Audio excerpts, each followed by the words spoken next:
you're a kid, it's a lot easier than sticking it in a butt and putting it in their mouth. So it's just kind of easier that way.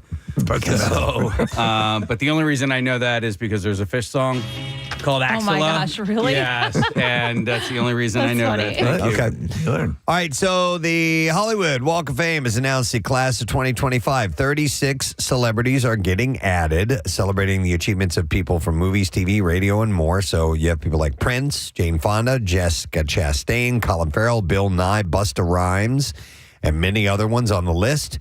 People who are selected to get a star on the Hollywood Walk of Fame, chosen by the Hollywood Chambers Board of Directors, get up to 2 years to choose when their official ceremony will take place.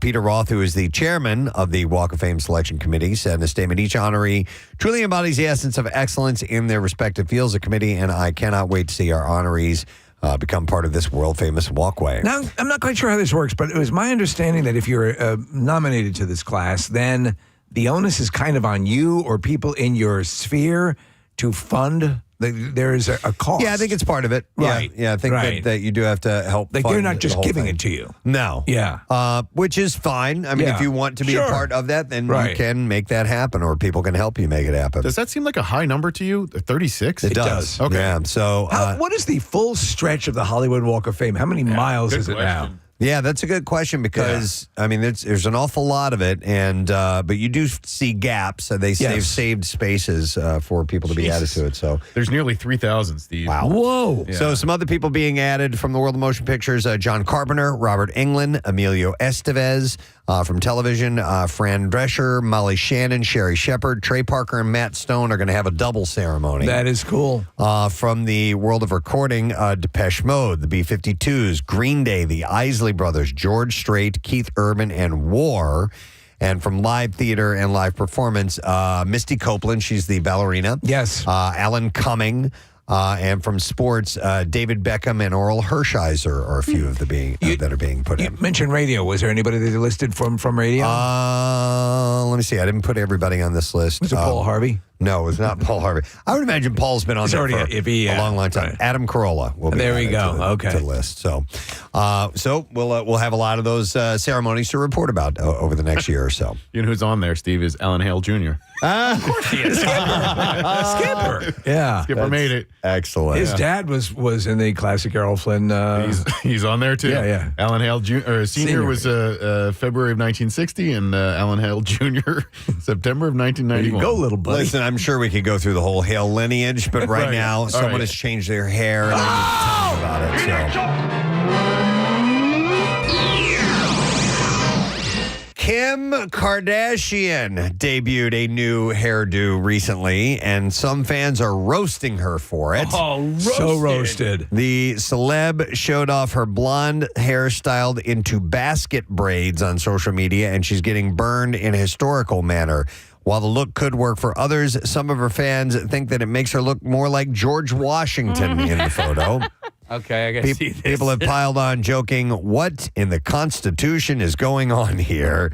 And joking that she's teasing a new founding fathers look with this particular do. Oh, yeah, okay. I've not seen it. I pulled up I've seen the new platinum look, but I have not seen this basket. Kind of looks like lattice. This basket thingy. Yeah, it looks like basket weaving is what it looks like. Here you go, Press. Okay, yep, I can see that. And also, that's not her hair. That's too much, right? Her hair is not. That's Kathy, too much.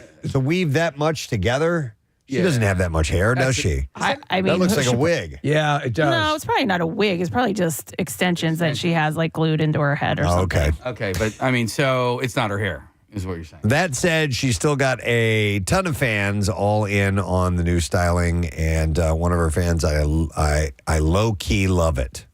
On her Instagram post. Or Thor. And another one said, don't get it, but I do. Okay, whatever. Okay. So there you go. Clearly a bunch of morons chimed in. Excited I had new hair to tell you. No, it's awesome. Yeah.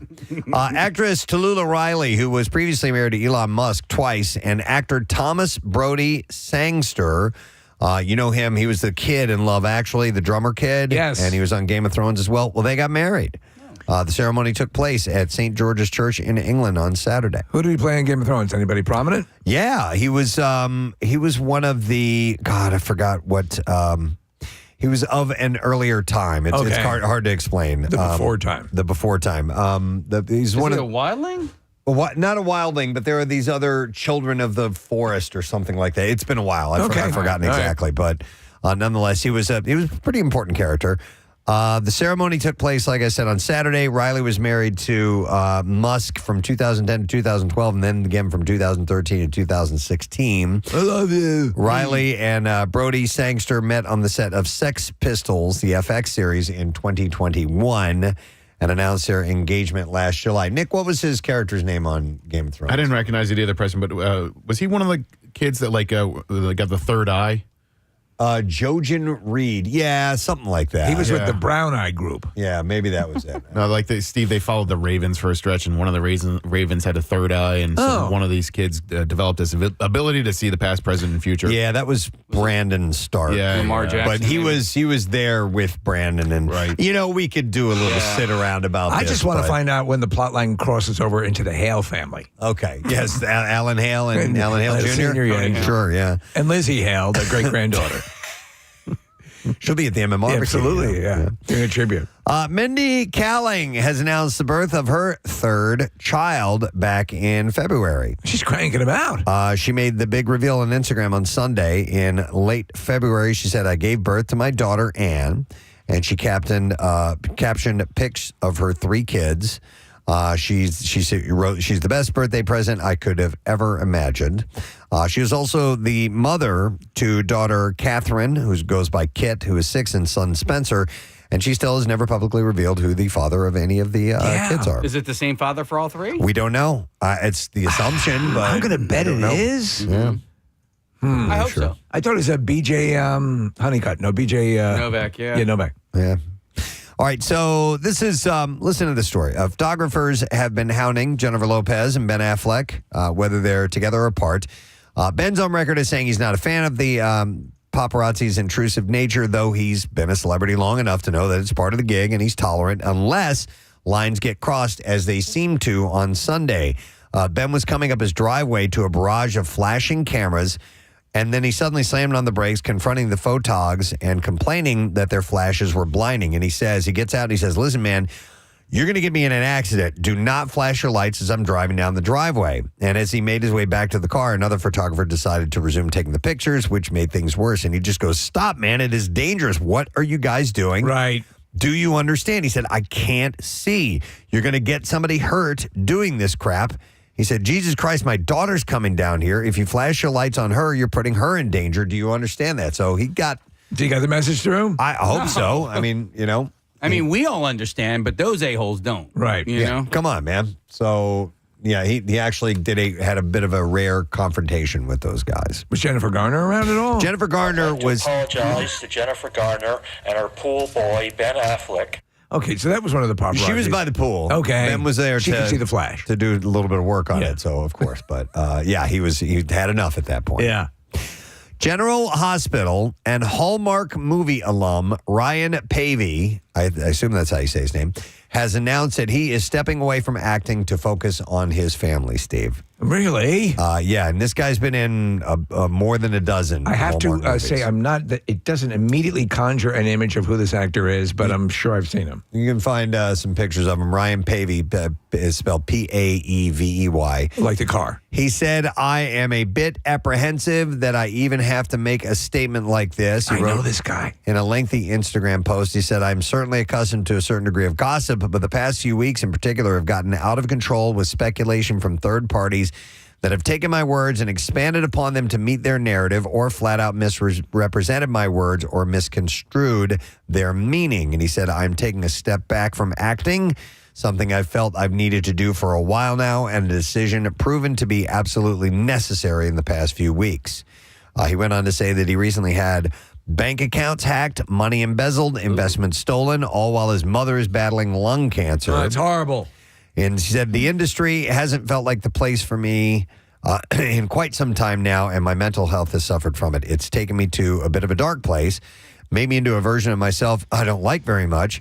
I've vented some of my anger and frustration publicly, and for that, I apologize, he said. So it sounds like kind of remember Josh Hartnett went through a similar thing. Yeah. And actually walked away for like 7-8 years. Yes, he did. And it actually helped. He got back around to it. But so this guy, Preston, in the Hallmark Christmas movies, it's always like the handyman or the guy, hey, I want a Christmas tree for him. Okay. I built cinder blocks with my teeth. Steve, you might remember him from Coyote Creek Christmas. Coyote Creek Christmas.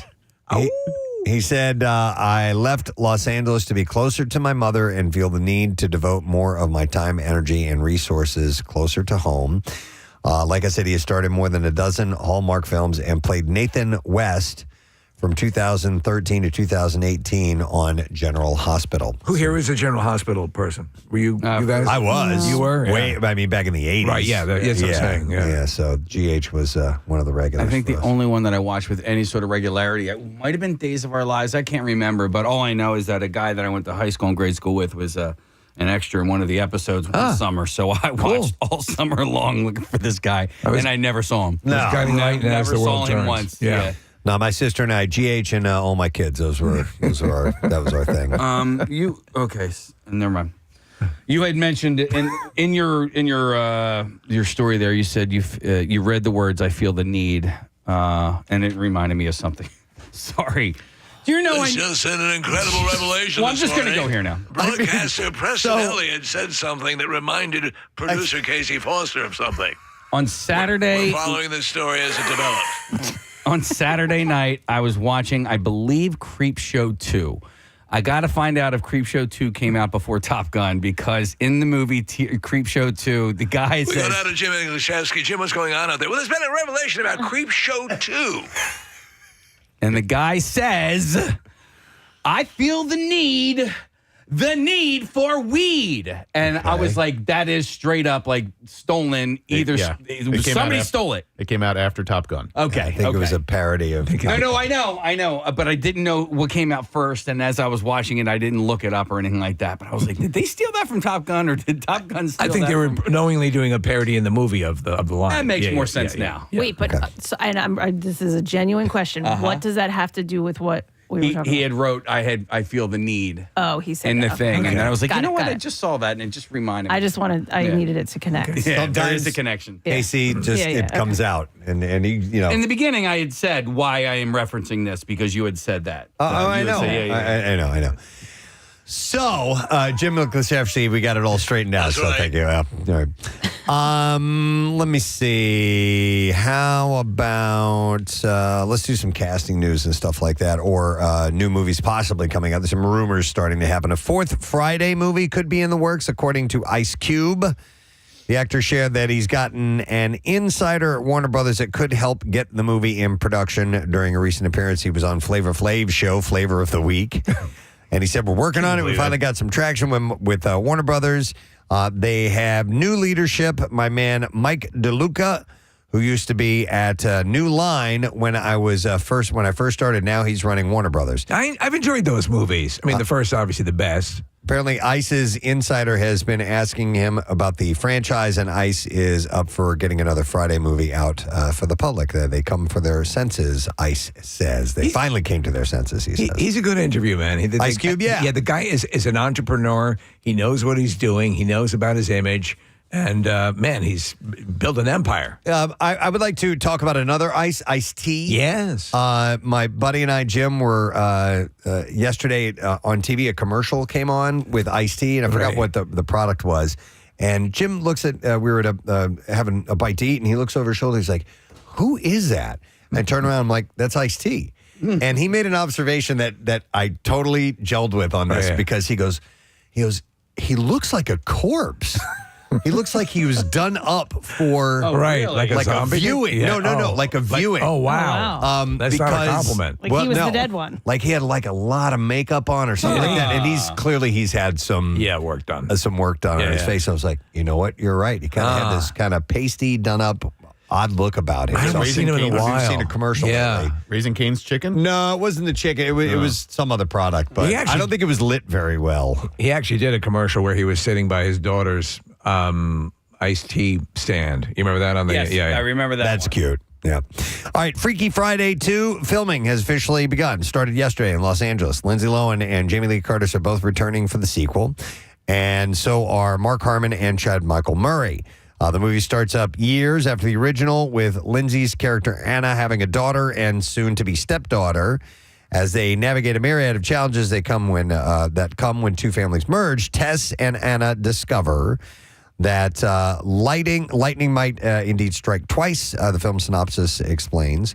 The sequel is expected to be released next year nationwide, so they started filming. Well, I think underway. this would be cool because you'll have them at different points in their life. Or in the first movies, they were certainly, she was much younger. Yep. Later on in life, to have that switch might be kind of interesting. Well, I'm wondering if those two are going to switch or if they're going to go to, like, the daughters. I hope it's them. Yeah. I want to see them switch later on in life. They would have a little more understanding and control how to handle that situation if that were the case. But still, we'll see. Yeah. Eddie Murphy claims that Shrek 5 could be coming out next year. And if anybody would know, it would be him. He claims that he's already laid down some of the voice work for the fifth film. On top of that, he said in an interview that a donkey spinoff feature is also in the works. He said, we started doing Shrek 5 months ago. I recorded the first act, and we'll be doing it this year. We'll finish it up. He said Shrek is coming out, and Donkey's going to have his own movie. And he did say that the movies are not actively being worked on at the moment, but the process has already begun. Wow. I think I saw Shrek 2, and then that was it. And then I didn't go. Right. I didn't see Puss in Boots and all this. I kind of Puss in Boots was good. Yeah. Yeah. So in Puss in Boots, he's actually he's on his final of 9 lives. Okay. And there's actually sort of a do or die thing to it. Yeah, I feel like I've seen them all. And I believe the third one, is that the one with Rumpelstiltskin? It might be. I mean, they've all, I think, all of them plot-wise, they've all hit for me. Well, the first two were really, the first was just a revelation, but yeah. What was it? Was it Larry King was the voice of Fairy Godmother? Or some character? Yeah. Some female character. Right. Which was great. Oh, and it was terrific. Yeah, it was like this, that's in Larry King's voice. Yeah, his straight-ahead voice. Yeah. Fans hungry for more episodes of The Bear are in luck. The third season is going to premiere early, but just barely. The season 3 premiere is being moved up by 3 hours.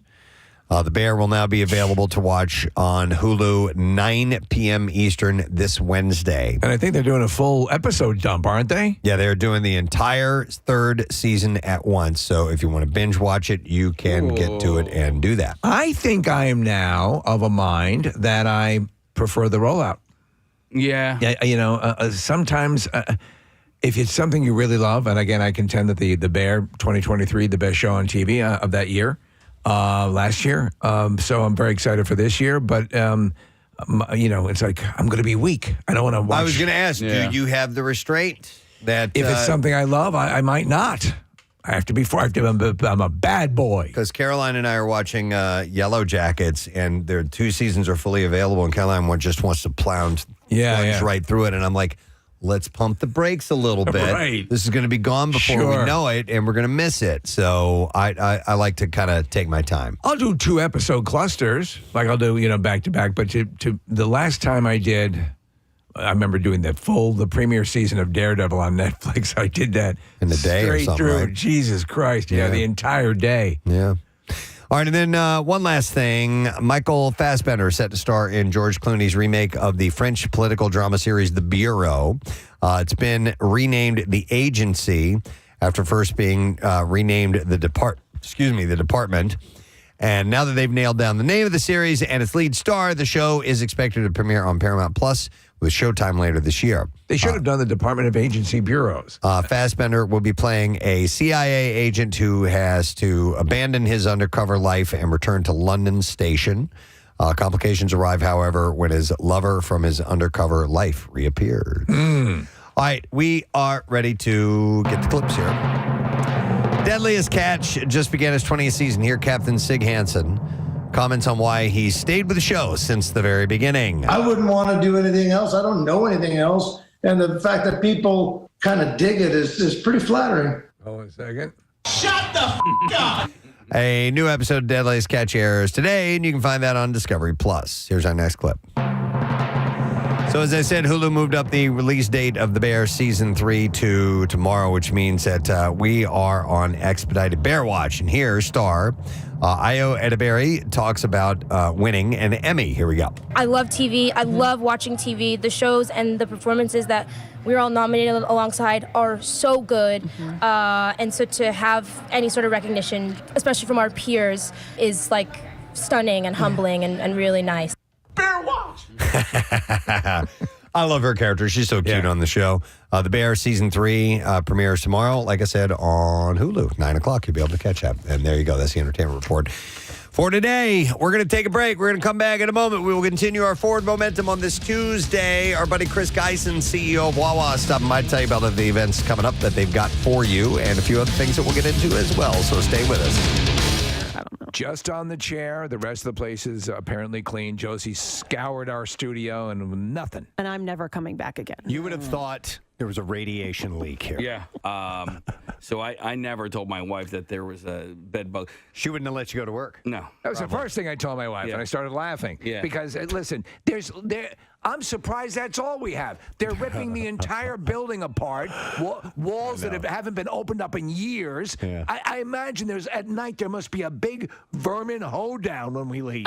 Because you walk around, there's these cavernous, like a wall will disappear. There's a big opening now. You walk down one hall, it's 11 degrees, and then the next hall, it's 1,400 degrees. It's a whole new environment. It's like you're on some spaceship that's just, morphing all the time, and that's what this is here. Well, I'm just glad that they alerted us to it. Yeah. Because during some of the construction, apparently they were removing asbestos, and nobody ever told us. Well, that's when that wall went up down at the end of the hallway. And I almost walked into that wall. That's how quickly it went up. I started to turn down to go down to what I thought was Chuck's office down the hall that used to exist. Like Looney Tunes. And there was a wall. So my wife will, when we go check into a hotel, it's always the same situation. We open the door, we shut the door, we leave our bags right at the door while she goes and strips all the beds and looks through all the furniture for bed bugs. She's like definitely. She's fanatical. So before you guys even enter the room, we have to leave our bags at the door. There's an inspection. I really wanted to come in a hazmat suit or some sort of bubble, but I couldn't find anything. That would have been awesome. I'm going through our text chain, and I'm like, hey, by the way, this is going on. I'm not going to tell my wife. And then Kathy immediately goes from 0 to freaking out. Oh, yeah. Get the F out of here. I'm not coming into work tomorrow. Who the F has bed bugs? Holy F. No. Like 1,000 exclamation points. And then she says, do you know how hard it is to get rid of bed bugs? What's the company going to do about it? And when? And then Preston sends a GIF, of like a bed bug jug band. Yeah, playing music. And then Kathy fires back, that's not funny. It's not funny. I think I said F you to anybody who's not taking this seriously. And then I think Nick said, read Joe's email. And then Kathy says, F the email, F the bed bugs, and F whoever doesn't think this is a big deal. Where are we going to do our show tomorrow? Clearly, we can't go to the station, and we need an on-site location. My house is clean. Ready. My house is clean. Yeah. She was ready to set up shop somewhere else. 100%. If you guys would have said, we have to do the show somewhere else, I would offer it up my house. Oh, really? Oh, my God. So it was one bug down the hall, right? Yes! Okay, I'm just asking. Could you see Casey coming home? Diane wants to check him, so she takes out the blue light. Doesn't find any bed bugs, just semen stains. Semen, All over my face. We're good. The woman was saying that they have dogs that can do all sorts of that check for bugs that actually will. Wait a minute. I thought you meant that bed bugs use dogs to travel around. Mush! For a ride. I thought you meant as piggybacking. You've never seen the bed bug Iditarod? No. It's good. Yeah. It must be majestic. It's compelling. Good dog. Good dog.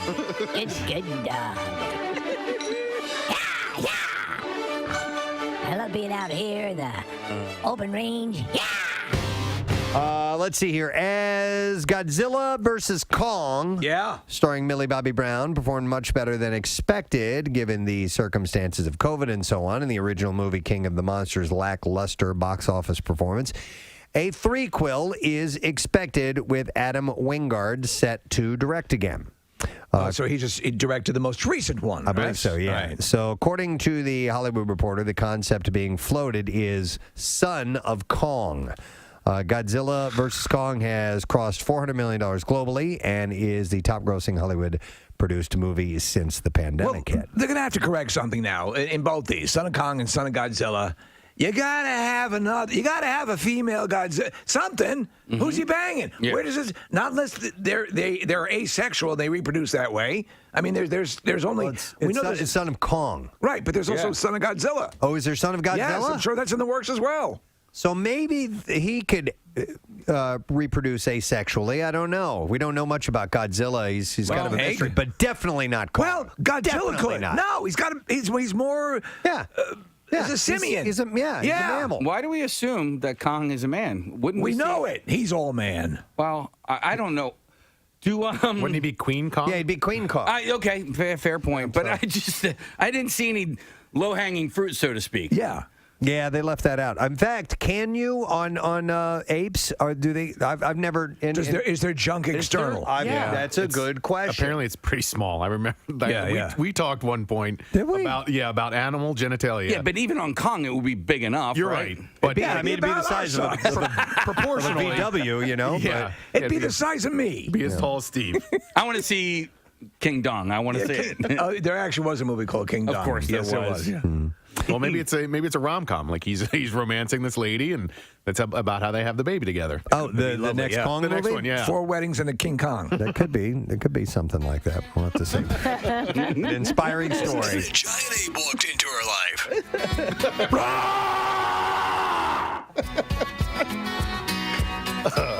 All right.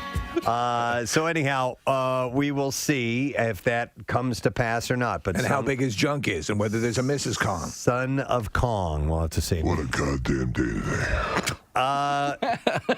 Sit down. I'll make you some dinner. I'm fighting these things that are apparently prehistoric, and yet I've never seen them, and I'm on an island. You'd think I would want to cross. I don't even know why they evolved that way. They're like snake things with. Give me a beer. Yeah, just think about it tomorrow. You want to do a little grab ass? Yeah. Khloe Kardashian. Let's take this upstairs. Kong! What are you doing? Just a little finger stuff. Oh my God!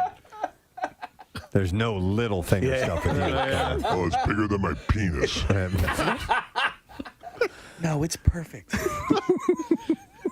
A lot of gorillas are like that. It's okay, baby. It happens. No, not to me. Those dumb lizard things I met today. You can't stop thinking about it. It's distracting. Forget about the lizard things. Come upstairs. Let's have some oysters. Okay. Should I move on to Khloe Kardashian now? Okay, thank you. Same size. I have the floor now. Maybe that. There you go. King Kong marries Khloe Kardashian. Today, it was, I guess, 25 years ago today or recently within the last week or so. I think it's today. It's a magical day, or at least a magical time. You can sort of feel it in the air. Yeah, you even look outside. Yeah. The trees are swaying, I think, in honor of the fact that it is the 25th anniversary of the movie Twister. Yeah. A legendary film. Oh, my God. Legendary, horrible film. I remember looking forward to going and see. I took my mom. She was visiting in town. And I took her to go see the movie, and the big hook were the effects. That's it. At the time, the effects were kind of groundbreaking. The CGI depicting these tornadoes, and they were amazing for the time. They did a great job. Yeah. It was such a stupid movie. The whole concept. It was just piss poor. Yeah. The rival. Storm chasers. Yeah. There's the corporate storm chasers and the more grassroots in it for the love of the storm. The whole background story on Linda Hunt's character, Helen Hunt's Joe Harding. Not Linda. Yeah. Very, very different. Yeah. So the Helen Hunt's story about her dad being sucked away in a twister while they were in the storm cellar, and she's always had this love-hate relationship with the storms. But it's horrible. But again, at that time, the effects-wise, you'd never seen anything like that. No, effects-wise. So here's my vivid memory of this movie. Because if it was 25 years ago today, I was just getting done my junior year of college. I was a lifeguard, and I was at my boss, the guy who owned the company. I was at his house getting all the supplies ready to clean out pools. We did apartment pools. And he talked like this, like his voice was like this, right? And so it's me and my little brother, and we're power washing all this stuff in his driveway.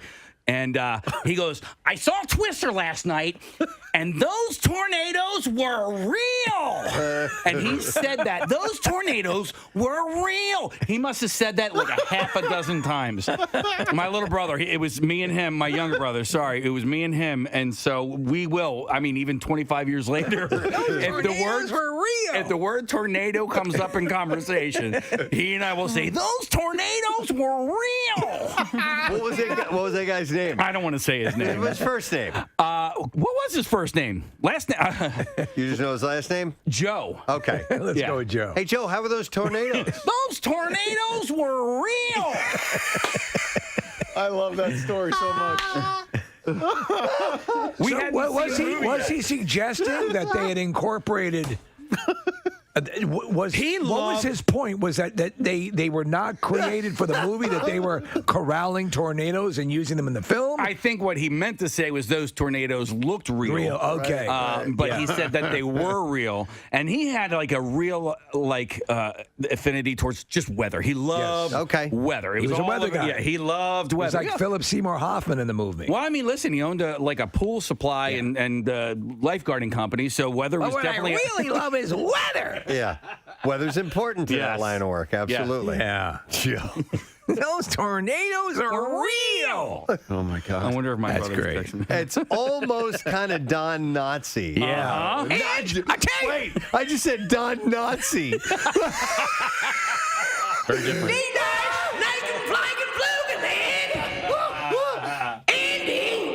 Don Nazi. Citizens of Mayberry, I find nice and gloomy. Oh, my God. I didn't even mean to do that. Wow. Okay. Bring Floyd in here. I have something for him to do. We got to talk about this Jewish thing. All right. But you guys would be surprised how many people are texting in on how this is their favorite movie. What? Or that it's their I don't even get why the we're best talking movie. about it. It's the 25th anniversary. We're Because talking those about it tornadoes were real. Who cares? I mean, come on, Cap. It was real. By the way, when Casey says that, he puts his hands by his sides. Yeah. I'm trying to like he pushes them into his sticks his elbows out and goes, it was real. Those tornadoes were real. Primal Fear. Ed Norton has them as a very diabolical character, right? I remember he's completely psychopathic. A good twist. It's a twist. Too. Yeah. It's a twister. It was real. Those tornadoes were real. Dude. I can't believe we just met this guy. I can't believe I never took You've never brought it I up. love that. Dude, that guy, man. He lived in this beautiful... Apparently, you have to take 95 South to get to Centertoll, Philadelphia. But apparently not anymore. Now, you learned that yesterday? What's that? You learned that yesterday? Yeah. So to get to Centertoll, which I had never been to before. No, this interstate sign. I'm sure most of you have seen the story, but it was to Central Philadelphia. It was an interstate sign that was misspelled. Instead of CENTRAL, it was spelled CENRTAL. And it was up there for all the world to see and up for a little while before anybody noticed. Do you know what? I think what would happen the first couple of times I looked at it, my mind corrected it without me acknowledging. I think it's what our mind does. Yeah, because it didn't stand out to me. Do you ever see those? And I haven't seen one in a while, but it's a post and it's everything is spelled incorrectly. Yes, but you can tell exactly the meaning. What's being said because your mind does that sort of three-card Monty sort of shift around. And it usually says something like, if you can understand this, you have a better than average intelligence or whatever. Yeah, they want to stroke you, right? Yeah. But I mean, is that what happened? Because there's a guy, one of the videos, he goes through every single person that would have had to have looked at this before it was put up and placed over 95. Yeah, probably. It's like so many people, and he's like, this person, and then this person, and then this person. Probably what happened. Well, there's an ad campaign now that's fairly, the commercials are running all over the place. And it's for, I was just saying off air, it's for like a Vistaprint kind of company. And so the whole idea is your things in life that you encounter, are you sure? Are you this printing company's, assuredness? Because, okay, are you completely sure? And you're right, Kathy, randomly for a sign to make it all the way to being actually displayed, it has to be in front of a number of eyes. And who just spell checks it, but everyone looked at it, and I think probably had the same reaction. My question is, how do in this particular sign, how did the words get put up? Like, was it one letter at a time? Was it I don't know how they do the signs. If it's like sort of a computerized. Because I also feel like somebody saw it. Somebody knew that it was misspelled, and they just pretended like they didn't see it. It's kind of like when people walk over dog vomit at my house. I'm like, I know that you saw this. You're just pretending like you didn't see it. You know what I mean? Because there's too many eyes for it to get past. Yeah. You don't think? No. I don't think someone. No, because I think the person who raised the issue would probably get, well, thank you. Probably get a commendation of some sort. And maybe, it'd be a good thing to point out that there was a major mistake. It's very possible. And you're going to catch crap for being the one who let it get through. Yeah. But apparently it's corrected now. Has it been unveiled? Yeah, Bob Kelly from Fox 29 put up an Instagram post earlier this morning where it's Steve basically like they reprinted the central portion of it and they just pasted that on top of. Yeah. So you can see, Kathy, what the old one looked like, and then the new one, it's basically just a new word on top of the old sign. So a brand new sign already looks. It's amazing, and I'm looking at a couple things here, Preston. I did not realize this, but the Lincoln Memorial in D.C. has one of the most famous misspellings of all time. Really? So the words, it's at the base. The future, it was an E instead of an F for future. And you can see here. And then they corrected it? Right. And they kind of etched it off. Yeah, they etched out the lower part. Eucher? Yeah, the Eucher. Okay. Like on the Lincoln Memorial. On the Lincoln Memorial. Wow. That's incredible. And what they cite in this article is one of the most famous is from this run of Bibles that apparently, I forget what they... Oh, okay. Some company had a run of Bibles. They were commissioned to run Bibles. Oh, okay. And so literally, thou shalt commit adultery. Instead of shalt not. Yeah. They omitted a word. We were recently at a restaurant at the shore, and they had these paper placemats that were set out at every seat. And I'm looking at the one that I was at, and it had the phone number for the establishment on it. And there was a pen marked out and then rewritten.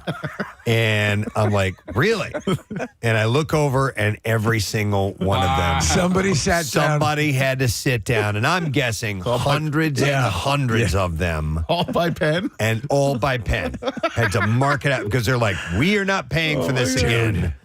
Because it was a small business, and they probably just couldn't handle the expense. And so it was somebody's job. Who did this? To sit there and mark the, yeah, exactly. Here's your pen, F up. Here's what you got to do. It is the most frustrating thing in the world when you're about to, you send something and you've scoured that document, or you look through it 100 times, and you hit send, or you put it up on social media, and there's a glaring misspelling. Oh, somebody wrote the Stanley Cup has mistakes and misspellings all over it. Yeah, names. I think there's a couple of teams that are misspelled. Do you know what is misspelled? What? Misspell? No. This is a personal thing. Okay. My Radio Hall of Fame trophy. What? It is? It had my last name is spelled incorrectly. Wow. And I didn't have the heart to tell them. Why? They could have fixed it. I don't know. What the hell is this? Listen, I feel lucky enough that they inducted us. Indicted you? that the actual trophy, the statue that I have. Mr. Elliott, it was supposed to go to a gentleman with that name, and you are not the recipient. Do you know if it's spelled correctly at the Hall of Fame? I believe it is. I think I remember checking that, but they put 2 T's on Elliott. Not a big deal. Not that big of a deal. I know. But my last name gets misspelled all the time, but so I have it at home, and it's and so when I look at it, that's the first thing that I see. Yeah, you'll never not I'm a scam. I didn't win this. This guy did. What upsets you more, Preston, that or Paul McCartney's autograph to you, which is to Kenny? Wow, that's a good one. That's not a misspelling. It was simply his. I know, but it's painful. I regret it. Yeah, because I told Wait him a second. to put that. That's not your name. Yeah. Who are you? Yes. Liar! But man, I remember that night I was talking to the guy that was the head of the organization, and I'm like, should I say something to him now? Because they would have just taken it, redone it, and sent me a new one back. But come to our understanding that someone is not happy with their induction. Here's a text that says, it was a seafood restaurant over in Europe, south of France, and their Englishmen. What? I think their English was mistranslated. Oh, okay. It was mistranslated the word crab to crap. So you had soft-shelled crap boulet. Yes. Oh, I'm sorry. Soft-shelled crap, boiled crap, steamed crap cakes. Oh, my that's God. funny. I love that. Over and over. Yeah. We had, when we worked at Y100, we had these cups made up that we were going to hand out as tchotchkes, and somebody had put the wrong phone number on there, I believe. And by the way, they never did tchotchkes. We never had promotional material to hand out. So when they finally did something, it was like, oh, man. Yeah. And the number was wrong. The number was wrong on it. And I think we've had misspellings on our calendar a few times. Yeah. So... and we have a series of people that it goes through and they check, and sometimes there's a number or a website or a name or something that always gets misspelled. And I'll tell you, people will bring, and I use Grammarly all the time. I love it. As far as a comprehensive spell check, it's great. But sometimes what you've done is you've written the other spelling of a word, and it will simply read that as okay. Yeah. That is an accurate spelling of that word. There. Do you see that happen all the time? All the time. And it's like, God damn it. I'm going to go to Neil. Our number, by the way, 215-263-WMMR. Hey, Neil, good morning. Good morning, guys. Hey, what's up? I got one for you. All right. In 6th grade, I won my spelling bee, and they gave me a trophy for it. Yep. They spelled my name wrong. They spelled your name wrong. That's good. That's great. On the trophy. I know what it's like, man. I know exactly what that's like. That's great. Wow. Thank you, Neil. I do need to check and make sure that that on the actual Hall of Fame plaque that my name is spelled correctly. Yeah. Have you, what about, so we're fortunate over the years to win a couple of awards. Everything else has been good? Or have you given the good ones over to all your awards? All the other ones are good. All right. Just the Hall of Fame. Probably got it the incorrect. most important Yeah, one. the only one that counts. Yeah. My last name is MCILWAIN, and what I've seen happen a lot lately is the capital I, depending on the font, will look like an L. Yes. So so, Steve, you know where it happens a lot, and which is kind of annoying, is like when I'm flying. Yeah. So I'll bring my license or my passport or whatever, and obviously it's spelled correctly on there, but it just gets loaded into the system wrong, and it's simply because people are typing it. And you can pay for that. And in other words, you'll be stalled at the counter. That's right. While they're trying to check out. Yeah. That hotel reservations. Yes. Unfortunately, ends up coming up that way.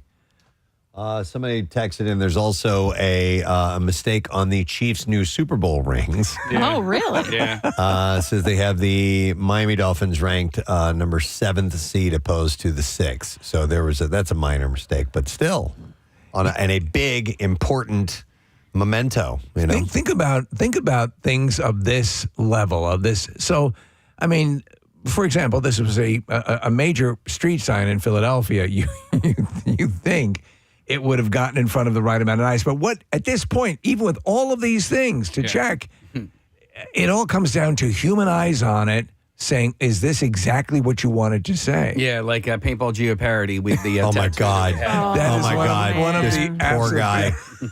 So let me explain what that was. We did a contest one time at Club Risque. We were doing a live broadcast, and we had a game called Paintball Jeopardy, and the contestants had a buzzer of sorts where they would shoot a paintball at their friend and hit them, and the friend would scream, and that's how they buzzed in to get the answer right.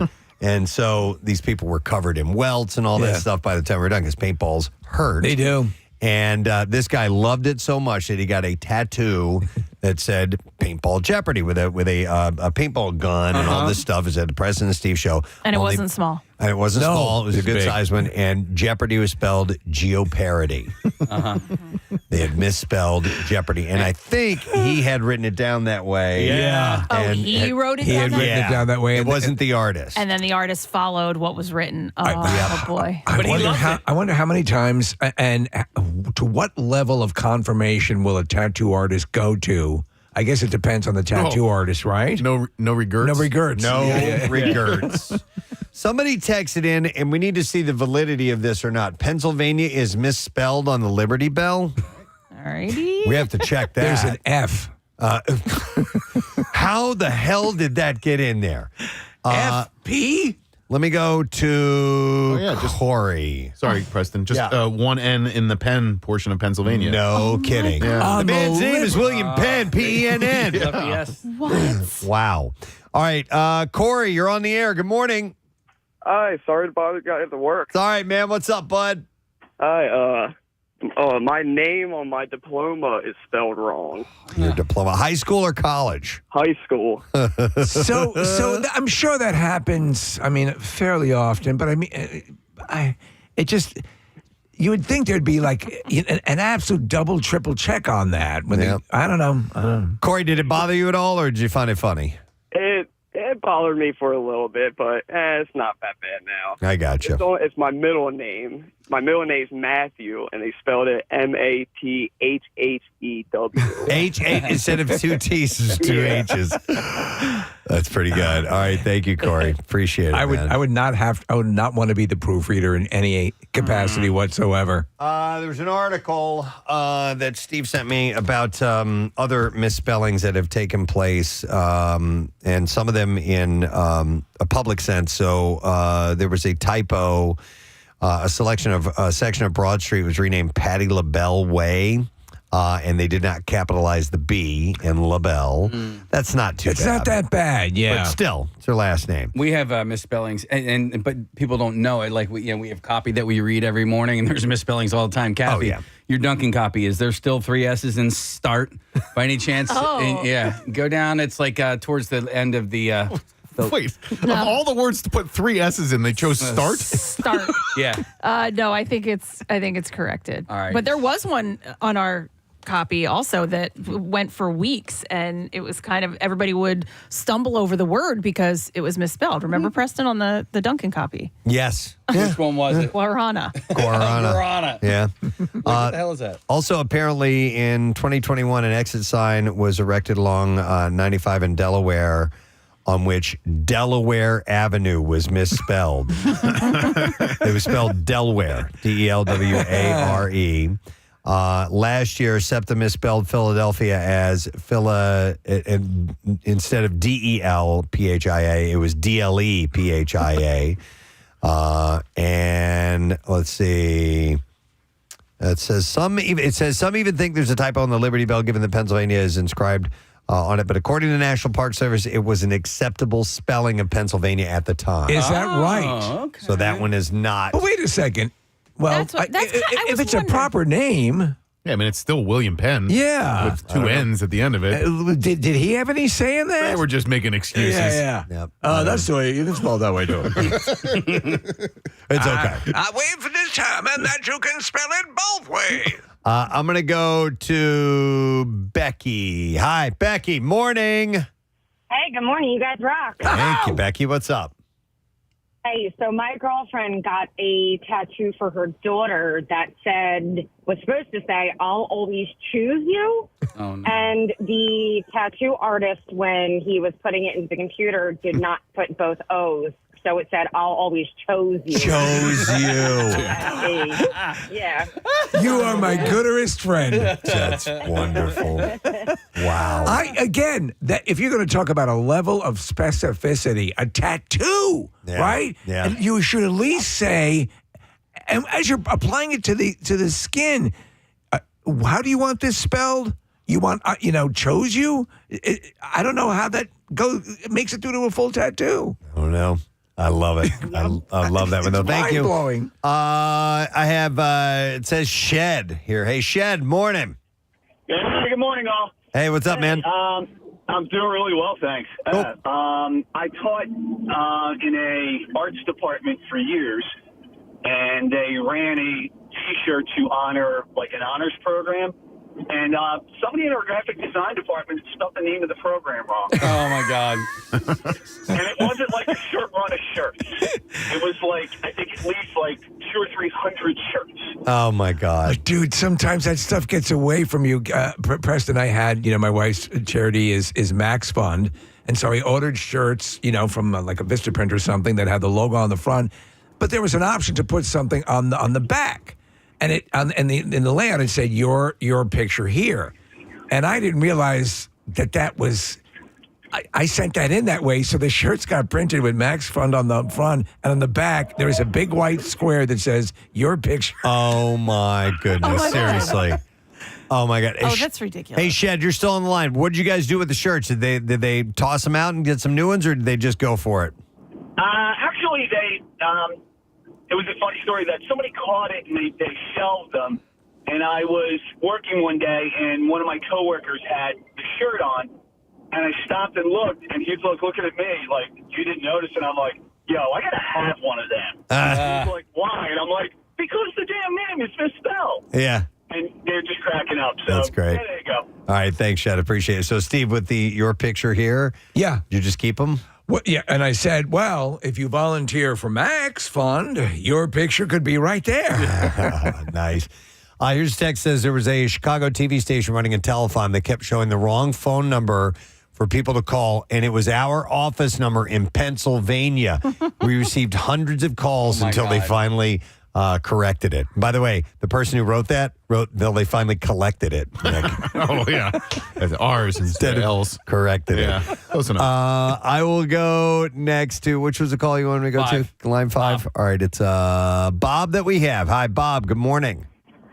Good morning. Hey, what's up, my man? This is Bob, the chessboard guy that got cut off the last time. The call dropped. Hey, Bob. How you doing, I Bob? went out that night and shot someone in the head. Yeah. Bob Pigeon, how you doing, bud? That's good. I'm doing fine. I never forgot it. Doing great. I lived in Lower Providence Township years ago. I got a phone call one night, and they asked me how many people I had living in my house. And it was just me. Here, it was from a trash company. They had a contract, and they misspelled. They used the word residence instead of residence. Okay. So if I would have said I had 4 people living in my house, they would have charged me 4 times the amount. You caught it in time, though? Well, it wasn't me. It was a legal thing. The lawyers, whoever wrote the contract, the legal team didn't have their act together. It's like potato and potato. Preston, can you recap that story for us? Yeah, let's do that again. I'm watching you. He's saying that there are residents, and then there are like physical residents. Depressions in the wall, right? Yeah. No. He's residents. Dent versus dents. Oh, okay. Yeah, it was single resident versus multiple residents. Got it. You don't want many dents. Yes. All right. Thank you, Bob. Don't hurt anybody. You're welcome. Have a good day. All right. See you later, buddy. I'm coming for you. He made a hell of a.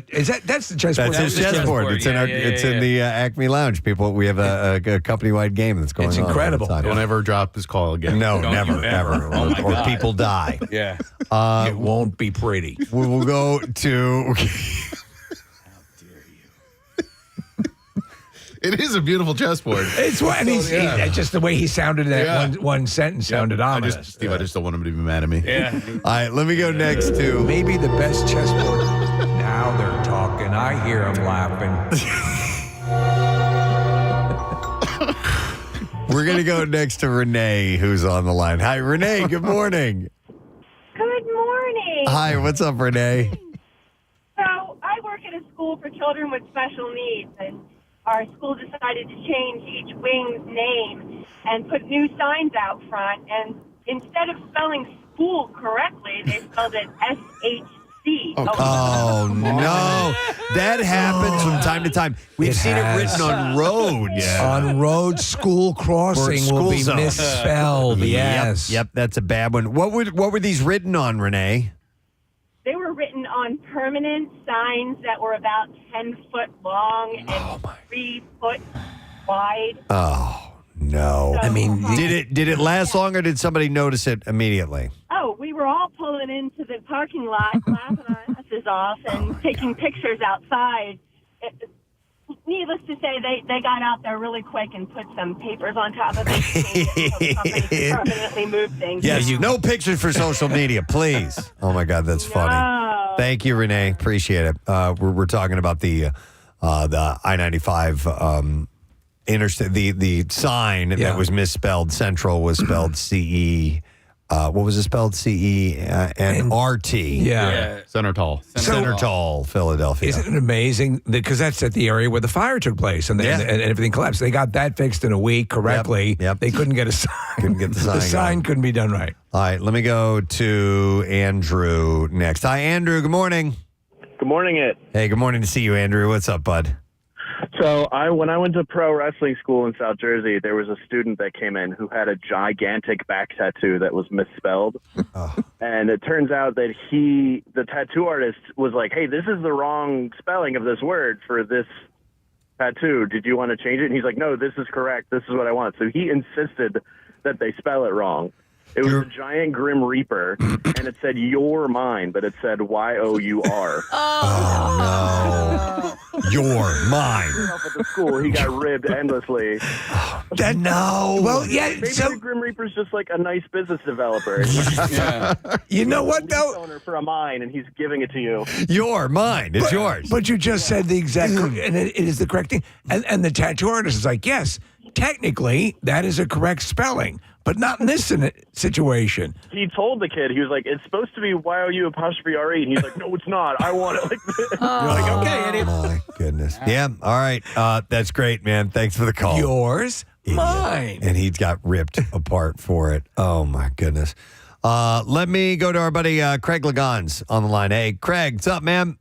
Hey, all you cool cats and kittens. Hey, what's happening, buddy? In the late 90s, I was voted one of the best in the field of customer service at my particular job. And at the end of the year, they give us all plaques and a big party at Dave & Buster's. And my boss said, I know how you are about your last name. My last name is difficult to spell. It's been wrong for most of my life. It's Lagans, L-I-G-G-E-O-N-S. My boss let the plaque people know. I'll give you the email so they don't misspell your last name. I said, perfect. So I emailed this person several times, put my last name in big, bold, capital letters in the email. Please do not misspell it. So, and then the guy, this time the guy knew me, and he dropped by, and I talked to him. I said, okay, great. See you at the festival. End of the year, we all come out. They read our names. We get our picture taken with our plaques, and it says, in the excellence of customer service, congratulations to Greg. Greg. They F up the first name. I was so obsessed with them getting my last name right. Yes, Greg. Greg Lagans. Oh, no. Oh, that's hilarious. Well, yeah. Well, they at least they followed through correctly on the last name. Yeah. Yeah, exactly. I became Greg Louganis after that. Greg Louganis. That's too funny. All right, man. Good to talk to you, Craig. Thanks, bud. Thanks. All right. Let me go over here. This is an interesting one. I have Bob on the phones. Hi, Bob. You're on the air. Good morning, bud. Hey, good morning. Hey, what's up, bud? Hey, amazingly, when I went to high school and got the yearbook, they spelled my name wrong in the yearbook. And then every reunion that I go to, they must get the spelling off the yearbook and spell my name wrong. So every time you go to a high school reunion, they have your name misspelled. I'm sorry? Every time you go to the high school reunion, they're misspelling your name because they got it from the yearbook. From the yearbook, yeah. How bad of a misspelling is it? What's your last name? How do you spell it? And then how do they have it spelled? Okay, it's Reddles. It's Redles, and they have it spelled Reddles. R-E-D-B? D-D. R-E-D-D. I'm coming for you. Yeah, right. Everybody named Bob. All right, thanks, man. Yeah. Appreciate it, bud. So names you can sort of understand at one level. Yeah. Unless you have a case like, I mean, like you, Nick, or with Craig Levan's going to extraordinary lengths to get it spelled correctly, and they still screw it up. Yeah. Yeah, I mean, I'm just used to it at this point. You know, it's happened my whole life. I'm sure it's happened for Craig his whole life. And so I correct pronunciation and correct spelling, and it doesn't bother me. Well, it's like Rochelle is, my wife, Rochelle, she's Rachel. Right. It ends up being Rachel all the time, either mispronounced or misspelled. And it's like, whatever, that's fine. I'll be Rachel if you want. But I'll be your Rachel. But I'm wondering if other people, here's one, not quite to the level of the placemats I was telling you guys about, where somebody had to hundreds of times scratch out the phone number and rewrite it. But I'm going to go to Paul. Hi, Paul. Good morning. Good morning, guys. It's Tomato Pie Paul. Tomato Pie. Oh, yes. He brought one out to the Cardboard Classic not that long ago. You never said thank you. You say Bob's getting all the thank you for his chessboard. What about First of all, I'd like to apologize to Casey Boy and his swim pool spot girl Kathy for incorporating them into my fantasy life. We got it, bud. All right, so you had a misspelling story. Yeah, so every year we make Christmas cards, family tradition, and this is several years ago, but I made about 150 Christmas cards, came home and had the neighbor over and gave them theirs, and as we're sitting there having a cocktail together, he's like, you realize you spelled Christmas Christmas. Christmas. That's our new tradition where we sit. Christmas. Yeah. Who wants to stand the whole day? I looked at him and I'm like, you got to be kidding me. And I looked at the card and I'm like, oh my God. So we sent him out anyway. I'm like, send him out anyway. Why not? A collector's item. Right. Thanks, Paul. Think about the most coveted coins that are collected. They're the ones that are the mistakes. Have the mistakes. Yeah. By the way, you guys pointed out to me, remember for a while I was making birthday videos. Yeah. Oh, that's right. For you guys. And I misspelled birthday on like 3 of them. Oh, you did? It was a bunch of them? B-I-R-H-T. Yeah. D-A-Y. Like over and over. Happy birthday. And I never even noticed it. Happy birthday. Your mind. Birthday.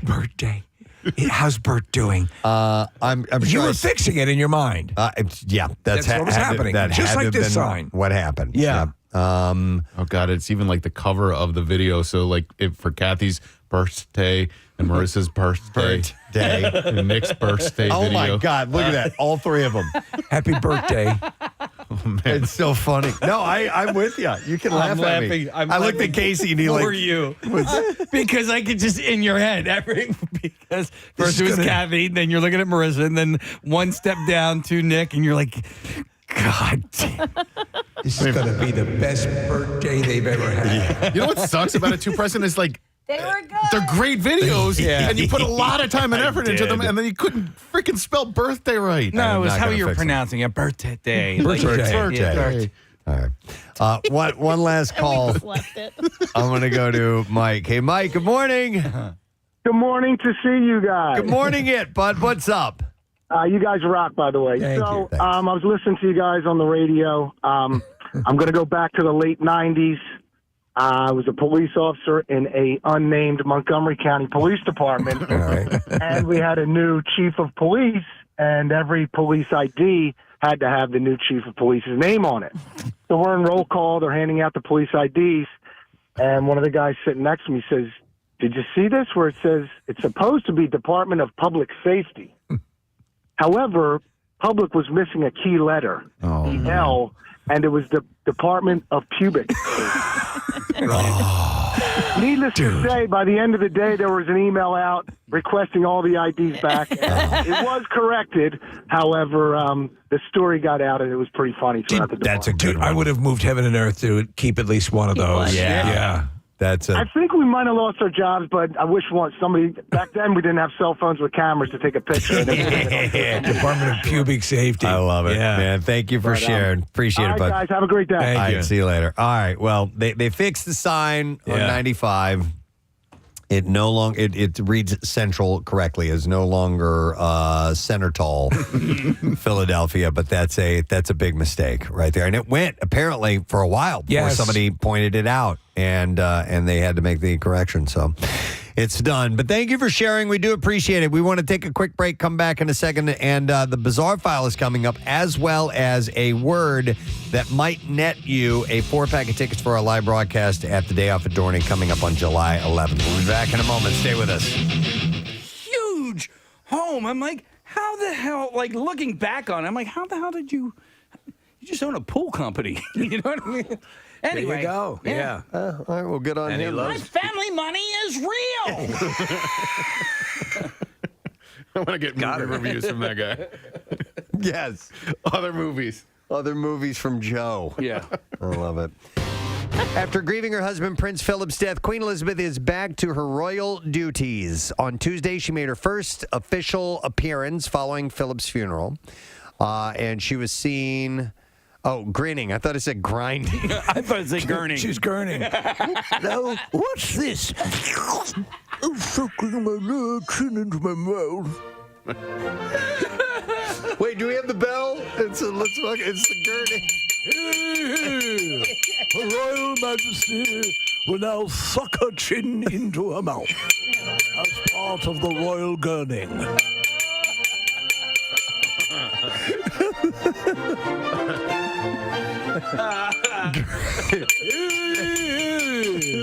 Her Royal Majesty will contort her face by sucking her chin up into her mouth. If you're not familiar with gurning, it's when people like take their false teeth out and suck their lips into their mouth. If you know what bitter beer face is. Yeah, that's gurning. So she was seen gurning during two virtual audiences with Windsor Castle. So yeah, Prince Charles will gurn simply by standing there. No, it was grinning is the word I read incorrectly. So.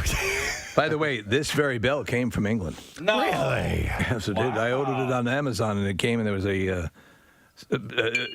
parcel information said from England. So maybe it's the one the Queen uses. It might be. Where's my goddamn bell? the gurning. I sold it on Amazon. There we go.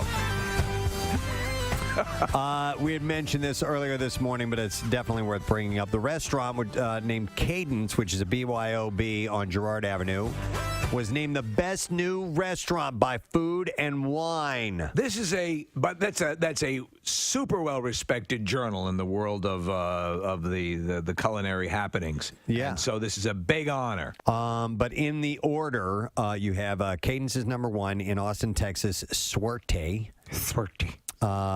Frenchette in New York, Conby in Los Angeles, Kumiko in Chicago. These are all one-word names. Manny's Chili Dogs. Ah, that's on there. No, Pat's Chili Dogs. Pat's Chili Dogs. Yes. Definitely the best theme. Yeah. Voted number 1 in Food and Wine magazine. Yeah. That was from the band Cinderella when they were big in the area. They did Hi, we're Warren. We were in town. We want some good chili dogs. We always read through Food and Wine magazine to see who won. They did a commercial for Pat's Dogs.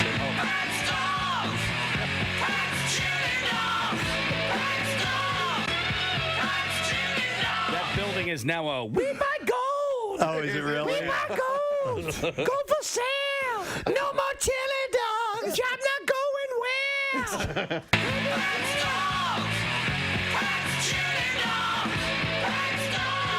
Next step, selling blood. Yeah. So number 6 on this list is Ada, which is Ada Indian Canteen. Ooh, I love canteens. When you go in that, you need water. Fox and the Knife in Boston. Boston sucks. Hey, we beat Boston. Love me some good Fox. There you go. Suck at Boston. How's the Fox at this place? Indigo in Houston, Nightshade in Los Angeles, and in New Orleans, a place called Piece of Meat. There you go. You know, it's I think one of the most difficult parts of a restaurant would be a name that means something and pops to people. Yeah. You know, like Pat's Chili Dogs. Right. That's.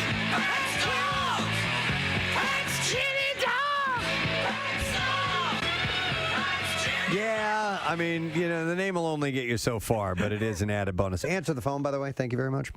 I don't know. If you had a restaurant, what would you name it? I'd name it Answer the Phone. Yeah, thank you. Because I'm sorry. I'm tired of waving my arms. Yeah. It's been happening You the lose last few business. days, and I'm just going to say Answer the phone. Answer from the now on. goddamn phone. Yeah, answer. In fact, I'll say it that way. Yeah. That should be the name of the restaurant. Answer the goddamn. Answer the goddamn. Answer the goddamn phone! Great food! Answer the goddamn phone! Open all night! We've been mentioning all morning long, tickets for the Barbecue go on sale right now. It is exactly 10 a.m. Yeah. You can get your tickets. The lawn seats start at just $25, and we want you to get on board because we want you to be there for all of the bands and all the activities that are taking place. We're going to have Aaron Jones, who we just played, Dorothy, Mammoth, Wolfgang Van Halen's band, Mammoth, he will be there. Dirty Honey, Cheap Trick, The Offspring, and the band that this gentleman is in, who is joining us right now. We're so excited to have Jane's Addiction on the bill. Yeah. And like I said, I've seen them before. I saw them at the Spectrum ages ago. Amazing, right? Blew me out of the water. One of my favorite shows in that building of all time. Please welcome Mr. Dave Navarro. Our show today. Good morning, Dave. Hi, guys. Hey, thanks for coming on. Thanks for having me. That's a very nice welcome. It's our pleasure, man. Like I said, yeah, I've seen you guys before. I know the kind of energetic show that you bring, and that you guys get the audience in on the party. You make it happen, and it's been a while since we've partied, Dave. So big expectations. It's been a while. Yeah. Well, big expectations for me too. I got to tell you, the other night, LA is starting to open up and have indoor eating and dining and things like that. And I went to a restaurant the other night, and it was overwhelming. Just people and noise and things going on and plates being dropped. And then I thought forward to our show coming up in September. I was like, man, I'm not even prepared to be in a restaurant. What baby steps? But you know what I mean? Like, what is it going to be like walking out onto like a festival audience with you guys? But I'm excited to do it, man. It's been a long time. So the way we're pretty psyched. The way it's progressing is that the show is it's at the end of September. So again, everyone's sort of feeling their way. It's like the cobwebs are lifting and the doors are opening and everyone's looking above ground. And by that time, I think we're going to be in a nice swing of thing. But I can't think of a better scenario, especially since it'll be a little bit cooler in September. Yeah. And the roster's great. And Preston's seen you guys a number of times, and I've always wanted to see Jane's Addiction, and people are freaking out. Oh, that's great. Thank you for that. Yeah, I'm also super excited to see Wolfgang band. Yes. Yeah, we've been talking quite a bit about that, David. I want to get your take on this because the music that we've heard so far, very impressive. He had a lot to live up to, and that's another thing. And I'm hoping for the best because not only is he a young musician trying to make his way, but I need somebody to carry on that Eddie legacy. The mantle? Thank you. Yeah. And that's got to be a tremendous amount of pressure on him, I assume. I'm sure he's gladly going to take this on, but it's got to be a weird position to be in. Yeah, I would imagine the best thing for him is to acknowledge that and be aware of it, but to just do his own thing, man. Yeah. He's his own human being, and like he's got his direction musically. And from what I've seen, it is very different than Van Halen. It's a little bit more, more modern rock, I suppose. Yeah. But he's fantastic, and I want to see him. I want to check out the band, and I'm going to do everything in my power to not tell him how much your dad meant to me. I know. It's hard though, right? It's going to be impossible, but you know how hard that's going to be to not do. But yeah, I mean, I hope the best for him, and I typically don't get to when we do these festival shows, I typically don't get to them early. But I'm definitely going to come down and check out Wolfie, and I'll probably check out Cheap Trick too, because Xander's a friend and I played with him a bunch of times. And a weird side note for me is that I think the first concert I ever went to was Cheap Trick opening up for Kiss. Wow. Oh, God. Yeah, like in the 70s. Yeah. And so to be on the same bill with them as Cheap Trick and as Jane's Addiction is a pretty big deal for me, just in terms of like, you know, having a little personal clash with my own history, I suppose. Well, Dave, I have to tell you, I had my upper thigh felt at a backyard barbecue to a Cheap Trick song in the 70s. So, yes. I don't know that we can top that experience for you. I mean, that was good. Hey, Dave, at least you had that. I wanted to ask, you know, with the length of time it's been since musicians have had a chance to do live shows. I mean, you can pick up the guitar and you can play it and you can keep your chops going, you know, just doing a little rehearsing here and there and writing and whatever you may be doing. But is there a difference between being, you know, keeping the instrument fresh and being on stage? Or do you have to get your stage legs together, essentially, is what I'm asking? I mean, I don't know. We've been doing it for so long. And, you know, believe it or not, Jane's Addiction has historically taken years off, years of hiatuses. And so, yeah, we're just coming out of COVID. And yeah, it's been a while since we've been on stage. But we are, ironically, very used to getting back together after years of not doing it. So hopefully we are experienced in trying to make it look seamless once we get back on the stage. But usually when the first downbeat happens and Perry gets into his trip, it's pretty easy to get lost in that environment and just kind of go back to second nature. Yeah. You know, fortunately, a lot of these songs have been with us for 30 years, you know, so it should be pretty seamless. Well, you know, I'm sorry to interrupt. Dave Grohl has this special coming out about the van life, that evolutionary period of a band. Was that you guys? Was that Jane's? Were you guys doing that? Okay. Oh yeah. We our first tour was in a van with the entire band and the one crew member that we had and all of our gear in a U-Haul behind us, and like literally taking turns driving and just freezing and sick and hating each other and in close quarters. And when you do get to a motel, you all share a room. Like it was, you know, the early days were rough stuff. Well, I was surprised to find out when Dave is mentioning when Nevermind came out, this album is out. It's starting to hit. They're still in a van traveling to shows. It is, you know, this is a groundbreaking record. This is huge. This is rock and roll history right here. And they're still driving around a van. When Nothing Shocking, were you guys still doing the van thing when that came out? I know that we had a couple of tiers. Okay. So we went from a van to what we thought was a great idea, which was a Winnebago. Okay. So it wasn't quite a bus. It was a Winnebago. It was literally like a mobile home. And we broke out a window. One of the side windows got shattered somehow. So we were literally touring around the East Coast in the dead of winter. Oh, no. With just freezing cold 75-mile-an-hour wind just wafting through the Winnebago. Did you try to tape up like a trash bag or something? Well, you try. You try everything. And then finally at some point you're like, fuck it, we'll deal with it. And we just... we just sat there and like dealt with it. But I think that, you know, I think there's something to be said about those old days that like we really, I don't know that we would be the same band without them. You know, we really had to. I mean, there were gigs. We were in vans and we'd pull up to the club and we would load out and load in our own gear ourselves. So it would be like a Jane's Addiction show. Thank you, good night. And then start winding up cables and putting guitars in cases and trying to push your amp off the stage to get ready for the next band. I really appreciate having had those experiences. As much as I would never want to do them again, I think they really taught us how to be a band. I was in my 20s. I was a band guy. I'm a drummer, and so just a couple of last year, I was like. I got together with some guys. We created a cover band, and we went out and we played some gigs. And I tell you what, Dave, on that first night, at 3 o'clock in the morning when we're putting the last bit of crap back into the van. I'm like, what the hell was I thinking, man? This sucks. You know? It's a little different when you're 17 Yes. and you're pushing stuff in. You know what I mean? Right. Like, Yep. Right now, like, my lower spine cannot handle carrying an amp. It's just not going to happen. Dave, we're able to Zoom with you right now, and looking over your shoulder, is that a cuckoo clock up on the wall? And if so, what's the story behind that? Actually, there's probably 12 of them in this house. I collect them.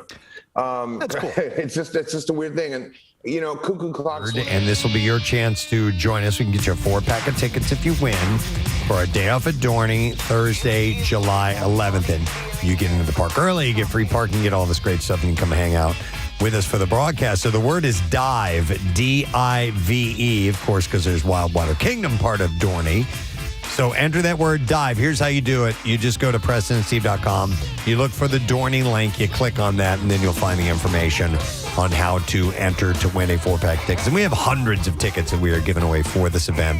But you can also buy tickets and come on out and be a part of it and check out the all-new Iron Menace. It is a fantastic roller coaster that we can't wait to ride. We're going to be broadcasting right next to it. Looks incredible. So do that now. The word again is dive, D-I-V-E. Let's get to the B-file. WMMR presents Preston and Steve's Bizarre File. Brought to you by A.D. Moyer, trusted expert since 1939. A.D. Moyer Lumber is your professional source for decks, windows, doors, kitchens, millwork, and more. So visit them on the web at admoyer.com. We'll start with this. A frantic grandmother begged firefighters to save her 20-month-old granddaughter from a faulty Tesla after it imprisoned the toddler alone inside the car as temperatures rose on a scorching Arizona morning. Yeah. Renee Sanchez was about to set off for a day at the Phoenix Zoo with her little girl, and with the little girl in the Tesla Model Y. She had just strapped the baby in the back seat and shut the door on her when the battery that opens the door of the electric vehicle died without warning. She said, I closed the door, went around to the car to get in the front seat, and it was dead. I couldn't open it. My phone key wouldn't open it. My card key wouldn't open it. The child who only watches her grandmother struggle to open the door before realizing that she had an emergency on her hands called 911. She said when they got there, the first thing they said was, oh, it's a Tesla. That doesn't sound good. They said, we can't get into these cars.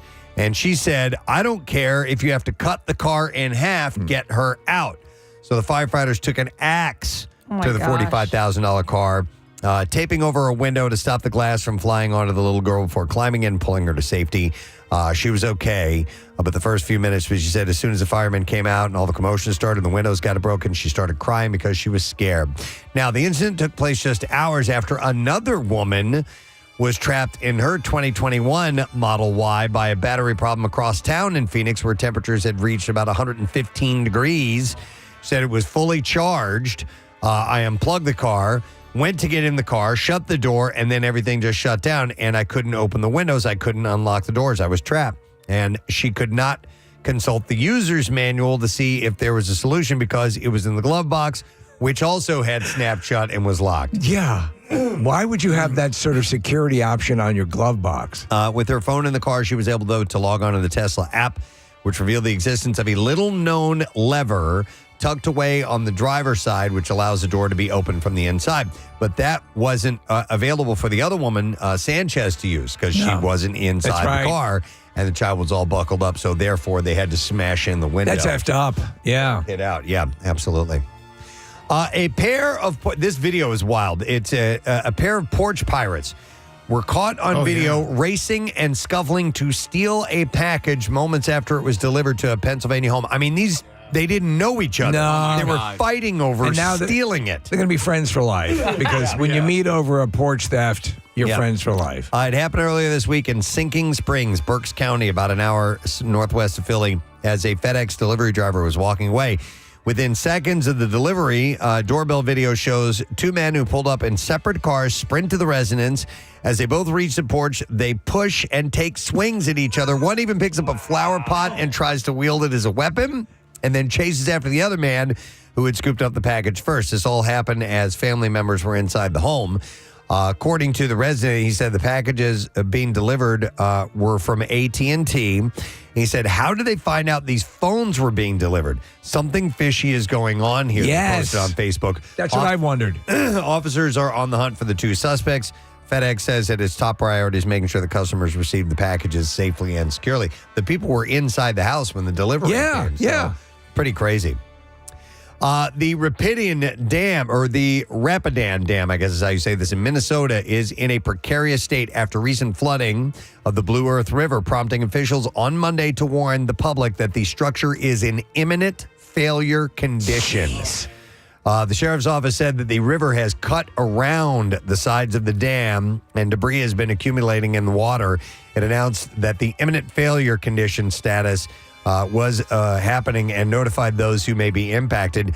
According to the sheriff's office, they said, we don't know if it will totally fail or if it will remain in place. However, we determined that it was necessary to issue the notification. An energy substation located at the dam, which supplies power to about 600 homes, was washed away early Monday morning. The utilities company and its crew were working to local authorities to replace the destroyed substation and get power back to customers. Minnesota Governor Tim Walz spoke at a press conference on Monday morning where he noted that the state has received roughly 18 inches of rain over the last few weeks. Saturating the ground and leaving the water nowhere else to go. There is potentially more rain coming. It looks scary, man. Damn. The integrity of the dam appeared to be holding as of the morning, but officials at the press conference said that they were closely monitoring the situation. So there's one house that's right on the edge. In this picture that we're looking at in the studio, I don't think this is the one. There's one that is really, really about to go over. Yep. And the people keep illegally returning to the house to get stuff. Oh, wow. I understand their panic, but it looks too dangerous. Yep. All right, and then one final story. A Florida man, Gene Oliver, faces multiple charges after being caught on camera throwing furniture off a 20th floor terrace of Midtown Manhattan high-rise building. The incident occurred last Friday afternoon, causing alarm and potential danger to pedestrians below. Is it that new game show, Catch It and You Keep It? As furniture and planks of wood rained from the sky. The NYPD responded to reports of a man hurling tables, benches, and chairs from the building. Officers quickly apprehended Oliver, who was later charged with burglary, reckless endangerment, criminal mischief, and criminal trespassing. And now an LG refrigerator. Videos of the incident circulated widely on social media, showing bystanders watching in shock as he tossed the furniture over the edge. Yeah. Some people gathered in nearby office buildings to observe the scene from a safer distance. The NYPD is investigating the motive behind the act. That is what I have in the bizarre file. Do you remember when we were fictitiously throwing things off City Hall? Yeah, that was for April Fool's Day. Right. Yeah, we said we were throwing refrigerators and stereos and all kinds of things. And if you caught it, you could keep it. I think we did that 2 times. We did that, and even though we'd be, in fact, all throughout it, you were saying this is not real. Anyway, we are, and this is not real. But people showed up. Yep. Well, listen, it may sound like it's not real, but it is a legit event that is taking place in Center City this week. And Casey and I have been a part of this event for many, many years. We're excited to announce that Wawa Hoagie Day is happening on Thursday, and we'll get you the details because we got the head goose right here in our studio. Head goose. He is the CEO of Wawa, Mr. Chris Gheysens. Good morning. How you doing, man? I'm doing great. How about you guys? Nice to see you. We're wonderful. Good. We're excited for Hoagie Day again. I am too. It's a great time of year. Hoagie Day, Hoagie Fest. Just hoagies everywhere. Yeah, so there's Hoagie Day and Hoagie Fest. Explain Hoagie Fest. Well, Hoagie Fest is that iconic sort of promotion. It can't be summer in the Philadelphia area without really good hoagies, Wawa, Hoagie Fest, tie-dye, and this year it's actually running a lot longer. It started last Monday. You get $5 shorties, $6 classics, all the way to August 11th, and then there's a whole bunch of other things going on at store level. But it's exciting, it's fun. Yeah. Our associates love it, customers love it. You know, it's sort of Philadelphia, Jersey Shore hoagies. Yeah. So for Hoagie Day, though, the associates work ridiculous hours. They do. It's an all-night process to put that thing together. Yeah, we have about 100 Wawa volunteers, associates that show up, and they get there some ungodly time in the morning. I'd lie to you if I told you I was there that early. But they are making 25,000 Wawa hoagies that morning with fresh ingredients. It's all taken care of. It's amazing, and they love doing it. They're dancing. They're having fun. It's It's Wawa at its best. Where do they do it? Where do they put this thing together? They put it together in sort of the first floor of the National Constitution Center. So it's right there. It's Okay. right there. We then bring it out in these big boxes, and there's a whole production logistics team. As Wawa does, it's really engineered to a way that's pretty precise and well done. Comes off like on time. Everyone gets their food. You got it. It is a mass eat-in. It is all about the food, but it is impressive to see it. Yeah, 15,000 hoagies that morning given out on Independence Mall. Yeah. So, it's a little bit of controlled chaos, but it's pretty quick. You get a free hoagie or 2 or 3, whatever you want, and then we have several thousand also go out to Police Athletic League and to Fill Abundance that morning. And then every Wawa store that day is actually making boxes of hoagies and shipping them out to the local sort of nonprofit organization that they're supporting. It's awesome. I don't know how long I've been doing it, but I feel like it's, since the beginning. And you say controlled chaos, but I got to tell you, it is always so positive down there. The vibe, and I'm not talking about just because I know that the employees, their heads are on a swivel and they're getting stuff done. But the thousands of people that show up, they wait patiently. They watch. It really is a great vibe down there all day. It is. It's always been like that. And thank you guys for being there. We like to think people come out for the hoagies. They come out for Casey, Preston, Steve, guys, and a great hoagie contest. But and that's Philadelphia, Casey. I think that's Philadelphia has a lot of raps, but Philadelphia at its core, good people coming out. You're in Independence Mall, history, hoagies, beautiful day. People are just happy to be there. Chris, I want to ask you about Philadelphia-based companies, because when I think of them, I think of Comcast, I think of QVC, Vanguard, and of course Wawa. How many employees does Wawa have now? And are you guys quickly becoming the largest employer of anyone in this area? Well, we would be towards the top in Pennsylvania as an employer. When you think about Wawa across all of our stores, we're closing in on 50,000 employees right now. That's amazing. So yeah, we obviously spread out, most of them in the stores, about 1,500 at our corporate office. Do you know what's amazing, though, is that I know we talked about this before. So yes, there are those positions available, but people turn a Wawa into a career. You guys cultivate that line of thinking. That gives the employees ownership of their locations. They feel invested, and the result is in the store. I mean, absolutely. We were talking before you came on. It's like every day I'm at Wawa, you stop by. It becomes a ritual, but it's always.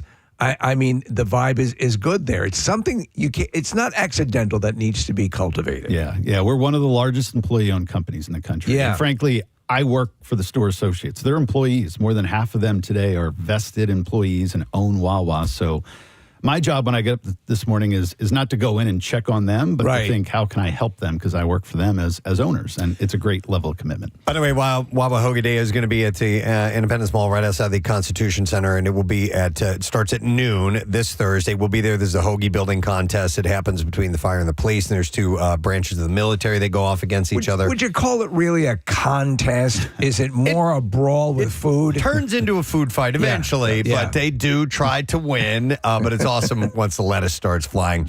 So you're invited to come down and partake upon that. But speaking about Wawa in general, number one, I think one of the most I guess innovative things that you guys have done in a little while is the self-checkout. Yes! Which is badass. We're finding that to be super awesome. But also the expansion is continuing to happen, right? So now we're kind of the tendrils are heading into the Midwest, if I am understanding correctly. That's coming. We actually just opened our first store in North Carolina, Kill Devil Hills, and so there'll be more coming in North Carolina. That store's been well received, and we actually opened a store in Alabama too. Alabama. Yeah, it feels far away, but it's part of the Pensacola market, sort of the Mobile, Pensacola out of Florida market, and everything. Part of Florida. And then we do have the Midwest coming online. We will open a bunch of stores starting next year in Indiana, Ohio, and Kentucky. we freely admit, and we did earlier this morning, to being conflicted because it is ours. Yep. But we also, like I said this morning, you wouldn't want to hoard life-saving medication. And so, in a way, we know how it will enrich other people's lives. But as long as there's something that always points here, as the mothership, we're happy with that. Yeah. Well, our corporate office will always be here. Yeah, This is our hometown. This is, we've been in business actually in some iteration for over 200 years. It's crazy. Incredible. In southern Jersey on Market Street here. And the reality is I like that. We sort of, if you love us, you love someone, set them free a little bit. But we get so many people from out of town. I could show you emails probably this morning while I'm sitting here. Please open a Wawa in this part of the country. Yeah. And when we just did groundbreaking events out in those Midwestern cities, hundreds of people showed up for groundbreaking, which is just shovel dirt and a photo and a smile. Yeah, they didn't buy anything. And the reality is because they were from here, they're transplants, and the love of Wawa, we're just blessed. So, yeah, we're going to bring it, but don't worry, Steve. We're always Philly in our heart. We're rooting for the Eagles and the Phillies. I just want to be your best gal. Yeah, you got it. Hey, Chris, Marissa off air was talking about how on point Wawa's merch is. And the stuff that you guys come up with that's got to be a department unto itself. It's someone's side of their desk, you believe it or not. But yes, we've had hit or misses over the years. We always get, should we sell it at store level? Should we not? Should we just give it away? Largely we just give it away, to be honest. But yes, I would say we've done much better. And that's all the cool, pretty people that sit in our social media team now that take care of all that. Was They're a much misstep younger and funner and cooler. They have a better beat on it. Was the Wawa Anvil a misstep? It was. When we threw that off of the building to catch those for free. It just made no sense. My favorite piece of merchandise that I've collected them over the years because you guys graciously give them to us when you come in, but the beach towels. People stop me and they're like, where did you get that towel? And so I have them from over the years, and people at the pool, at the beach, wherever I am, they love them. It's a good one. Thank you. Also, Thank Chris, you. last year and this year, you've continued a great relationship with Kyle Schwarber. This year, added the Kelseys, which is really cool. How did that come about? We did, yeah. We've done a few things with Jason in the past, small, and certainly this year we wanted to bring a lot of fun and excitement to Hoagie Fest. So, you can go in and you'll certainly see them on TV. They were apparently a ton of fun to work with on creating the commercials and some of the fun and advertisements. But we have the Jason and the Kylie, two hoagies that are their recipes that are sort of front and center on the touchscreen when you go into a Wawa for Hoagie Fest. And I think it's just the beginning. You're going to see some other things. And I'm going to tell you, Kylie might be the star of that. She's so really? Yep. She's amazing. She really is. Yes. And the thing with Kyle Schwarber, it's hilarious and awesome because, every June in this guy's career, he's been incredible. And it just so happens to coincide with Hoagie Fest. Yeah, we don't pay him to do that, I would say, but we will take credit. Yes, isn't this the most historic June ever, I think, for anyone? And on multiple levels. So we like to have fun. Kyle, we certainly will hopefully do something again with Schwarber Fest. And actually, just last Friday's game, Bryce Harper had a Wawa colorway sort of cleats and some other things on that we had a little fun with him as well. You know what? I'm also, again, this is a big love fest here, but I might as well go for it. Casey and I are big fans. The pizza. The pizza's turned out to be. You're the person. Yeah. People. Right? Well, listen, and I got to be honest. My team's going to hate that.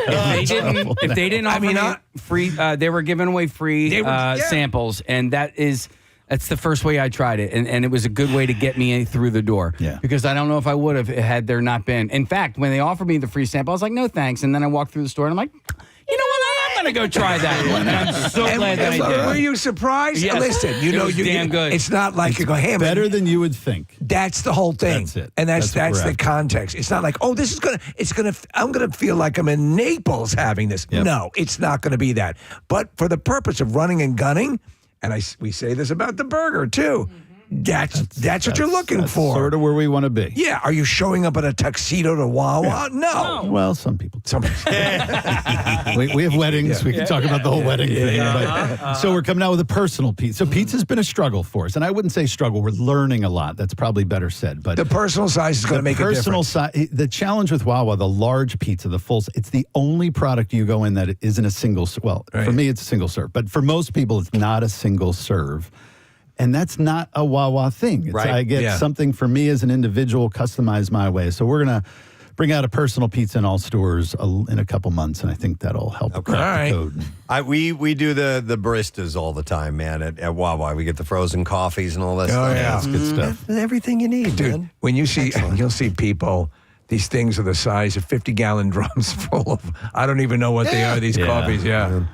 Well, listen, with all this talk about the food and because I do have some giveaways, so I have a $50 gift card that we can take. Call number 184215-263 WMMR and set you up with that. But we're mainly here. Chris is mainly here to talk about Hoagie Day. It is on Thursday. Chris, you will be there. I will be there. Yeah. And I know you guys have been there. Thank you. Yep. It's a big deal. You do a great job. We have a good time. Excited. We get a free lunch out of it, too. It's going to be a beautiful day. It is. Thursday's looking great. Like 85, 86 degrees, partly cloudy skies. Doesn't get better than that. It's perfect. So come and join. It is free. It is absolutely 100% free. Just come down.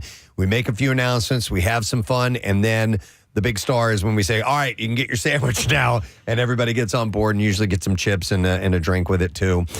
So noon is when the whole thing starts, and it will be right in front of the National Constitution Center between 5th and 6th Street. Just come down to the Independence Mall. You'll find it. The masses. Days before the 4th of July, it is so cool to be there in the morning, and seeing everything laid out. And it's just wonderful. Very patriotic. It is. It's the opening event for the big 4th of July fireworks and concert on the Parkway as well, which will be great. Yep. And you can get all those details just to go to Wawa's main website. July4thphilly.org or something close to like that. Google it. Try that. Can I use Google for that? Yeah. You're going to get a talking to when you get back to the office. All right, man. We will see you on Thursday. Yes. Thank you. It's the Appreciate head it. goose of Wawa, CEO Chris Gheysens, and it's Thursday, so come and join me and Casey and the thousands of others getting a free lunch. It's a wonderful thing. We're going to take a break, and we'll be right back. Stay with us.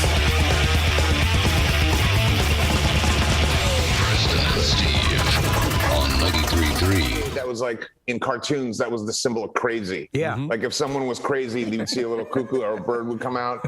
And I just kind of came with this whole embracing. I do a company called Dual Diagnosis, which is it's an art/clothing company that's geared at lifting the stigma of mental health issues. Right. And there's a whole story behind the cuckoo. I don't know if you know about it, but if you look inside that box, it's all complicated gears and springs and coils and wires. There's this little bird that's trapped in there. It can't fly out because it's held down by these weights. Yeah. You see the weights that hang down? Right. Which could be, its emotional baggage, for instance. And so until it drops that baggage, it can't fly and reach its full potential. Wow. And it's locked in this confusing box that's making it crazy. So, yeah, I collect them, and then we also use them artistically throughout the Dual Diagnosis company, and that's spelled DUAL diagnosis, and dualdiagnosis.com. Well, I never realized there were so many metaphors attached to a cuckoo clock, but I think that I invented them, but they work. But that's good. I can completely see that because I'm fascinated by little mechanisms and the artistry of that stuff, animatronic things, and all of that. Have you yourself ever designed a cuckoo clock? I designed what I called a cuckoo clock wristwatch. Was when I took that clock and I duct taped it on my arm. Okay, that counts. This is a crazy watch, but no, I'm not a tinkerer. For instance, I love watches. I love components. I love things that work like that. But I mean, these things, they're kind of genius, and the implications, like the humorous implications that they contain, are kind of funny, and you just don't see them anymore. But if you look around my house, like I think there's one over there. Yeah. There's one there. There's one on the other side. So there's like 15 of them in here. But the best part is that they're all set at different times. Yeah. So throughout the day, just a different bird is coming out. That's great. And it will literally drive you insane. I mean, if you're not insane already, put up 5 cuckoo clocks. You know what it's like. Yeah, my sister's actually obsessed with cuckoo clocks as well, but she does not have one. Maybe that is a good gift for me to get for her. It's a great gift, and they They make them battery operated now, but the ones that are really special are the ones that are handmade, that use the actual weight system to have the time tell time. And even the pendulum has to be hung at the right length. Otherwise, it's going to either tick too fast or too slow. Okay. So they're very complicated things, but they are interesting to be obsessed with, say the least. I completely get it. Yeah. I did not expect to be talking about those. Well, I'm sure you're not going to expect to talk about this either. Are you wearing a Snuggie right now? No, right now I am wearing it's like a hooded cape. This is like for outdoors life. That's pretty ceremonial outdoor life. And it happens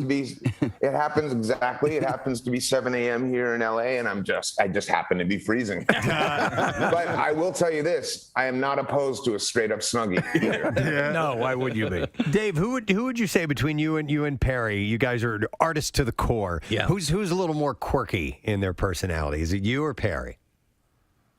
We both have a lot of, I guess, independent thought, I would say. Mm-hmm. And, but I would say that, I would say Perry, just because being a front man of a band like this and having to have that sensibility and be on every night and deliver every night, like I get to turn around and hide behind the guitar and like get lost in my instrument, which I love, because I did a solo tour in 2000 and I just came to learn that I didn't love it. I didn't love leading the band. I didn't love being the lead singer. I didn't love the eyes. I didn't love the pressure. And Perry can do that really well. And he, in fact, loves it. So I would say that there is a component to his personality that allows him to be that extroverted on stage and do it with authority and conviction. So I don't know if I would say he's more quirky, but I would say that he has what it takes to front a band. Yeah, better than most, I would say. And I think along with that kind of mentality, you've got to have some walls down, to allow yourself to be that raw in front of people. Totally. And while at the same time having certain walls up. So I think it's a microcosm of some kind of very strange dance that goes into being a lead singer. And, he's, as far as I'm concerned, he's one of the best frontmen that have been around in the past 30 years. Is it hard, speaking to that point about, because you let a lot of you out, with your love of the tattoos and artistry and the cuckoo clocks and things, things that are part of you. Is it hard when you are in the public eye the way you are, and you're talking about Perry being more up front and being the front man, but you are a personality, you are a pop culture personality. Is it hard to know, I'm going to keep this just for me, Do you know what I'm saying? Where you're not always revealing stuff about you. Oh, no. I mean, things that I like and things that are interesting to me aren't really revealing anything. And those aren't like deep personal issues that whether or not I like cuckoo clocks, I better keep that to myself or I feel exposed. It's too personal. Like I don't feel exposed. Yeah. But, I've also taken it upon myself, and years ago, I wrote a book and I put out a documentary that were about very difficult things in my life, and I think that the intention and hopefully the joy of that was to help others feel less alone that were in similar situations, whether it's grief or trauma or drug addiction or any of the things that I've been through. I like to share with people that there's an alternative way, that it is possible to get past that stuff. And even though the demon of addictive behavior may be with you for your life, it's about channeling that addictive behavior into an area that can be healthy for you. Well, yeah, So, I'm sober for 9+ years at this point, and I just know that it was important for me to see and interact with people who were living a sober life, a happy and content sober life. But then there were also other people that, like musicians, Trey Anastasio being one of them. I'm a fish head. He had been sober for a couple of years at that point. When I saw, I'm like, okay, here's somebody that's doing it. And I was able to gain strength through them. And so when you do that and you're outspoken about whatever struggles that you have gone through, there are people out there that really do hold on to that and gravitate towards that. Yeah, I think the one thing that I would say is that, the company I'm running, Dual Diagnosis, is all about mental health. I put out a book that was about my drug addiction. I put out a film that was about my mom's death. It does resonate with a lot of people sometimes, if they've got similar circumstances. But, at the same time, I'm not a doctor. And so those people will come to me personally and say, I'm going through this and I don't know what to do. And I'm like, look, I already told you what I went through and how I dealt with it, but I can't advise, like a doctor would. Like, I don't know what to tell you. That's, you need to find a team of your own. But I think that that's not the tough part. I don't really think there is a tough part to it. I think that as long as you're comfortable with who you are and what you've been through and that, behaviors can change. Yeah. I mean, really, that's all we're doing. Like, I may not be doing drugs anymore, but now I'm in line at 1 a.m. at GameStop waiting for the next thing to come. Dude, all right. Yes, that's exactly, that is the right way to think about it. We all have the same doctor. He's kind of he's on TV in here in Philadelphia. And he says, if I have to, I will write you a prescription for a video game. Because that's the stuff. To get that joy of something that doesn't have, like you say, you're not smoking crack. This is something you're into. Something that's not going to kill you. Exactly. That you can get passionate. Like, I love living through other people's passions, and it excites me to revisit my own. Your cuckoo clock thing, or just the different things you talk about. That to me is something that people, they sometimes seem reticent to allow themselves. Well, it's just crazy. Should I really collect that, or is that do it? Because we just don't think that way a lot of times. Well, ultimately, we're all here for however long we're here, and we are ultimately going to dissolve into the universe or whatever happens. Right. So, do what you love, as long as it's not hurting anybody else or yourself. Yep. Like, there's really, that this life was given to us for us to enjoy. Yeah. And I really feel strongly about that. And frankly, one of the things that I enjoy about life most is being able to perform with this band, and to come out and do that with you guys is what is that, the 25th, September 25th? Correct. Yep. I'm super pumped about that, and that's, I wouldn't be able to do that had I stayed on the path I was on. Right. So it's all, to me, it's all, this. I'm in the bonus round. Yes. You know what I mean? Yes, absolutely. I unlocked the little part of the game that allowed me to play in another room. Yes. I'm into it. Dave, we're all excited about that as well. I wanted to ask, so every Tuesday we do a thing, it's called Tattoo Tuesday, and we give away a free tattoo every single Tuesday. And as a result, we used to do it here in the studio, and as a result, we've had several contestants and winners of Ink Master in our studio actually administering tattoo, which is really cool. Is Ink Master coming back to Paramount Plus by any chance? Do you know? You know what? I honestly don't know. I heard that they were picking it up. That was the last I heard of it. The only thing that I can assume from not hearing anything is that they're rebooting it with a new cast. That's all I know. That's all you know? All right. In fact, I don't even know that because there's been very little dialogue. So I hear that Paramount Plus is going to pick it up. I guess they started a new streaming service. Yep. And, but I don't know. But I will tell you what's very funny about that is that Ink Master was a show that, it was on 10 years ago. It's hard to believe it was a decade ago that started, and we did 13 seasons. And then during the pandemic, Paramount sold a couple of seasons to Netflix. So now it's on Netflix, but these are old episodes. Right. But what that did was that opened us up to a whole new audience that had never seen us.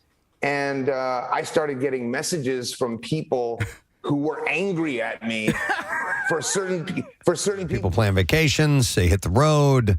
I have a variety of different travel bits of info that I'd like to pass along to you. Do we have an official travel character for you? I'm the travel agent. Are you the travel agent? Yeah. Okay. There we go. Everybody, welcome on board. Right. I like that, the travel agent. All right. And then the Airlino? The Airlino. I forgot about that. Nick. Thank you for listening to our radio show today. We know you had a number of options, and we are glad you chose us. So Skytrax World Airline Awards have apparently come out for the year, and these are the best airlines overall. And apparently, these no are like, one won. These are like the Oscars. Yeah, I was there at the awards. I had my tuxedo.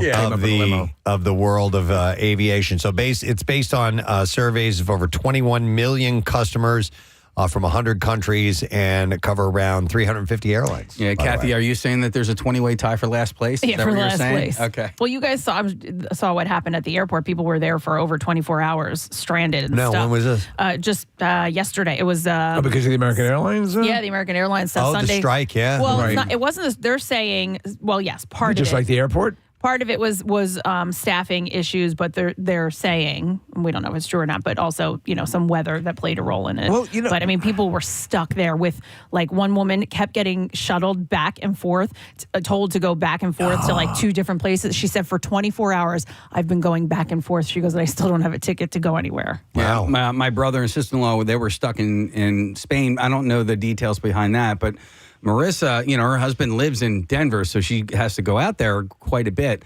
And she just had an ordeal 2 weeks ago where legit her seat was given away to some guy right in front of her face, like right there at the terminal, like for no reason whatsoever. They gave a standby seat, her actual seat on the plane. They gave a standby seat. Marissa, do you want to comment on this at all, or you think that they just didn't like you? Yeah, well, they were just very rude. This is an airline that I was very much praising a few weeks ago, and I understand why people say that they... Would you say that it's in your spirit that you... No. Or no, it's It's not. just like a whole new frontier. A whole frontier of things. Okay, I gotcha. Look, Yeah. I was all about it. I thought it was easy and going, and then I had an experience, and it's just the way the person treated me, but I will... circle back and say Maxine at Southwest was an angel. Okay. She saved my day. She passed away. Yes. But then God rest her soul. I had bad experiences both ways, because the second way coming back, the flight was delayed. I didn't want the same thing to happen. It changed terminals. Like their whole app was down, and the terminal was 30 terminals away. So it wasn't like it was 4 or 5 and away. Well, this isn't... and then, Steve, I didn't get an alert that my flight was delayed until 10 a.m. the next day. These are all the nightmares. This is a celebration of the best of. You mean Yeah. 30 gates away, Gates not away. 30 terminals. 30 airports away. Sounds so much more dramatic when Yeah, I say 30 terminals away. You should be an anchor. Well, it may not be a surprise, Kathy, but there were no U.S. airlines in the top 20. Oh, really? Wow. Oh, So- of the best. Yeah, these are the best. Right. Yeah, so Okay. these are all everywhere else in the world Yeah, but the but- U.S. Well, you see, there's been, I think, a recent focus on some of these really higher end carriers where you have these suites up front and stuff like that, where you have attention to detail and they massage your tootsies while you're sitting. All these things, yeah. I'm not sure how much that's taken into, probably some of it. Yeah. But Getting you there alive figures high up on the list. Skytrax says that this year's votes were the closest since the award started in 1999 and even required a recount. But Qatar Airways has been named the world's best, or Qatar, as some people might pronounce it. It has been named the world best airline for the 8th time in the 25-year history of the awards. Is there any specifics involving amenities and things of that nature? No, not in the article I saw. It's just basically got the list of who won. Do they have a USB port? The Middle Eastern carrier narrowly beat out last year's winner, Singapore Airlines, which is second this year. And, of course, we saw a little bit of that in Crazy Rich Asians. Yeah. There are no U.S. airlines, like I said, in the top 20, but Delta Airlines is 21st. Yay! And also wins for Best Airline in North America and Best Airline Staff Service in North America. Man, I never fly Delta, and I know they love to fly because it shows. Yes. Yeah. They're not out of Philly very often. Yeah. There's not a lot of Philly flights for Delta. Yeah, so we work with a guy down the hall who worked out of Atlanta for a number of years, and I guess that is their main that's airline? their main hub, and Yeah. so he kind of only exclusively flies Delta. I don't. Only because it's always so expensive. Like whenever, if you're doing like one of those Priceline or Expedia or whatever. If you want 21st, it's going to cost you. Yeah, seriously. That's in the world, though. But if you want the best in the U.S., then, Let's go for that's it. the one to go with. Yeah. So Singapore Airlines wins for best cabin staff, while Air Asia is the world's best low-cost airline, and is it Cathay Pacific is the world's cleanest airline. Very clean. So the number one is Qatar, second Singapore, third is Emirates.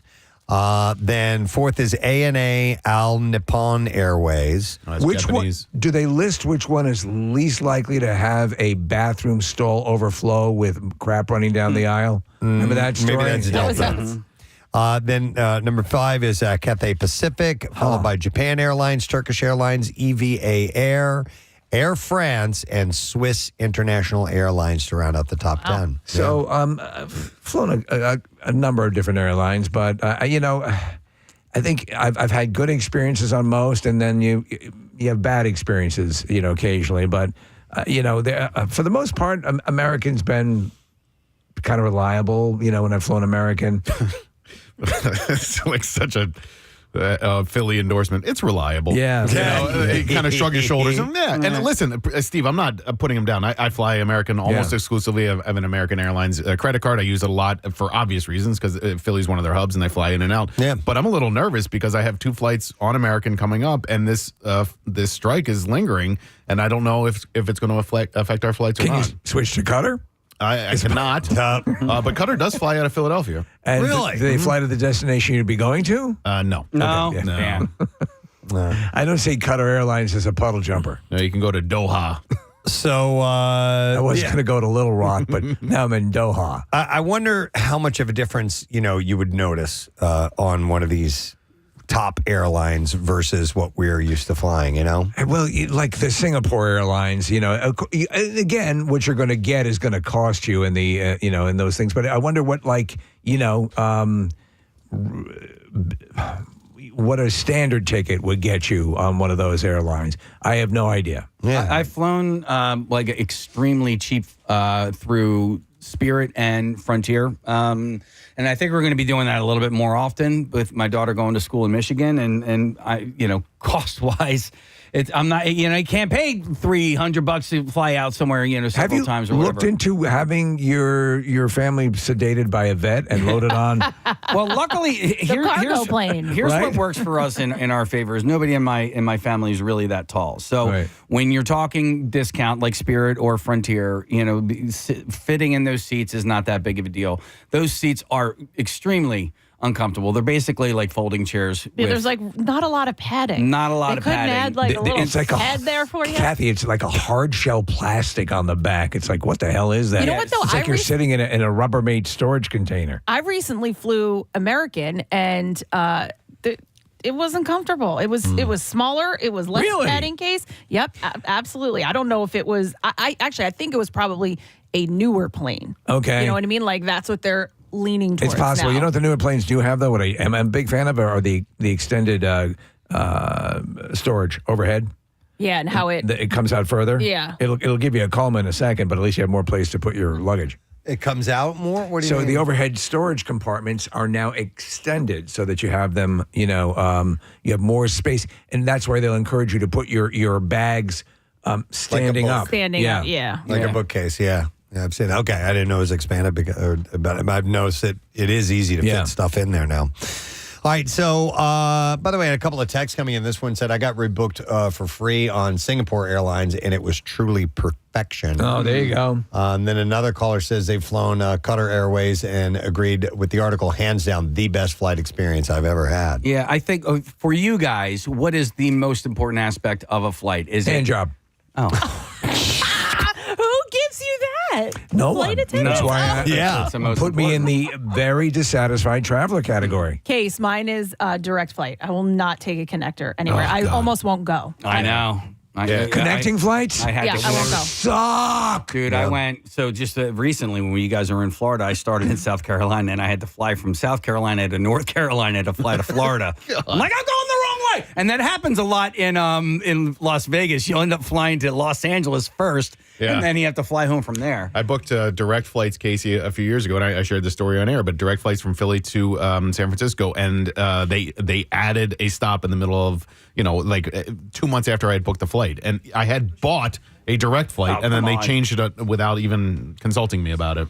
If it comes to, though, the actual aircraft itself, like the actual airplane, doors that stay on, it's the seat's got to be comfortable. Yes. Enough room for me. I'm tall. That's the thing. I need a little bit of leg room, so that's why a lot of times I'll pay for the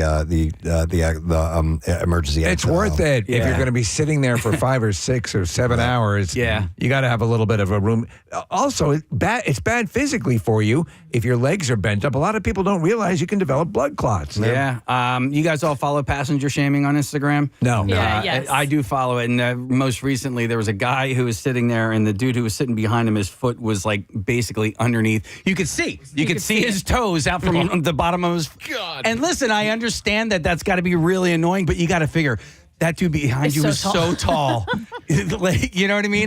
My heart actually went out to the guy whose foot it was, not the dude whose seat it was. Marissa? So, Press, you were asking the differences between these airlines. So I was lucky enough to fly Emirates a few years ago. I was going to Greece. I booked a last-minute trip, and Emirates had just added a leg from Philly to Greece. So I was like one of the first passengers on that flight. So it was cheap and it was new. In the middle of the flight, they hand you, it looks like a little makeup bag. And inside the makeup bag is like a toothbrush, a eye mask, some like hand sanitizer. And that was like That's just a the little beginning. hospitality It was like a kit. little Something hospitality that- clip for like a longer flight. Yeah. But all the food was better. It was just that little. Yeah, it doesn't take much. Attention to detail. And it was like nice little bag. Like I still use it. There are little nuances. That's why, for example, I prefer flying Abu Dhabi Airlines. Oh, why? Why is that? Because when it comes to the Flintstones, whether they like them or not, the that's Abu Dhabi important. do. That's apparently important to you. Okay. Hang on, I'm going to go to Melissa, has flown Qatar Airlines. Hi, Melissa, good morning. Hi, Melissa. Oh, I'm sorry. Now we can hear you. Go ahead. Good morning, Good morning to see you. What's up, Melissa? So we flew Qatar Airways when we went to for our honeymoon in Thailand. Oh, And nice. It was hands down the best experience. So They fed us 5 times. 5. Well, you're traveling a long distance, so I think that's going to be part of it. But were there other little flourishes that we might not be aware of that made it so amazing? Well, Marissa touched on it. They had every seat had one of those little cases, had an eye mask, toothpaste, toothbrush, and socks.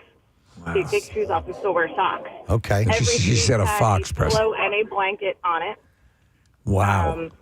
And then our way back was 21 and a half hours to come home. They allowed us to move seats so that I could lay down, essentially gave me an entire row to myself. Nice. Did you, as far as the flight crew, did you notice, what was their presentation? More attentive? Yeah. Yes, very attentive. I woke up flying for 21 and a half hours sleep. I woke up at one point and they had finished serving that meal. He actually asked if he could warm something up for me. So that makes a difference. Those little touches, they just paid attention to every single person on the plane. Yeah, all those added little extra things, a pillow, a blanket, at least offering that to you. Acknowledgement that I'm human. That makes a huge difference. It really does. It adds to it without question. Awesome. All right. And the food was good. And if you get good food, that's pretty damn awesome. How shocked are you when you get Thanks, Melissa. if you're on a flight and you actually get like actual silverware and like real it's great presentation? And whatever I'm served, I'll eat all of it. Yes. Like every bit of it. Because you don't know. Even if I don't care for whatever that cuisine is. What if you crash on an island? I will eat it. And also another thing is, if you want to purchase extra things, if you're on a longer flight and they have like a snack box or an actual meal, my God, it's expensive. Yeah. It's ridiculously expensive. And it's not good. And it's not that good. It becomes good though because you're lulled into this is going to be the last biscuit I ever eat. I'm going to go to Dan, who has flown Emirates before. Hi, Dan. Good morning. Hey, sorry to bother you guys at work. Nah, it's all good, Dan. So you flew Emirates. It's one of the top ones. Tell us about it. I did, yes, and I was basically going to talk a little bit about what everyone else has already talked about. Marissa talked about. It's the pleasantries, it's the small details. The overhead luggage bins are massive. They're very easy to take up and down, so pretty much every bag fits in there without question. I've never seen them have to finagle suitcases and then take them off the plane because it didn't have enough space. It's always enough space. There's always plenty of room for everybody. And I was actually going to tell another story since people have already talked about Qatar and Singapore and Emirates. Preston, is Korean Air on there at all? I was curious about that. Hang on a second here. I don't remember seeing it. Not in the top 10. It may be somewhere in the top 20. Maybe later down the list. Yeah. So we were flying back from Seoul, and there was a small issue with the coolant system, and a little bit of it actually ended up dripping on my white shirt. Very rare for one of these situations, but as soon as the crew on the plane saw that happen, when we got to our layover spot, we got off the plane. They took her into a service area, and they paid her straight cash to go get it fixed at a dry cleaner. They paid her $50 straight cash.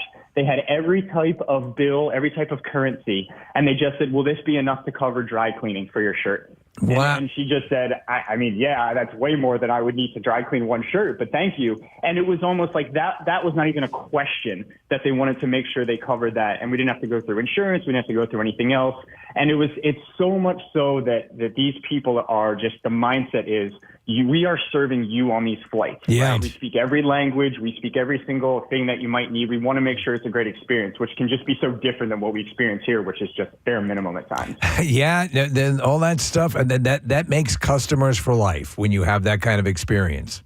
Exactly. Yeah. All right. I think that's where it's just such a major difference at times, and when you feel like you're getting kicked on and off the flight. Yeah. In some of our experiences. So you're saying if by chance a nude man jumps on top of the beverage cart and takes a piss, that's going to really affect it negatively, your experience? Steve, they would have a filter to make sure that water is drinkable by the Awesome, Dan. Thanks, brother. Appreciate it, man. See ya. All right, see ya. He's right, though. It's just different in other parts of the world. I was stuck in Shannon, Ireland, and Aer Lingus was, and they're not on the list, but we were delayed. There was something wrong with the plane. They didn't know when we were going to be able to fly out, and they brought in lunch for everybody, while we were waiting. And it was, they constantly updated you. We're so now sorry. We're going to perform river dance for you. Yeah. But almost, stuff that you wish that people who, worked in the United States, I remember the flight attendant saying, "We want to get out of here, just as much as you do. We're trying to get as much information as we can." It just seemed much more helpful. I've taken some foreign flights.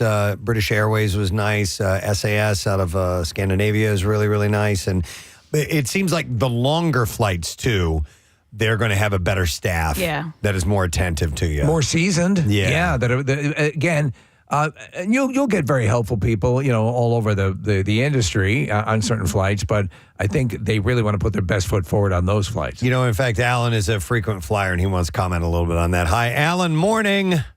Hey, morning, bitch. Hey, what's up, bitch?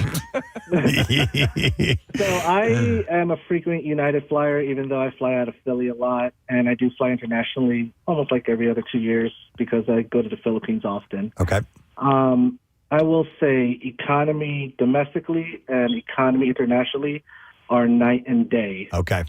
And let me tell you, I flew to Hawaii once with United. No meal at all. Wow. You flew to Hawaii and you were departing from here? Yeah, from Philly. And I was given a choice for a snack box, but, for as long as it took to go to Hawaii, I did not get a meal. What was that, Shawshank Airlines? Snack box isn't going to cut it. But I want to give this one to Steve. Steve, I know you're a K-pop fan. Yes. You use Korean Airlines.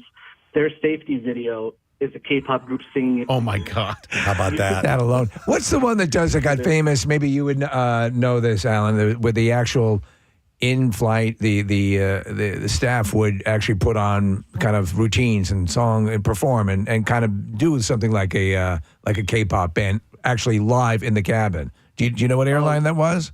I have never experienced it. All right. But another experience I have was Eva Air. I think that was on your list. I flew their Hello Kitty branded airplane, and that was pretty fun to have. It's pretty fun to fly on. They used to remember there were those gimmicky things that used to be. I mean, well, Hooters Airlines. Remember that? That kind of that was came a and went. hot minute. For a hot minute, that was, and then there was a Playboy carrier for a while. Those are all gone now. I've seen routines on Southwest from time to time, Steve. Like the flight attendants will get into it and have some fun with the the presentation and how to do your seatbelt and that, that kind of thing. So sometimes on Southwest, they'll enjoy it. The 4 majors in the U.S. Are American, Southwest, Delta, and United. And then it's a huge drop off to the one below that, which is Alaska, then Spirit, then Frontier, JetBlue, Allegiant, and Hawaiian. And then Shawshank. Then Shawshank. All right, Alan, thank you, man. Appreciate it, bud. Thank you. All right, we'll see you. What did AirTran? Flying Shawshank Airline. What was that, kid? I was just asking, what did AirTran become?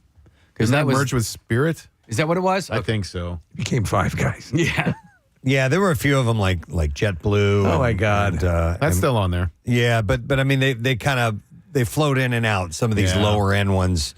There was one. Remember, a couple of them crashed in swamps. Yes, they had 2 of them. Was that JetBlue?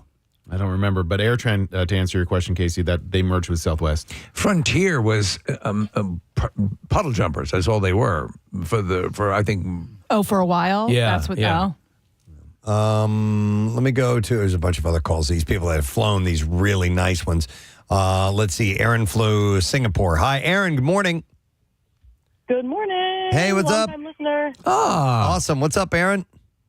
So this was quite a long time ago. I think when Singapore Airlines was fairly new, and I had actually booked a flight with a budget China line. It was called like China 3000 or something like that. And leaving Singapore, the flight got canceled, and they rebooked me on Singapore. This plane was so big, they start boarding 2 hours before the flight starts. And then you get on. So they just offer you hot towels to wash your hands constantly. And like all other callers said, you get these little packets of amenities with hand sanitizer, toothbrush, blankets. And they just, I swear they offered snacks every hour to you, but very quietly and respectfully if you wanted to sleep. I thought you said they offered smack. I'm like, wow. No, but they offer snacks that frequently. That's amazing. On top of meals. And Yeah. same thing like another caller said, if you were asleep for a meal, they had it noted on a chart. They knew to go back to you. It's nice. And you were not in first class. Were you in first class? Flight attendants. Yeah. No, this is regular. Yeah. It's just regular. Yeah, coach. Man, Wow. man. Awesome. And the flight attendants also, this was amazing. I'm pretty familiar with other languages. I've worked in hotels for a long time. These flight attendants spoke probably 10 different languages, and I would say across like 6 different alphabets. It was crazy. That's astonishing. So thank you, by the way, Aaron. So that's why, and you ask about the ticket prices. There you go. That's what you have. They have to pay those people extra to have all these qualifications. Multilingual. So that's why if you want the good experience, that's why you got to pay for it, because they have to pay them, and in order for you to afford what they're paying for them, the price has to be. You have to know how to say Kit Kat in Russian. One more quick call. I have Tony talking about KLM Airlines. Hi, Tony. Good morning. Hey, chicken pot. Did they serve that on KLM Airlines? Hey, no, real quick, I'm sorry. I've been listening since, like, your Y100 days, Thanks, bud. PMS, like, through and through. Love you guys so much. Awesome. But, yeah, KLM Airlines, I think they're out of Europe. What they do for their business class is they give out porcelain figurines, and they're filled with booze. And I was curious if KLM Airlines made the top 20. So you're saying just for every passenger, you don't have to be in a particular class? I think it's just business class or first class. They give out these booze figurines. Wow. Well, that'll get you higher up on the list. I only have the top 10 in this particular article that I have, so I'm not sure where they fell in the top 20. But that sounds, if they're handing out booze, they're probably going to rank pretty high, I would think. Yeah. All right, thanks, man. Appreciate it. Appreciate you calling in, Tony. It's pretty wild. We'll see you, buddy. Wow. So that is I don't have a reason to be on any of these airlines, but just to get on the plane, it might be worth taking a trip. Well, I think the first class on the Crazy Rich Asians, Singapore, that I think that's like $40,000, I think. I wouldn't doubt it. Yeah. I wouldn't doubt It's it. at all. crazy. Man, oh, man. Well, I told you I had a couple of travel stories, so I'm going to add another one to this list if you don't mind. By all means. Real quick, because this is, I found this kind of interesting. So there's something called destination dupes. Destination dupes. Yes. And I know it sounds like a stupid 80s movie or something like that. Destination dupes. But dupes, it's apparently when you... Are we familiar with the concept of dupes? No. Anybody heard of dupes? No. Like you're being duped? No. Good. I'm glad I'm not the only one. Okay. I thought I would bring this up and you guys would go, yeah, that's been on TikTok forever. I thought it was or a whatever. flim flam. So it says, we tried dupes for pricey makeup, skincare, and wine, but would you try one for travel? Is there? Do you type in the word dupe before you do? Like, let's say you're going to AmericanAirlines.com, you go dupe.AmericanAirlines.com or something like that. No, this doesn't have anything to do with airlines. Okay. So this is a destination dupe. So when you get to the place you're going to, this is according to a poll of 2,000 people with upcoming travel plans. 61% are searching for one of these dupes to save on a trip. Essentially, it's you go somewhere, you take pictures, and then you say you're somewhere else, meaning that this looks a lot like a really cool sounding destination. Oh, so it is like a dupe, like It's a like faux, scam. It's a scam. You're doing it though. Right. Yeah. But you're still going somewhere. You're still going somewhere. Beautiful, right? It just Yes. looks like the Bora Bora or whatever. Exactly. That's it. So you're in Miami, but you're saying you're in Tahiti. Yeah, precisely. So, and I have a list of the top 10 destination dupes that Americans are interested in visiting. All right. Which these could be just fine without going to the real place. Well, yeah, that's what I'm wondering. So here's one, the U.S. Virgin Islands instead of the Bahamas. It's fine. That's the top one. I like the Virgin Islands. Yeah, and I've been to the Bahamas, and I liked the Virgin Islands better than I liked the Bahamas. I feel like that's not a good dupe. All right, how about this? Belfast, Northern Ireland instead of London. No, that's not a good one either. I've never been to Belfast, so I don't know. You're still making it to the British Isles. So. Yeah. I mean, I would think like, Manhattan and Right. pretending you're in London or whatever. Like if you're traveling overseas and you're going to Belfast, maybe it's not as... to me, a dupe would be Little Rock, Yeah. you're in, and you're saying you're in Paris. Right. Well, yeah, that I said Bora Bora, but Right, like yeah. really you're, somewhere in the United States, like in North Carolina. But Right. It's so beautiful it looks like Bora Bora. Where's the ocean? Where's the ocean? Number 3 on this list is Memphis, Tennessee instead of Nashville. No, that's so stupid. What? You're in the same state. I know. These are dumb. Yeah. Close to I know. the real thing. And it's not... Yeah, just get in the car for 40 minutes. Yeah. So we do it a lot here. We're in Bala Cynwyd, but we pretend we're in Glen Mills. Right. You go to what do you call it? What's that place in North Jersey? Begins New with an York? H. Hoboken. Hoboken. Like, and you just take a picture of the New York skyline. Like, Yeah. we're in Manhattan. Yeah. Actually, you know what? I took a ride share over the weekend. The guy that was driving me was telling me about Hoboken and how that it is a party place, big time. Yeah. I didn't know that. Yeah, it has been for a long time. I had no idea. I've Yeah, never been there. A lot of friends from college, because they couldn't afford to live in Manhattan or even Brooklyn. That's exactly it. They lived in Hoboken, and great bars and easy accessibility to the city. Yeah. But yeah, Hoboken has been a party spot for a long time. But a lot of people don't. Go A lot ahead. of people don't want to live in the city, and that's where they'll go because it's still easy for them to commute into Manhattan if they need to. Same thing goes true on the other side of Connecticut. So people, instead of living and going broke living in Manhattan, Yeah. but Hoboken now is we think of the Bugs Bunny Hoboken. Is like What I didn't know was that it's apparently socially, yes, Oh, yeah, it's like like a really Antioch. badass place. Yeah, I was just going I to make didn't know that that. comparison. Yeah. All right, so then you have Caraco instead of St. Martin. We've all been to St. Martin. Yeah, before. we have. Yeah, which Should was go back. We should go back, right? Yeah. The Napa, California instead of Tuscany. There you go. Hey, That's Okay. one. That's one. Yeah. I mean, Napa's great. pretty damn good. But you're talking about international travel and that comes with a few more complications than traveling domestically. Just book something on Spirit. And if you live over on the West Coast, then it's even easier for you. Liverpool instead of London.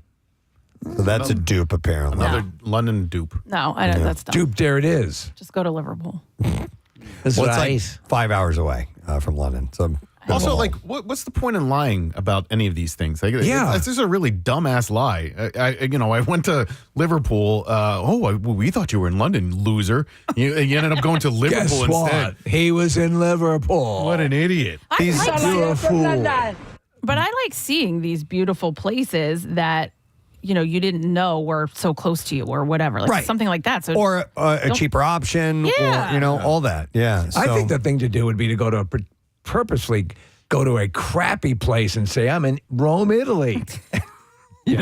You're in the South Bronx or something. Yeah, right. Yeah. There is, those, you always see them all over the place, but the huts on the water. Yes. Where is that typically? Usually Bora Bora, Tahiti. Yeah. There's another one. The Maldives. The Maldives. Yeah. That's what I was thinking of. But Bora Bora, all of those. The resorts are actually, your rooms are out over this, like a lot of times they're heart-shaped or whatever. And they just look beautiful. And you're like, God, I would love to stay there. So there's one in Jamaica that you can do. So like that to me, like, okay, I would, I want to experience that. I can't go all the way over to the Maldives, but I can make it to Jamaica. What should be done is the reverse, though, is you go to somewhere like Rome and you find a part of it that looks like Delaware County. Yeah. And then you take those pictures and you post them as if you're in Swarthmore or something like that. And you're actually the other way. in Rome. Right. There's swinging the other way on that. And then you get the cred. Yeah. Another one, and I'm just passing along the information here. Okay. Lake Maggiore in Italy / Switzerland instead of Lake Como. Come on. Those are two upper scale places to begin with. Well, I don't know. Do you know Lake Maggiore? I don't know it. It might be like Switzerland, if it's the one I'm thinking of, it's kind of very Lake Como. It might be a lower rent version of Lake Como. Yes, but it's beautiful. Tarpon Springs, Florida instead of the Greek islands. Okay, that would be one. Yeah. Finally, gotcha. Yeah. Western Colorado instead of Iceland. Okay. Yeah. Okay. And then this one is Letchworth State Park in New York instead of the Grand Canyon. All right. I've never seen it. So. I'm not familiar with Letchworth State Park. Letch is spelled, by the way, Nick, if you want to look up Letch Worth State Park. I thought it was in the Grand Canyon instead of Grand Canyon. Yeah, a friend of mine went here. She just went here last summer. She was there. Does it look anything like the Grand Canyon? Nick, you'll see like there is a picture where, like a small teeny part of the Grand Canyon. Okay. Yes, it's right really below pretty. that I Love New York sign. Yeah, there's not a lot of green in most parts of the Grand Canyon. No. So if you snap a picture of Lake, whatever this is, You're Letchworth, gonna know. you're going to know. Yeah. Somebody texted in, and this kind of makes sense. Like if you go to Vegas and said, I went to Venice, and you're staying at the Venetian. Yes. That makes sense. That's a dupe. That's a good one. I agree. So, but these are the top ones that, according to this poll of 2,000 U.S. adults. Just on a basic level, I don't understand why, a lot of these are very comparable, why you need to fake where you are. Yeah. Well, I don't know. I don't know, but apparently it's one that's maybe a cheaper option. I'm not really sure. What do you want from me? Yeah, what do you want? Better list. I'm in Rome. All right, you want a better list? Yeah. How about the best states for summer road trips? All right. How about that? That all right with you? Well, I don't know. Let's see. All right. Let's see what's on it. 75% of American adults are planning to take a road trip this year. I am. Where are you going? Well, I was driving to Michigan, but yeah, that's a road trip. That's a ride. Absolutely. It's funny because I was like, we could take a couple of days. You got to drive through Ohio, maybe stop at the Rock and Roll Hall of Fame, the NFL Hall of Fame. My wife's like, she just wants to get there. I'm like, okay, 9.5 hours. Of Yeah, just with like driving. all of her stuff. She's not going to want to stop and hang. Hey, the world's biggest ball of yarn is only 1 mile away. But my cousin was just inducted into the NFL Hall of Fame last year. I'd like to go see his face in there somewhere. Okay. By the way, these are just states. All right, so these are states that are destinations, and they compared all 50 states on 32 key metrics to come up with the most fun, scenic, and wallet-friendly road trip destinations. This is according to Wallet Hub, by the way. And they've rated everything from number of attractions to road conditions to the gas, cost of gas and accommodations, all that stuff. Texas is number one. Really? Yeah, they said that the Texas leads the country with the number of attractions, including zoos, botanical gardens, and amusement parks. Now, I would never. It's the size of 4 states, so you got a lot of ground to cover. So that's the thing. I've been to Texas many times. Yeah, there are huge chunks of Texas. Yeah, where you could see why people be like. You could see like where Charles Starkweather or Bonnie and Clyde went nuts. Because it's like, Jesus Christ. I mean, it's like unbelievable nothing. Right. Now, there are areas that take forever to get to that are great, like Corpus Christi and Dallas proper. And there's a lot to recommend Texas. But, I mean, it is sprawling. I just want to make one comment. I would never go to another state to go to a zoo. Okay. Like... What? I'm trying to think. think. There's nothing different about their lions. If you're, you know what is a hell of a zoo? The Cincinnati Zoo. San Diego. I went to the San Diego. I was a little underwhelmed by the San Diego Zoo. I was at the San Diego Zoo, and I was, and I. This is before my hatred of birds. Wait, it's all coming together. Okay, hang on. The thing that I couldn't, I was like, why are there so many freaking birds here?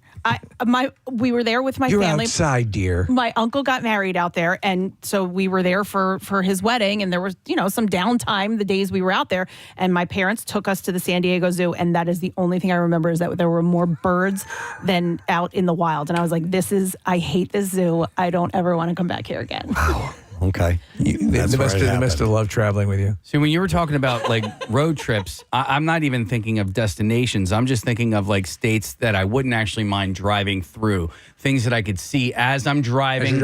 As I'm driving through. And so for me, the Southwest is like number one. Also, California and Colorado would be on those lists. All right, so do want to drive through? Yeah. The official name of the list is the best road trip destinations. Destinations, okay.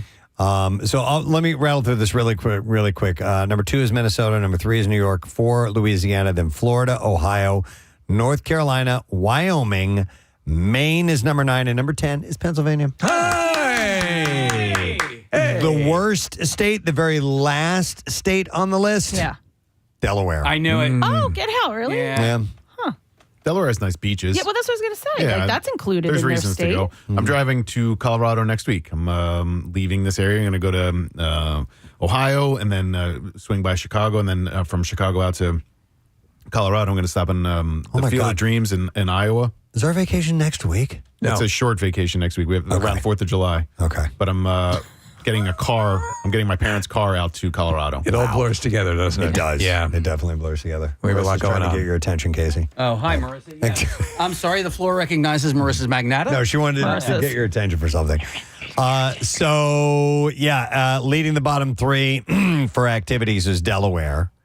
And then you had Rhode Island second worst, followed by, Nick, you'll be happy, Connecticut. Yeah, that I think state sucks. Delaware's tourism slogan, which is "We think there's something going on in Delaware," is probably what's killing it. Well, also, I mean, I've never been, but isn't Rhode Island gorgeous? It is. I've never been there. Or wait a minute. No, Newport. Yeah. Stunningly beautiful. Yeah. So they're on the bottom? It depends on what you're into, by the way. If you take it, like, are you about like we went to Rhode Island and you took in the scenery and you're there for all of that? There are people who are more urban oriented who want to take in the club scenes or the shopping or the museums, and there are people who want the more hikey things. Like I would be fine with both. Like you want to go to a place that's a little bit more rural. Or is it actually getting there? Like, because driving there is probably... That might be part of it. Yeah. I'm not really sure. Casey, is Kevin Costner on the phone? What's going on? No. It's a different one. God damn it, man. I can't get my all of my ducks in a row. But do you guys want to talk to Debra Jo Rupp from That 70s Show and WandaVision? I'm not prepared to do that. Can we reschedule? I can try and reschedule. Yeah. But this is... There's not one iota of prep. No, there's no iota She's of so prep. sweet, though. You know what? She is. I really liked her on Friends. She's phenomenal. Yeah. And I liked her in She's Out of My League. Yeah. Super cute. I think is she on the phone right now? She's literally on the phone right now. She deserves a better treatment. Hey. Well, we can make this work. Yeah, All you right, guys want to see how good we are? Hang on a second here. Debra Jo, are you there? I am here. First, and you need no preparation. well, first off, our apologies. We didn't know you were going to be on. But we love you. As you heard us talking, we are all fans of yours. So thank you. So we'll definitely chat for a moment. So what are we talking about today, Debra Jo? Well, okay. So the 90s show, our season 2 is going to drop on Thursday, 27th. So we are promoting that right now. So Excellent. that's why I'm here talking to you in a nutshell. That's really all the research you need. That's all we need. Well, actually, as it turns out, the show is doing very well in its current iteration. Big fan of, obviously, the 70s show. Are you surprised? Because a lot of times they botch stuff like this, and yet watching. I was so nervous. Yeah. I was so nervous, but you see, I'm an old person. So I was like, if this is the end of my career, that's okay. I've had a good long life, and it's okay. I'm fine. Well, I think one of the essential things is that I don't know fully if it's the complete same production team, but again, the ensemble. You guys are the anchors, to it. But the ensemble, the younger people, actually are good. See the kids. Yeah. Wait till you see the kids in season 2. The growth, like the leap that they took. It's also the writing, because the first season you had to establish everybody, and we only had 10 episodes to do that. Now they're established, and now we get to fly. Yeah. And it's just been a joy. It's a joy. Debra Jo, I had a Twitter exchange years ago with your co-star Kurtwood Smith, and that guy could not have been a nicer person on the planet. He's like the nicest person on the face of the earth. Yeah, it was so friendly, and it just was like this weird, casual conversation about a few different things. But we went back and forth, and I was so pleasantly surprised. And for the rest of my life, I will hold him in high regard. How long have you guys known each other? Was it before that 70s show, or is that where the relationship began? No. We met on that. We met actually at Kurtwood's audition for 70s show. And there were I can't remember, 3 or 4 men that I came in to read with, because I had already been cast. And I just looked down the hallway, and I saw him sitting in the chair, and I saw the big head. And I went, well, we have to cast a big head. Aw. Come on. Yeah. Come on. And he's fantastic. Our energies are, I'm very energetic, and I can be combustible, and he is just easy. And when he speaks, you must listen. But he stops and listens. But he was so mean in Dead Poet Society. No, he was really mean in RoboCop. RoboCop. He's an insane sociopathic murderer. Mean and scary. Yeah. But that's the big head. That's the mark, and a big head, of course. But that's the mark of a great actor, somebody who can pull off and be somebody else and completely change and play the character. So that's amazing. Hey, Debra Jo, I wanted to know a little bit about you, if you don't mind. Where did you grow up? I was born in Glendale, California. Okay. And I was only there for a few years. And then I was raised in New England, in Massachusetts. Oh, okay. And when did acting first come into your life? When did you start to work professionally? Right out of college. Right out of college? I went to New York City, and I was a slow bloomer. That's just the way my life has gone. And I was doing theater in New York and trying to get noticed, and then I just decided to go to Hollywood when I was 40 years old. I don't know why. I don't know. I just thought that would be a good move. And I borrowed money from the credit union, and I went out, and then for some reason it just clicked. It just clicked. Wow! Like the sitcom world is a world that I love. Do you know what, though? You're so good at it, and you've been actually just recently. Friends is on 24 hours a day, and you had a reoccurring role on Friends, and you pop up on all of these shows with these. Seinfeld. I was on every. Yeah. I bet I was on every sitcom in the 90s, almost every one. And you always sort of stand out. Let me ask you, though. We recently have heard, I forget who it was, talking about going on the Seinfeld set and felt a little bit, not a little ostracized, excuse me, but if you're joining a pre-established collective, can it be difficult? Yes, it can be really hard. The thing is, you have to know your place. When you're a guest star, you're not part of the family. So you're a visitor. Right. So you have to be a visitor until you do a couple. And then you can be part of the family, but you sort of have to earn your place. It's just kind of the way it works. Yeah, no, I guess it makes sense if you come in with a sense of entitlement, or if you know your place. I assume that works. Clearly, looking at your voluminous list of credits, it works well for you. Well, it's just fun for me. It's just a whole bunch of fun. And I have WandaVision coming out now, too. Yeah, so Agatha all along, right? That's the next one that you're going to be a part of? Yeah, it's so good. It's so good.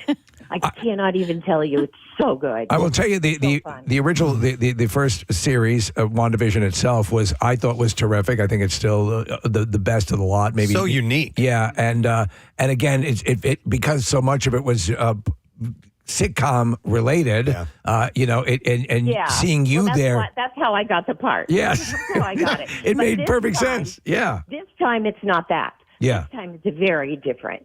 Okay. And it's like I had so much fun. Oh, that's excellent. Maybe not as much fun as 90s show, but so very different. Very, very, very different. Well, we know that obviously you've got to move on to some other things, but we are glad that we took this phone call. We want to have you back on and do the proper treatment because you deserve it. You did great. Okay. Well, thank you. So that 90s show Thursday night is when you'll be able to see the second on season. Netflix. On Netflix. Excellent. All right, Debra Jo, nice to meet you. Thanks for coming on this morning. Thanks for having me. All right, we'll see you later. Debra Jo Rupp, guys. I love her. She's adorable. Yes. So cute. Yeah. I appreciate you guys doing that. Thank you. No problem. What was I just didn't put it in the calendar. I got what's today's date? About 2 weeks ago, I got the confirmation that we were going to have her on. Okay. Thank God that thank God we didn't turn around and see Kevin Costner standing in the studio. We were good on that. So Yes. Debra Jo Rupp, it's okay. And she was sweet. And we might actually have Nick's best friend, Kurtwood Smith, on the show on Thursday. Still waiting on word for that one. Really? Yeah. Okay. All right. He's great. Excellent. All right. Well, listen, we got to take a break. I wanted to break like 10 minutes ago, but we had to talk to Debra Jo Rupp. So we'll come back in just a moment or two and get into some more stuff. Make sure you stay with us.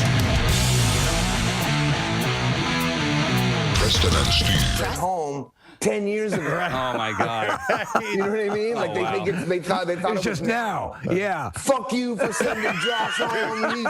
He was the one. Like, how dare you? I'm like, oh my God, Josh! I don't even know what you're talking about. That's great. But people get very passionate about that.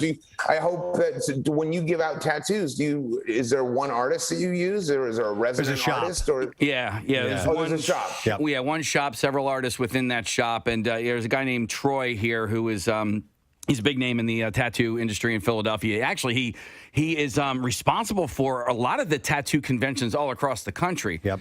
So he has a lot of guys and he's also super generous. So do they get to decide what they are getting, or does it have to be a WMMR? They do. Logo. They have to include on the throat. They have to include us in there somewhere, and it can even be very, very subtle. That's all that we ask. So right. Yeah. That's nice. I'll the rabbit in the Playboy cover. It can be very discreet. So yeah. Some are more subtle. Do you than want to know others. something funny about this? Do you see this? Yeah. That's the Playboy. Okay. Yeah. All right. So here's a quick story. I was doing an interview with Hugh Hefner. And Hugh Hefner was talking about how the bunny, well, first of all, it started out, it was a stag. It was supposed to be a cartoon of a stag. Okay, that makes and sense. the night before the release, he couldn't sleep. And he got up in the middle of the night and called the designer and said, I hate the stag.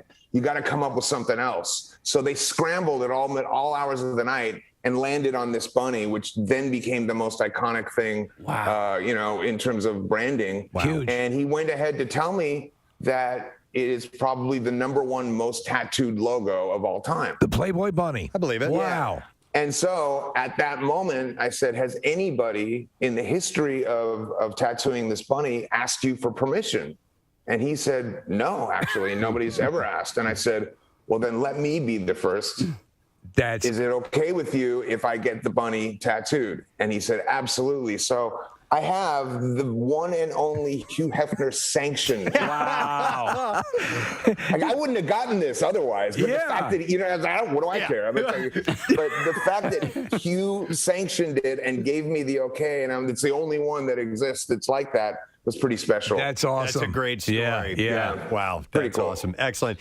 Dave, we're really excited. Not only that you guys are playing the show, but that you took the time to join us on the program this morning. We really appreciate it. It's a pleasure, man. I'm looking forward to being out there. And are you guys going to be at the show? Oh, yes. yeah. Oh, yes. Absolutely. I would not miss your guys' set. So We'll come back and say hello, will you? Okay, for sure. Absolutely. Thank you so All much, right, Dave. guys. We'll see you in September. Dave Pleasure. Navarro, guys. How about it? Wow. He's awesome. Super nice guy. And I bet you he could point to every single tattoo and tell a story like that as well. What you're playing right here, I remember, Preston, when I first heard this song, I was like, what's whoa! that? Yeah. Whoa! Yeah. After splitting from Kristen Cavallari after 10 years together, sources tell E.T. That Jay Cutler is on the celeb dating app called Raya. This just in, Jay Cutler's on the dating app Soraya. Psoriasis. Raya. No. It's for people looking for other people with skin conditions. That's cool. Let's meet for some drinks and chafe together. Let's flake together. Yeah. And then I am on a site for people with vitiligo. Oh, let's flake together. No, I think it's like one that you have to be accepted into. Raya. Is it one of these where you need like some you sort have of to be somebody? Yeah, like She's notoriety. right. Yes, in fact, it is the celebrity notoriety. Raya. I don't know. I don't even know if that's how you pronounce it. Maybe it's Raya, Raya. But Who really cares? His profile on Raya says, let's see here. He's here just for friends. Yeah, right. Yeah, whatever, man. Friends, friends will touch your genitals. You can diddle. Yeah. Who gets to decide whether or not you're a celebrity worthy enough to be on this website? I think they have actually a vetting committee. Yeah. Really? Yeah, I believe that's the way it goes. And they will determine. Think of it as there's like a Steve Rubel standing in front of Studio 54, and they decide whether you're appropriate for this website. So, well, listen, in honor of, was it International Geek Day? Or? It's just Geek Pride Day. Geek Pride Day. Yeah. I'd been working on an impression. You guys want to hear it? So, Steve, you do your Batman impression, but you have that... processor. You have the processor. Okay. I don't have a processor. Are we supposed to guess what this impression is? No, it's Batman. It's Batman. Okay, go ahead. All right, you ready? Okay, yeah. Please keep that kryptonite away from me. Is that a line he says in the movie? No, please keep that kryptonite away from me. You sound like Cookie Monster. Yeah. Oh. It sounds like it hurts when you do that. No. Please keep that cookies away from me. Because it's a Superman impression? Thank you so much. I appreciate that. I've been working on it. It's really good. It's really good. I got it. So it's a Superman impression. I was confused why the whole kryptonite thing. It's a terrible joke that I heard with Chuck over the weekend. You say this is Batman, but you obviously say Superman line, and then somebody says, that's Superman. And then you go, thank you so much. I appreciate that. Like, that's Superman. I told Chuck, I said, dude, I'm going to hang myself out to dry next week. Yeah. But you did it, man. You took the bullet. Are we on air? Yeah, we are. I think we're still on air. In fact, Bill's coming down the hallway with an award for Casey. That was great. That was that's an immediate A+. That's like my joke. Good morning, Cincinnati. He knows funny. Yeah. Wow. Please keep that kryptonite. Just don't do one that sounds like Cookie Monster. Like Cookie Monster. Like the thanks man thing. I was like, I didn't even get that part of it. So sorry, man. Nick got it. He was following. I know. I enjoyed every second of it. And Bill's has that award in his hands. Yep. By the way, somebody said we should make Bad Dad Joke Cookie Monster a character. Thanks, man. So you have to do all the dad jokes. What was the last one I just did off air? The thing is that it was not attempting a Cookie Monster, it wasn't. but that became your default. Take kryptonite away from me. Tell me, do you like cookies? Me too. Me too. Tonight, when you go back home, turn off the cookie light. Tell me, do you like to eat cookies? Me too. Did you know that Mortal Kombat was it from Finland? No. What was the joke? I forget. It's something like My mother was born in Iceland, and my father was born in Cuba. That makes me an ice cube. Mortal Kombat was based off of a Scandinavian song. It was a Finnish hymn. You get it? You get it? Finish him. All right, I like Van Dancho Cookie Monster. Oh, man. It's a thing now, Kat. Yeah. Kathy! Wow. Oh, God. Anything to make you cringe, Kath. Anything. Pizza Hut seems to be trying to bring in new customers by reviving old menu items, and the latest is what they call the Edge. Part of the chain's nostalgia campaign. My name is Bono, and I'd like to introduce a new pizza sensation to you. It's called The Edge. Some people say this is a revolutionary pizza, but it's not. It's a pizza that's been here before, probably in your own big fat belly. Remember what we say here, avoid the noid. That's Domino's. This is Pizza Hut. All right, so it's called The Edge, and It's called The Edge. Pizza Hut considers The Edge. It was first introduced in 1997, and they call The Edge a tavern-style pizza. Oh, yeah. It's cut into 16 squares and comes in a cracker-thin crust. I remember this. Geometrically perfect and a taste sensation that'll rock your world. And it will be available at participating Pizza Hut locations. Order now and receive a mid-sized Coke. Mid-size. It'll be available at participating locations nationwide for about $13. So I did Pizza Hut just not that actually that long ago. It was probably during Lent, and I did it because we had been talking about it. I'm like, I You're haven't. a man of faith. Well, I hadn't had a Pizza Hut pizza in a long time, so I ended up getting a regular pizza, and then I got the stuffed crust pizza. And I know that you guys are all out on stuffed crust. I thought the stuffed crust was. You're a filthy animal. I know, but I thought it was markedly better. I'm not out on stuffed crust, but I just don't order it. You know what I Too mean? much. I know, and I Why don't they just take a fire hose and spray cheese on you as you come in? Right. So this pizza, looking at it, I'm glad thin crust has kind of made its way around the country because I grew up in St. Louis. This pizza called the Emos. You guys know I've talked about it for years. That's what it is. It's just thin crust your pizza. version of The Edge. It's cut in squares. That's the way they've always cut it, and it's been since I was a baby, essentially that that I've had that. So Suckling at your mother's teeth. I prefer this type of pizza. I'm glad that it's made its way around. And so I don't actually ever remember this as a menu item. So I don't you remember guys, this from Pizza Hut either. Steve. I do. I remember Domino's. You do? I do remember this, yeah, and I remember it because of like the way that they were able to cram as much pizza on as thin a crust as possible and get it all the way to the edge. Hence the name. Well, this was kind of like you said, 97, right? Yeah. So like that was past at least my Pizza Hut days. I think the last time I had Pizza Hut, I was in like middle school. You were not in college or an ordering pizza. Was the time at downtown Julie Brown. Wubba wubba wubba. No, Nick. You Wubba wubba was the battle cry as they took to the pizzas. And the ovens flamed with the fires of edginess. Wubba wubba. So Nick, we had like the famous like pizza restaurant that we would go to in Westchester. What famous pizza restaurant was it? Mores, I think it was called. That's Amores. It's love. We had Oips. College towns always have the the local pizza joints. That's fantastic. The one at University of Missouri was Shakespeare's, and it was outstanding. Original Italian pizza, Oips. Everybody ordered Oips? Yeah, original Italian pizza is what that stood for, and that was the college town pizza. Yeah, so but you wouldn't order from OIP. You'd from Oips. That's I like Oips. that. Yeah. All right, let me move on to something else. You had mentioned your mustard, Nick. Yes. You may want to try that on watermelon. It's the latest thing that people have been sampling. Lizzo kind of made a big deal about it on TikTok. So she had she made a video of her doing some funny TikTok things where there's some edits and all of a sudden the watermelon appears and so on. So this to me, Preston, seems like the old thing of putting salt on watermelon. Yeah, I grew up putting salt on watermelon. I don't do it anymore. Yeah. But they had said it was to bring out the sweetness by adding the salt. And I heard that on cantaloupe. honeydew. Yes, same thing. Same thing. Kids. Yep. Yeah, and I like them. Any melon will do. So here's the thing. Doesn't matter if it's a cantaloupe or a honeydew or a cassava.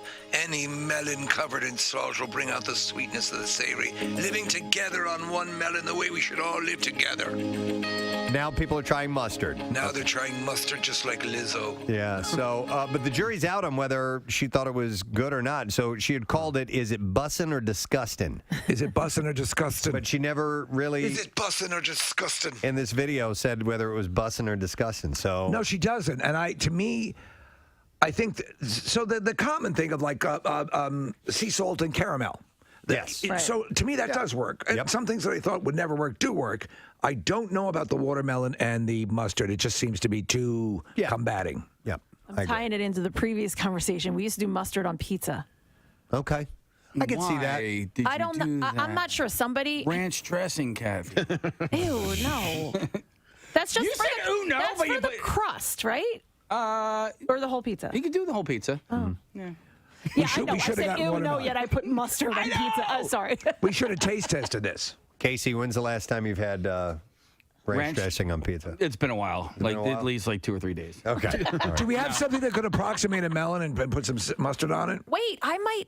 Let me see if I have. Do you keep a melon in your desk drawer? I might have Kathy watermelon. brings a ton of fruit every day, remember? Oh, Could we can we try that? fruit salad? Yes. Go see if you have watermelon. Yummy, yummy. We'll try it. Let's get it. I'm sure Kathy rises to the challenge. there's got to be mustard in the fridge. Yes. Connor, can you go look in the fridge and see if there's any mustard? Let's try it. Or Marissa's already on her way.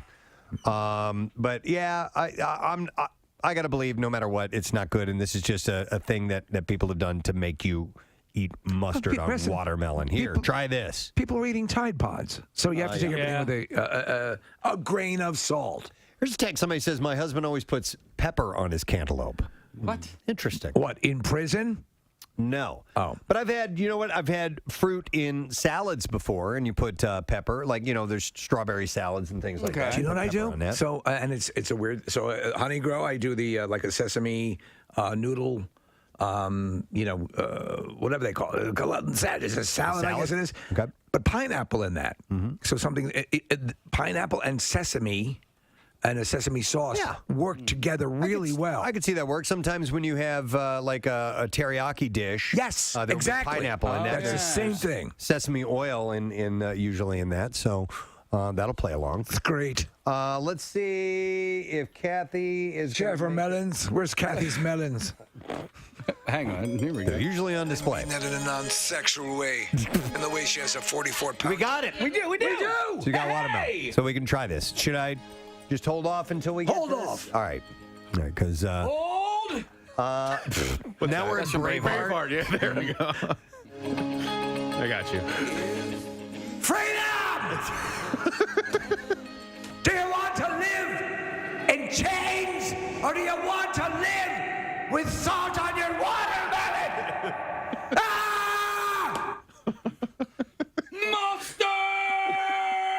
Mustard. My God. It's a Friday. It is a Friday. Isn't it? I know. Wow. Well, now I want to go watch Braveheart. I think they actually They're making love. They're pounding the actual mustard seeds right Pounding now. the mustard seeds. Pounding them out. 1 mustard seed. 2 mustard seeds. Slapping them down. Slapping them down. Slap at the base. Now we've gone to I Love You Man. Yes. All right. Here we go. Wow, they eat plates and I don't want it. I don't want to have I will dip try in. it. You don't want? Oh, yes. I'm chewing tobacco, so I'm just trying to be healthy, guys. Thank you, Marissa. That's I very don't want kind. to sully the taste of the tobacco. All right, so we each have a small piece of watermelon, and we have a little dollop of Yeah. mustard. Do a dollop. Hang Is this on. regular yellow mustard, Marissa? All right. Wait. Don't do What? it. Oh, I want to do a countdown. I want to get everybody ready. Okay. Oh, we're all going to do it at the same time? Yeah, Just like they do in a temple. I'm going first. I'm sorry. You guys, hang on. That way I'm not, I can talk while you guys are chewing, all right? All right. In 3. 3, 1, 2, 3. That's disgusting. Yeah, you're not a fan? All right. That's horrible. There's No. nothing appealing about Nope. that at all. Not in the slightest. Well, maybe it was the mustard. Ugh. Get different mustard. No. No? No. It doesn't belong on watermelon. Kathy? I do love mustard, though. I don't. I don't mind. And I love watermelon. I think it's two separate things that I like, I but agree. I don't have the reaction that you have that it was disgusting. I think it has to be marketed as two great tastes that are horrible together. There you go. Wait, didn't your son make you like a peanut butter and tuna fish sandwich once because he knew that you liked both? No, it was. And Sam, I believe, is 11 years old. Really cool kid, and has had Crohn's, and his group's name was Samuel's G.I. Joes, which I thought was pretty cool. So him and his mom and dad, they wanted a big shout out. So here we go. Do you think he regrets being responsible for your bad commute? Probably to this day, he thinks so. But those early games are weird. They do it, I think, every Sunday, different city. Also, they were on the Roku channel, the Phils, on Sunday. The game was over at like 2:00 in the afternoon. So did you have traffic getting out?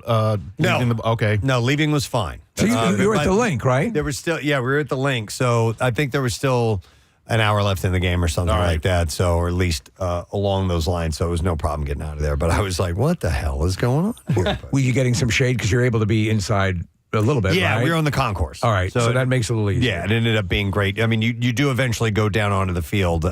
So it wasn't like we were exposed for the whole thing. Yeah. But great time, great crowd. Waiting to see. They were looking to raise like $730,000. It's a big event. Yeah, that's awesome. So hopefully they managed to raise all that. But anyhow, I wanted to mention that. And then Steve, you were having an issue. Yes, during the Chris Gheysens interview for the whole Wawa setup, I looked down at my watch. It says, it appears you've taken a hard fall. Oh, wow. And Okay. it yes. Did you? Is this an Apple Watch? Not that I recall during that interview. Did you slam your hands down? No. So, I mean, you would have heard it. I assume. Is this an Apple Watch? Apple Watch, yes, an iWatch. So and then it says there are a couple of different options, and then the SOS button is up. It pops up like, I think it's going to make a call on to 911. Yeah, to 911 because I'm looking at I'm trying. We're in the middle of the interview. And it gives me options. I'm like, well, I didn't, and then finally, so I start to scroll out of the page, it pop right back up again. Oh, man. And then I finally see an option at the bottom. I did not fall. Yeah. And then I tap that. I'm okay. You can Yeah. click it. Yeah. It's happened to me before, too. Now, one time I hit the watch. So Okay. I think that's why it came up, or kind of like hit my hand or something like that. Sure. But yeah, it's happened to me. The one time I did fall up the stairs, remember? And it was like, we Right. detected a fall. I was like, yeah, I know, but I'm fine. I'm an idiot. Steve, did you make a loud noise? Like, is it volume sensitive? Think of it. Well, no, I think it actually has to get a vibration because I scream all the time. Yeah. I think it's funny that you had a hard time canceling that. It's almost as if the watch was saying, "No, you're hysterical. You fell. You Calm down. This isn't like you. You're better than that. You hit your head. Yeah, right. You're delirious. What is this? Apple Watch song? I don't know. Is it from a commercial or something, or did you find this, Casey? No. This was sent over to you. Oh, okay. I know what this is. Okay, Marissa found this. It was an ad that came up. We were looking for a different song, and an ad came up for the Apple Watch. And the song is so interesting sounding. I think it's a guy who basically takes pictures by like snapping his two fingers together on the Apple Watch. Okay. And so when Marissa was listening to the ad, this song, right about this point, it gets really interesting. It's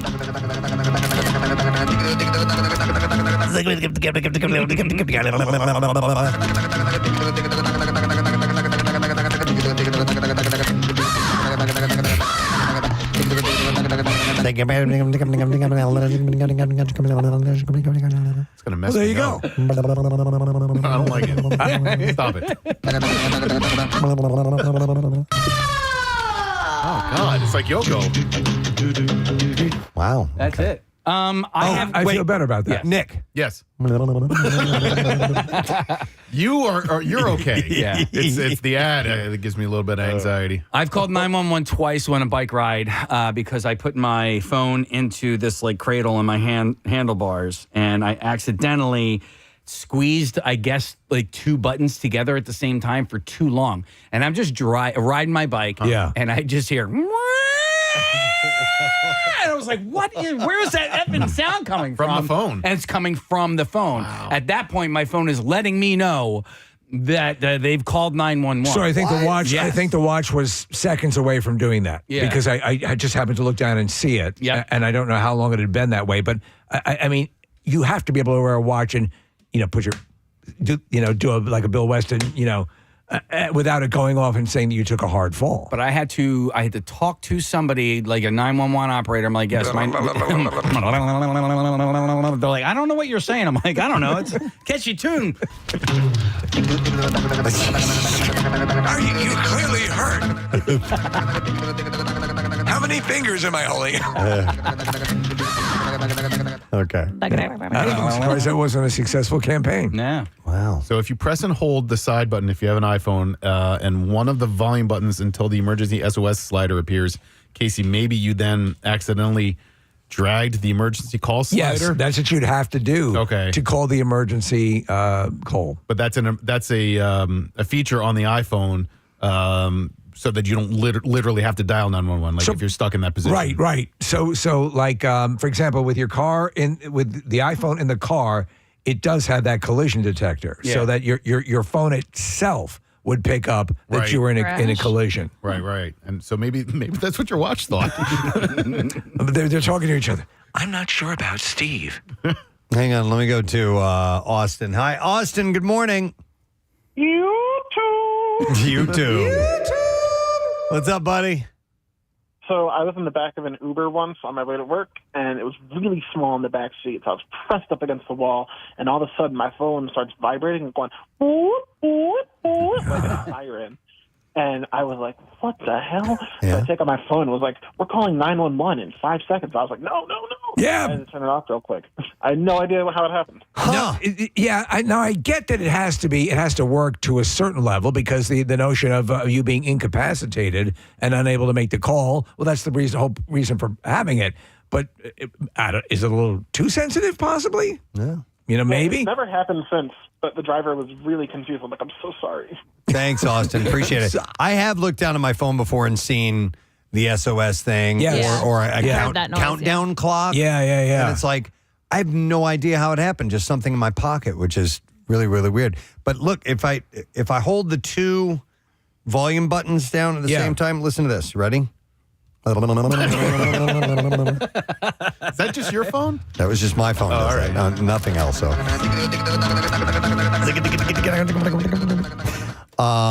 No, but that freaks me out. Like, I'm like, what if then you have to go through the process of explaining to whoever's on the other line that was an accident, and they'll send, we're going to send a unit over. Then just before in you case. know it, you're up in front of the Senate and you're giving testimony. Yeah. And you don't want that. It'd be horrible. Homeland Security at your door, kicking it in. I had an issue with my phone for a while. I fixed it, thank goodness, but I couldn't. It wasn't charging properly. You had it on mode. I had it on mode. This is did you do the update? No, yeah, I did the update and everything, but no, That's what I'm saying. I think that because mine was doing the same thing. We had a whole issue of people's phones being charged. It was not the issue. Oh, it wasn't the charger? I will explain what my issue was. Sorry. It was there was lint in the port. Oh, and so Portland. But I had Portland, Oregon. I've been to Portland. But I couldn't. I would take like a paper clip. Okay. Back home to Oregon. And Kathy straighten it out and try to scrape out, and I would shine light down there. I couldn't see anything. And finally, it just kept, like, an alarm wouldn't go off or it wouldn't charge. I'd wake up and the phone was dead and everything. So I finally took a very, almost like a pin, and stuck it down in there, and I kept scraping and scraping and scraping over and over. And eventually, little pieces of lint started coming out. And now it's like a whole new... the phone? Because I was like, oh, my God, I got to go to the store and get this phone replaced. What a pain in the ass. Anytime you have to transfer your phone over. It absolutely is, yeah. Something stupid happens. Well, this update that they did, so when I was on a girls' weekend a couple weekends ago, and none of our phones would charge. And we figured out it was all of us who had done the update. And my friend had to drive home with no charge on her phone. And she's like, she didn't know what to do. She's like, what if I need to contact somebody? I can't listen to my podcasts. I can't. So it was because you did the update? That's the only thing we could figure out. The people who couldn't charge their phones were the ones that did the update that day. That did do the update? That did do the update, yeah. Has it since rectified itself? Yeah, or? I don't know if there was Okay. like a new update. Mine's like goes automatically, so I'm not sure if there was a new update. But I mean, there were a lot. It happens all the time. A lot Every of time times, they do the yeah. update, there I were know. so many issues with it. It's drawing more power. I am way overdue for a new phone, so I want to ask you guys and ask the audience, what is the best way to upgrade? Because I have Verizon. Do you go to a Verizon store? Do you go to like a Best Buy? Like where do you guys go to get a new phone when it's time for a new one? Wow.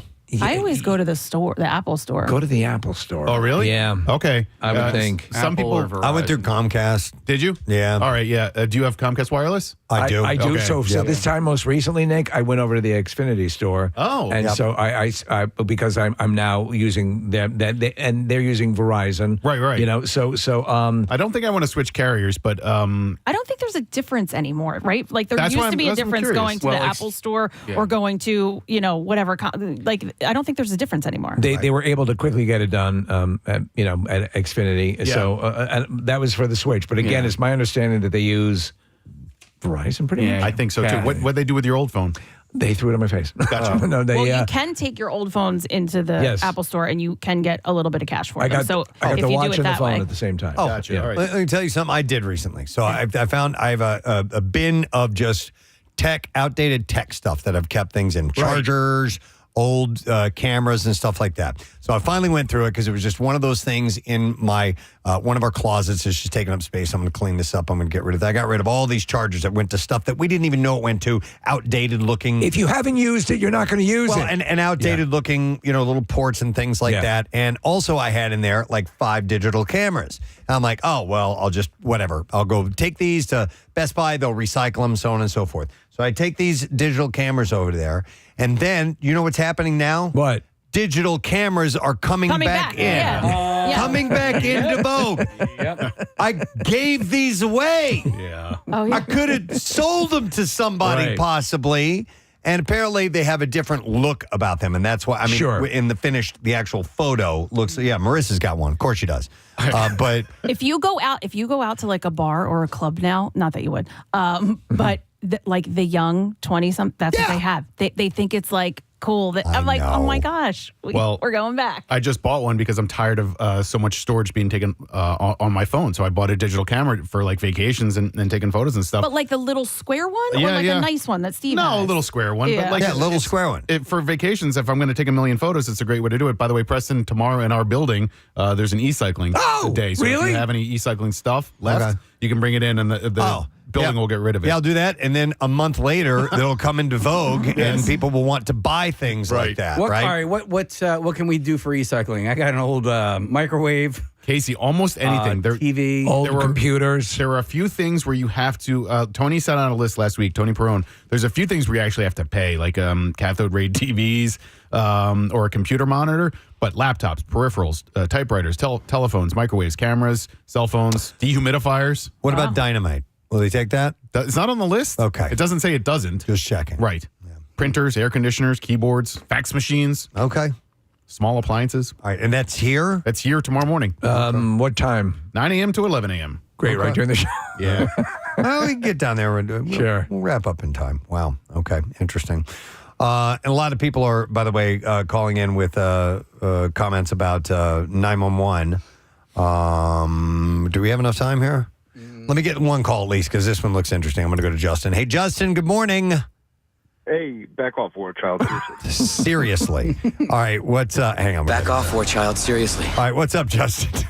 So I was in the Marine Corps, and I was sitting on my bed one time, and I dropped my phone in between the wall and the bed, and nothing happened then. But I tried to move the bed to get my phone, and when I moved it, it moved just enough to get the phone wedged to hold the buttons down. Yeah. Call 911. Oh, no. And I still could not reach it.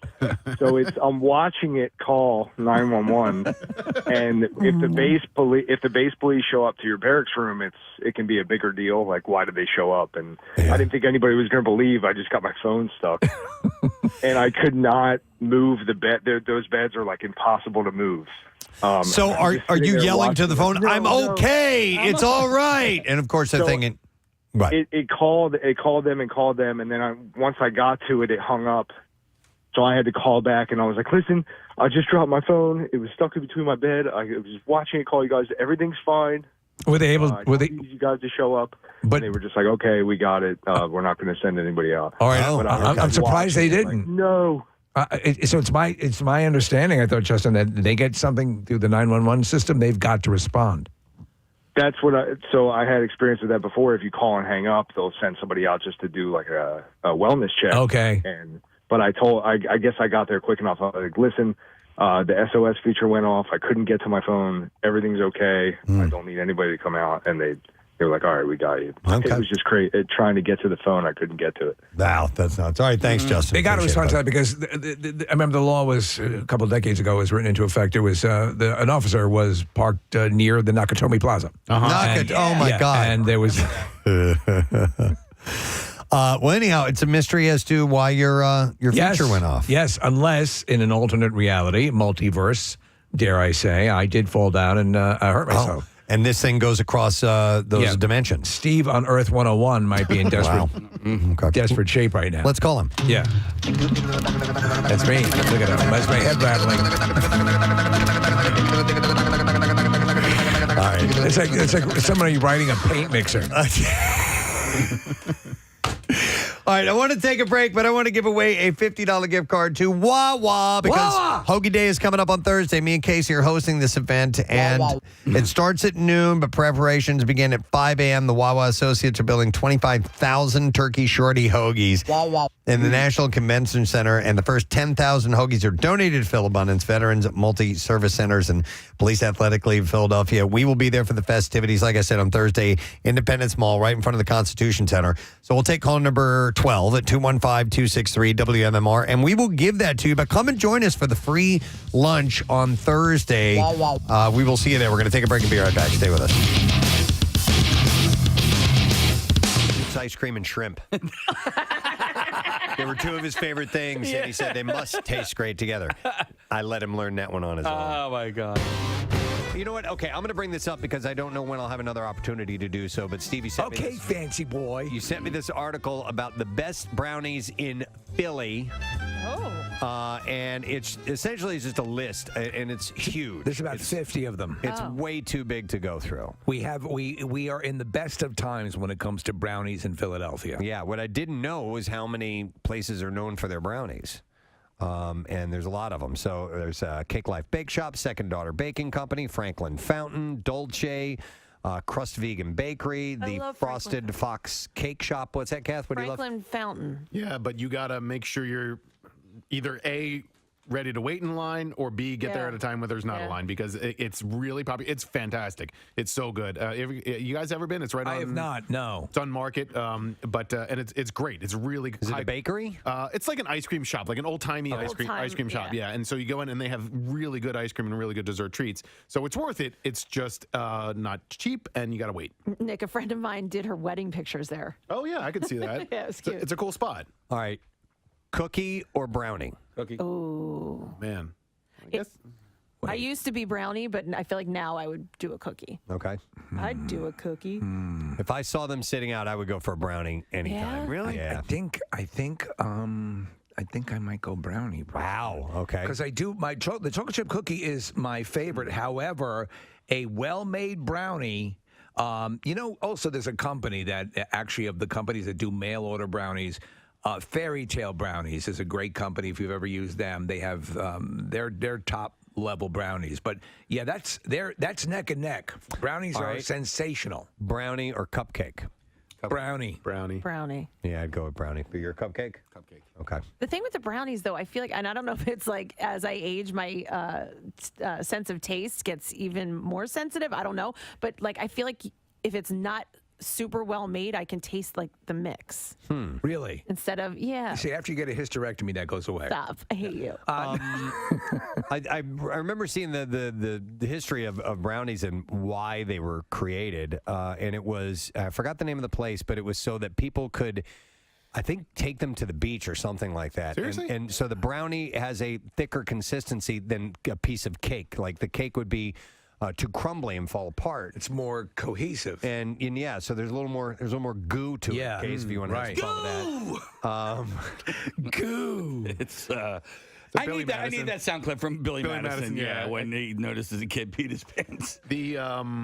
The thing about a brownie for me is that the cookie is a little more pedestrian, right? Like a cookie is sort of an everyday dessert, whereas the brownie All is... right, fancy boy. Right? Yeah, I feel like a little bit of a fancy boy. You're too good for Like it's Philly. special? A fancy Nancy, if you will. When a brownie shows up, I'm like, look at that little treat. Look at Nick with his little waistcoat. Thank you. No, I understand that. I think though that they're easy to make. Brownies, right? Brownies are easy to make. Brownies are super easy to make. They're just as easy as cookies. I'm standing firm on this. Cookies are far superior than brownies. Far superior. Oh, and there's a reason why there's more of them, and it's more because they're better. They're just better. And it's not to say that brownies aren't good. They're good. They're just not as good as cookies. I think they need more of them to make up for the fact that they're not as good as brownies. They say, hey, we have diluted the market with this product, and we're going to try to catch up to the brownie people. I think the tough part about, and the reason there are more cookies is because, and if you're talking like when you go to the grocery store, cookies are more rigid. They're easier to package. You can put more of them together. Yes. Brownies can kind of... there's a shelf life on them. Some cookies can last for a while. Brownies don't Chips have Ahoy. that luxury. No. And even if you do the brownie bites, which I think are sensational, brownie bites do have that preservative taste to them. Let me ask you a question. Why do brownies have to be as thick as they are? You can kind of cut them in half first, right?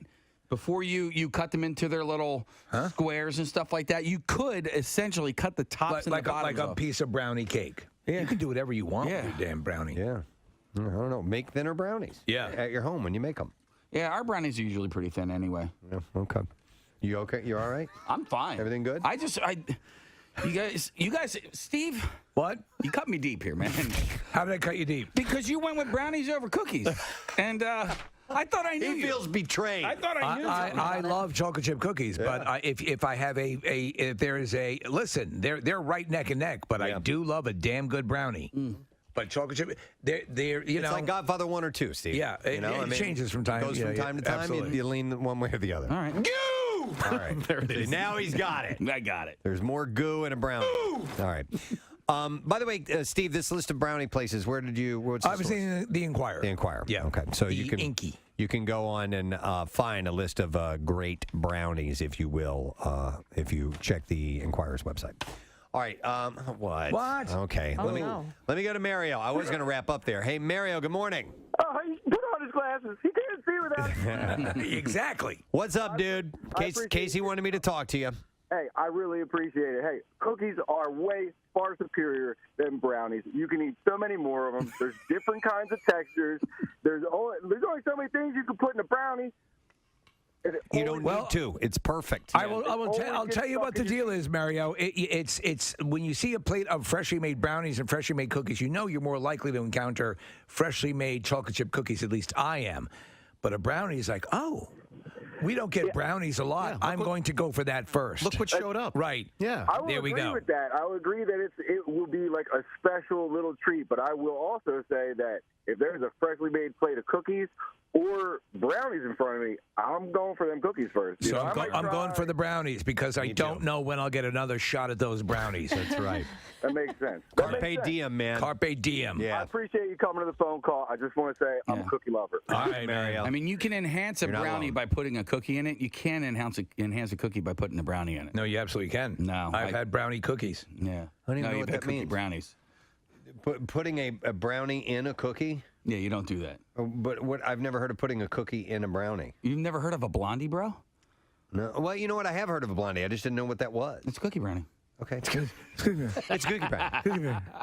A man who purchased Gwyneth Paltrow's viral "This Smells Like My Vagina" candle from Goop says it exploded, and he's filing a class action lawsuit. Candles do sometimes explode. You've had stories about that, right? Have you ever had one explode, Kathy? Or at least I had one like pop and melt immediately. Oh, okay. So no, I've seen you. No, I don't burn candles in my house. But I've seen it burn all the way to the bottom, and there's just a little bit. It's just liquid at that point, and then it shatters the glass. Okay. Well, this splattered vagina all over the walls. Vagina, bite to the morning masters, vagina falling, crashing, vagina falling to the ground. Oh, they had a reporter on the scene. Vagina catastrophes I've ever seen. I'm sorry, ladies and gentlemen, I can't compose myself. There's vagina everywhere. People trapped into huge labia. It's disgusting and a mess. It looks like deli meat strewn across the field here in Vegas, New Jersey. Hair all over the place, and there we go. My effects. There we go, sir. I can't even my effects. I'm so distraught. You've been pulled into a time continuum. I don't know what's. Oh my God. Wouldn't it be great if field reporters did have a battery of effects? Yeah, we should encourage that. Sad time here out on the street. Yeah. So according to legal documents obtained by the site, And the vagina's not quite to the mooring mast. Oh my God! It exploded! It's burning! It's crashing, falling to the ground, falling! People jumping out! They're actually climbing down pubic hair to get down to the ground! How big is this? It's the largest one in the world at that time. Yeah. And the majestic vagina coming over the New York skyline. Uh-oh. Oh my God! It's burst into flames. Oh my God! It burst into flames! Huge vagina on fire! Maliciously falling, crawling, crashing to the ground! People jumping out, hanging off the pubic hair! Somebody is jumping! Oh, fortunately, a piece of the labia is falling down and slipping as a mat as people jump down! They're falling onto the mat! There's one large rope hanging out of it, actually. Yeah. So thankfully, a matted pubic hair is serving as a rope ladder for those trying to escape the fire. Oh, my God. All right, so Colby Watson says that he purchased the 10.5 ounce vagina candle online in January. He claims he lit the candle for the first. Is it possible that he lit the wrong side? That he lit the butt side? I don't know. The first time, turn it around. Oh, yeah. It's a little joke, right? Yeah, well, the methane is back there. He claims he lit the candle for the first time the next month. All right, so I've seen a new ad on social media for this erectile dysfunction. The one that delivers to your home? It's like it's you put it on your unit. No. Have you seen this thing? What are you taping a pencil to your dong? No, dude, not a pencil. It looks like almost like this horseshoe-shaped thing that comes almost to a close at the end. I have not really watched the commercial, but it appears to be like a C-ring that you put on. When you said that, that's what I was thinking. Right? Yeah. So that the way strippers at like Chippendales will puff themselves up with and then tie it off essentially. Yeah. So I think that's what this is. If I'm Wilford Brimley for the Wilford Brimley C-ring. No matter what size the good Lord gave you, the C-ring is adaptable. If anybody, if you order right now, we'll throw in a bamboo steamer. If anyone has seen this and has watched the ad and wants to comment or bring me up to speed on that, please give us a call, 215-263-WMMR, because... Did you hear that Jerry died? I'm so sorry. What happened? He was trying some sort of new C-ring and he hemorrhaged. Nick is pulling Is this it? No, that's not it. No. That looks like one of those things you throw against a wall and crawls down. What do they call those things? The creepy crawlies? Wall crawl? It's got little... Wally crawlies? It's Steve, it looks like it's got Is that a C-ring for French that? ticklers on it. In case you're banging against the wall? No, it was really Our Dorney Park, the Day Off at Dorney event coming up. The Dorney digital word of the day is DIVE, D-I-V-E, and you can send that now. You go to PrestonandSteve.com and click on the Dorney link, and you need to enter that word DIVE, and you will be in the running for a 4-pack of tickets for our Day Off at Dorney, and that does include... free admission for the day, free parking, and early entrance, starting at 8 a.m. so you can be there for our show and enjoy some rides that open early, including the brand new coaster, which is called Iron Menace. And lots of great stuff for one price if you end up purchasing your tickets, because you get not only the all-new Iron Menace, but also Planet Snoopy and over a dozen water slides in Wild Water Kingdom, all for one price. Nice. So it's coming up on July 11th. So enter the word DIVE, do that now, and you'll be in the running to win.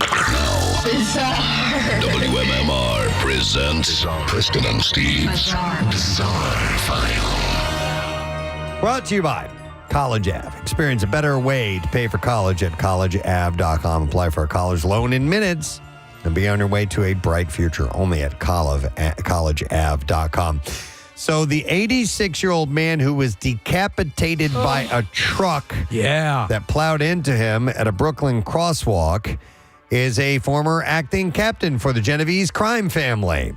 Is that wild? Anthony Conigliaro, a one-time mafioso known as Tony Cakes, or Tony the Dessert Man. Hey, isn't that Tony No Head? Among other dessert-themed sobriquets, died on June 12th in an accidental hit by a city Department of Transportation truck. Are we sure it was accidental? Well, who knows? One police source said he spent his life looking over his shoulder, but he forgot to look both ways before crossing the street. Oh, man. It's a hard because the head is right there in the middle of the road. Yeah, before Conigliaro's gruesome death, he apparently lived a quiet life by himself in a small Bay Ridge apartment building. What do you think, Tony No Head?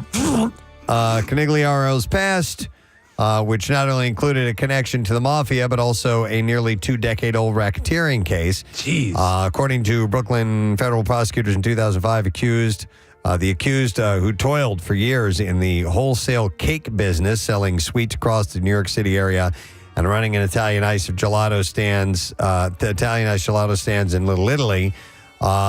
He was accused of being a soldier in the Genovese crime family, worked as a loan shark. He eventually copped a guilty plea to a racketeering conspiracy charge for which he received a 13-month sentence. And Conigliaro was also arrested in 1999 for criminal usury and in 2006 in a grand larceny case, which has since been sealed. But grisly footage from the crash showed his head severed several yards from his body. Oh, my and a Department of Transit driver who was behind the wheel of a city truck when the elderly man walked against traffic to cross the street. So, yeah, it was an accident. Yes. And he got his head ripped off. That's nuts. Horrifying. Yeah. Ren the cat was missing for a week, but he was just steps away. Earlier this week, Ren's owner, Michaela, said that she hadn't seen her pet in a few days and asked area residents to be on the lookout. Ren, a black cat with yellow eyes, was microchipped but not wearing a collar. Michaela said that he's very quiet. He likes hiding someplace nearby. And on Thursday, she gave an update. She wrote, "I found Ren. The builders working on my bathroom accidentally sealed him into the wall around my bathtub. Thought so. He's a cat. He's safe and sound and doing well." She said that she found him after hearing scratching sounds in the wall. She said, "I heard a soft scratching last night. It sounded like it was coming from behind the shower. We had to cut 6 different holes in the wall to finally get him out." Man. But she said, "Thank goodness we got him." So they sealed him That up is in wild. there. Yep. Yeah. Happens now and then. Yep. Video showed the moment a Chicago homeowner chased an intruder out of his home with a frying pan before hitting him several times during the struggle in his yard. According to police, a 33-year-old man entered a home just before 3:30 p.m. on Thursday where he quickly encountered the 45-year-old homeowner. And that's when police said a scuffle ensued and the homeowner struck the intruder with an object. Video of the incident later showed the object to be a frying pan. In the footage, the homeowner is seen chasing the man with a pan before the pair run out of view from the camera and loud pounding sounds can be heard. The two then run back into view with the alleged intruder racing out through the front gate. Something about a frying pan just makes it hilarious. And into a neighboring yard before being captured by officers who arrive at the scene. Police said officers arrived and quickly placed the offender into custody before transporting him to a medical center in good condition. The homeowner refused medical treatment and charges against the intruder were pending.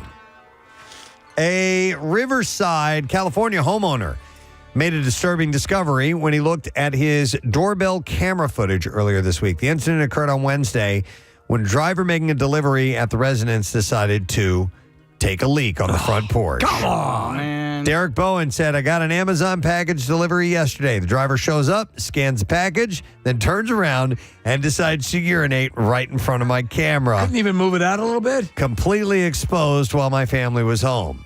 The video shows a man the cell phone. He is then seen urinating on the front porch. Kiss boy. Bowen said that he was showing his daughter how to operate the doorbell camera when he first saw the video. Come on. He said, "We were just kind of going through videos, and then boom, an Amazon driver pees on my door." Kiss boy. He said he peed on the bikes, too. It's just, you could turn around and go on the lawn behind him. This guy's going to lose his job, right? I mean, what an idiot. Bowen sarcastically thanked Amazon for sending drivers to, quote, pee on my front door. In a statement, an Amazon spokesperson called the behavior unacceptable and said the company reached out to the customer to apologize. Amazon has also taken steps to ensure that the driver... All right. All is forgiven. All right. It's okay.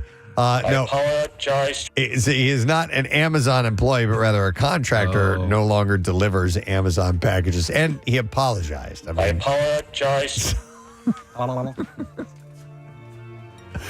And that's all we have time for in the Bizarre File for you today, my friend. All right, we'll take a break. We'll come back in a second, and when we return, lesson question, we'll get to trash and music news too. Stay put.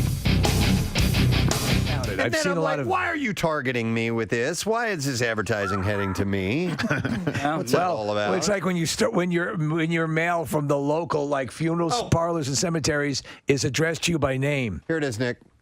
Eddie? Eddie. ED has become Eddie. I get it. Meet Eddie, the wearable device aiming to optimize, your situation. So see what I mean? That it's shaped kind of like a horseshoe? Yeah. And I guess I'd like to play horseshoes with that. I guess you're supposed to get yourself excited and then strap that thing on. I have no idea. So you're tying off so that you're. That's what it seems like to me, Steve. That's what a C-ring's purpose is. Does it? It's not to get engaged.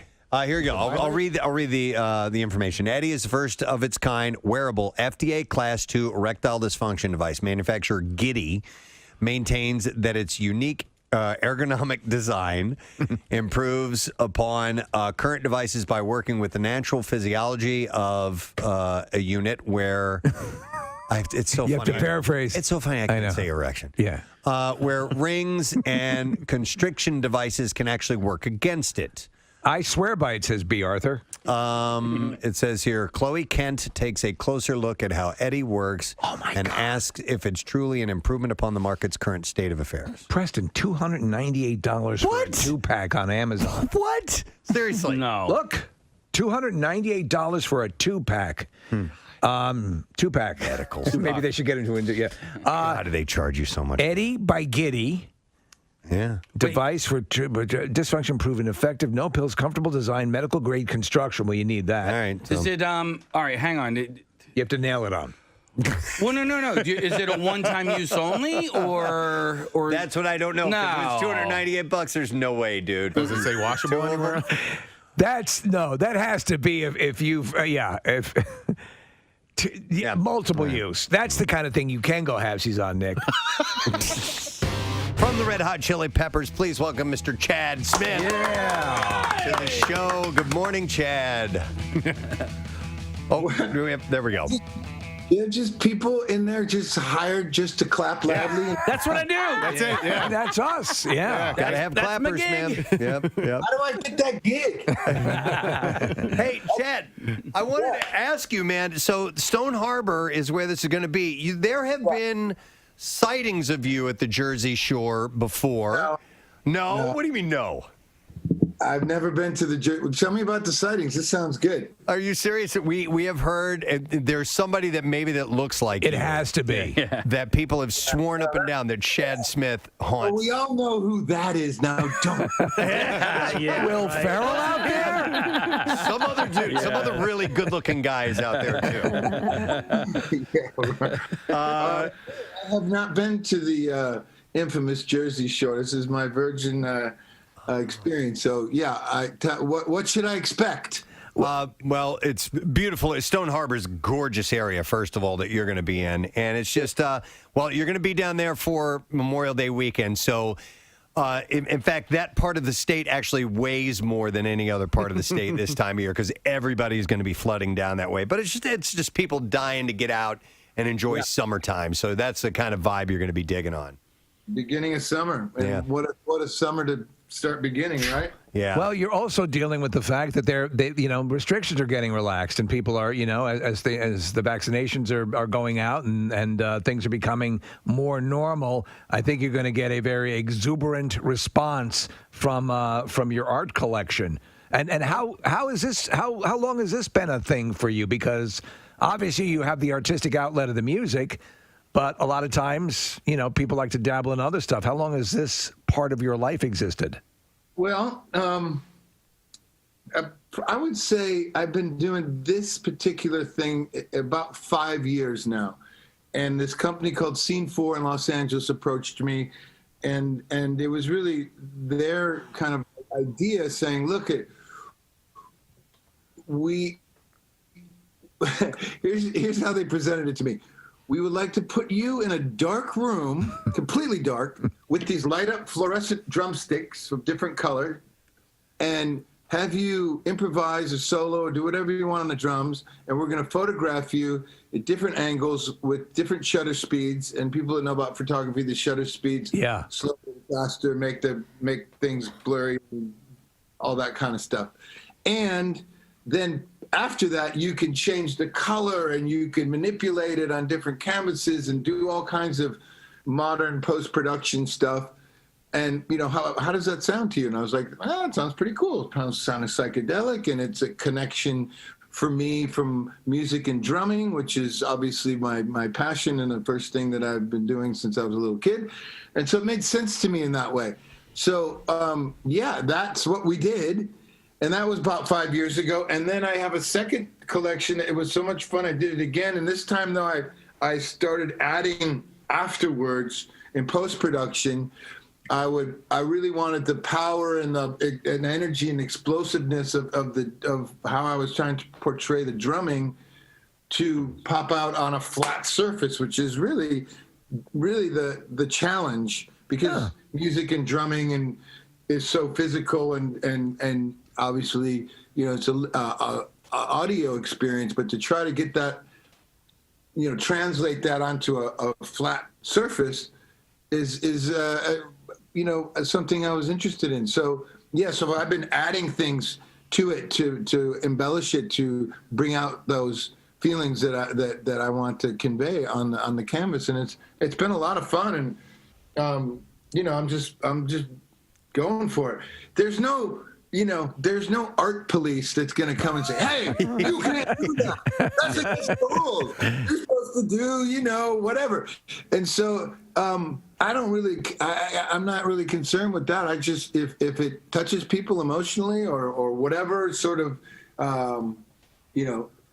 reaction you can get from art, any kind of art, right? I'm down. So it's really, I'm using my drumsticks as brushes. And actually, there are brushes that people use on the drums, and the drums are my canvas, and I can express myself any way I want. That's wild.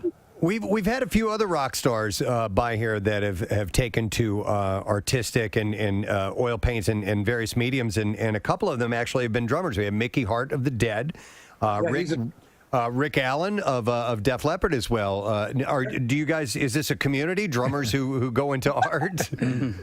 Like a drum circle, we'll get a paint circle or an art circle or whatever. Stuart Copeland does it. Bill Ward from Black Sabbath. There's a drummer from Journey. A lot of people. I don't know. Maybe it's a drumming thing. I know. I asked Mickey about it actually because I saw that he did it, and I asked, and he's with the same company that I did. And obviously, our thing is always very different, but. Just to get a feel for it and how the people were to work with and all that, and he was very positive about it. So, I don't. I guess it's a thing. Who knows? You know what's interesting though is because you talk about that there's no art police, and I think as a musician, and this is your WMMR. It's everything that rocks. 10:21 Tuesday morning. What are you smiling at, Kathy? Right as you.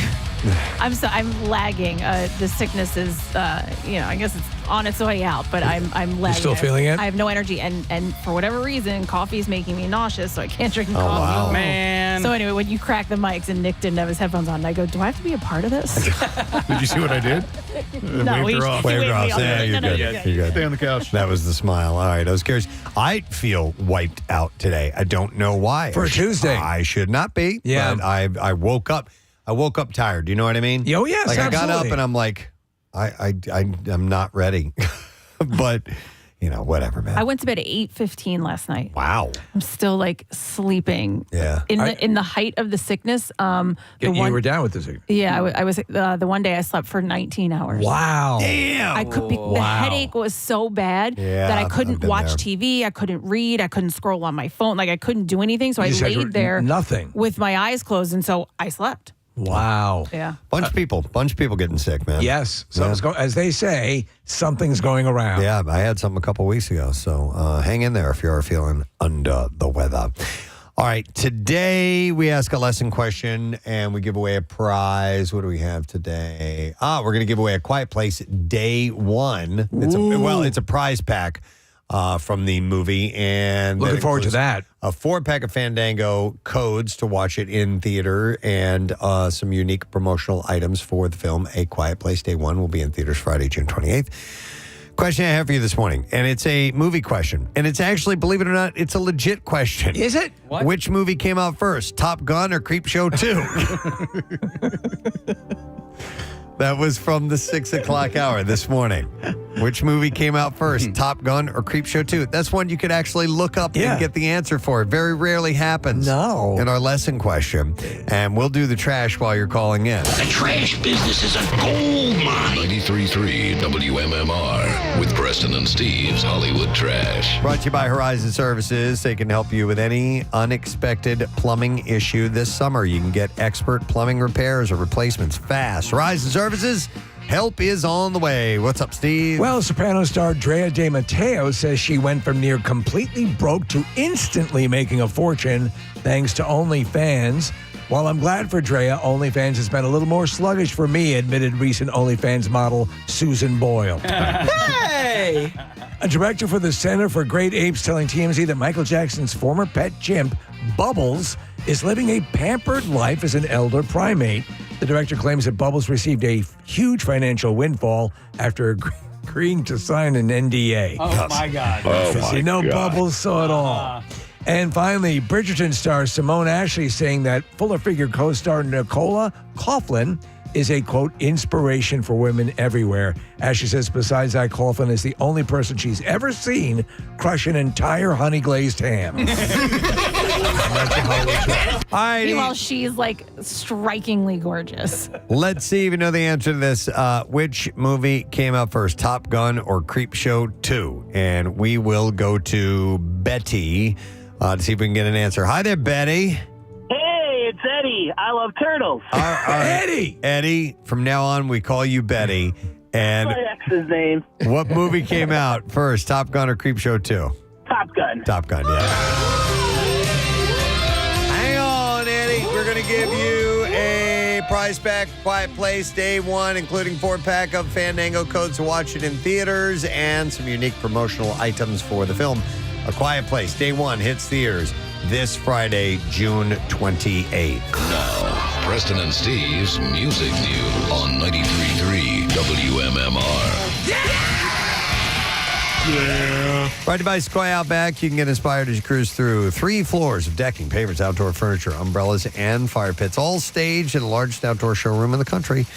Route 309 in Hatfield. Well, we'll start with some bad news. Seth Binzer, the lead singer and co-founder of the band Crazy Town, has died. He's better known by his stage name, Shifty Shellshock. Yeah. Passed away yesterday at a residence in Los Angeles. As I've recalled the story, he had a bad drug issue, did he not? He did. Yeah. He was on celebrity rehab, and he had been very open about his struggles. An investigation is underway to determine the cause of death. He was only 49 years old. What was it? The hit was "Come, My Baby, Come, my lady. Butterfly. You're my butterfly. Is the name of the song. It came out in 2000, which went straight to the top of the Billboard Hot 100. Their debut album, The Gift of Game, was also a success, selling more than 1.5 million copies. But their 2002 record, Dark House, crashed and burned with audiences, and the band soon broke up. Years later, they got back together and released a third album called The Brimstone Sluggers. During his lifetime, Binzer had a few brushes with the law. In 2011, he was arrested for having outstanding warrants after police responded to a domestic squabble with his girlfriend. In 2023, he was busted for driving under the influence in South Carolina. And then he had a few other things happen along the way, getting in fights and stuff like that. But he was 49 years old, and he left behind a family and all of that. So we'll find out more. When we find out more, we'll pass the information along. But obviously he had a bit of a checkered past. Wolfgang Van Halen joined Mr. Bungle at the Grass Pop Metal meeting in Belgium on Saturday for a powerful rendition of Van Halen's Loss of Control. Had you been familiar with Mr. Bungle? No. Yeah, and then I did a little reading on them, and it's sort of an experimental kind of members, come in and out of the band, and they're kind of like musicians really like them. Okay. Anybody we would know in the band? You would probably. No, I'm not as familiar. Okay. Nick will look up the information and we'll pass that along. So Mr. Bungle hopped on social media to say that Wolfgang took the lead guitar duties while Mike Patton channeled David Lee Roth's vocal style for the performance, and they did the song Loss of Control. And we have actually a clip or two. Is this from from a phone, or it's from? Well, I don't know. The quality's not too bad. They introduce him from the stage, and then Wolfgang does a nice little shred on the guitar. Scott Ian from Anthrax is in the band, so I think it's a rotating group. Look who we found! A very, very extra special guest, Mr. Wolfgang Van Halen. Nice. And Mike, by the way, is lead singer of Faith No More. Oh, okay. So, it's got a few different members. Yeah. All right, and here's the performance, a little bit of it.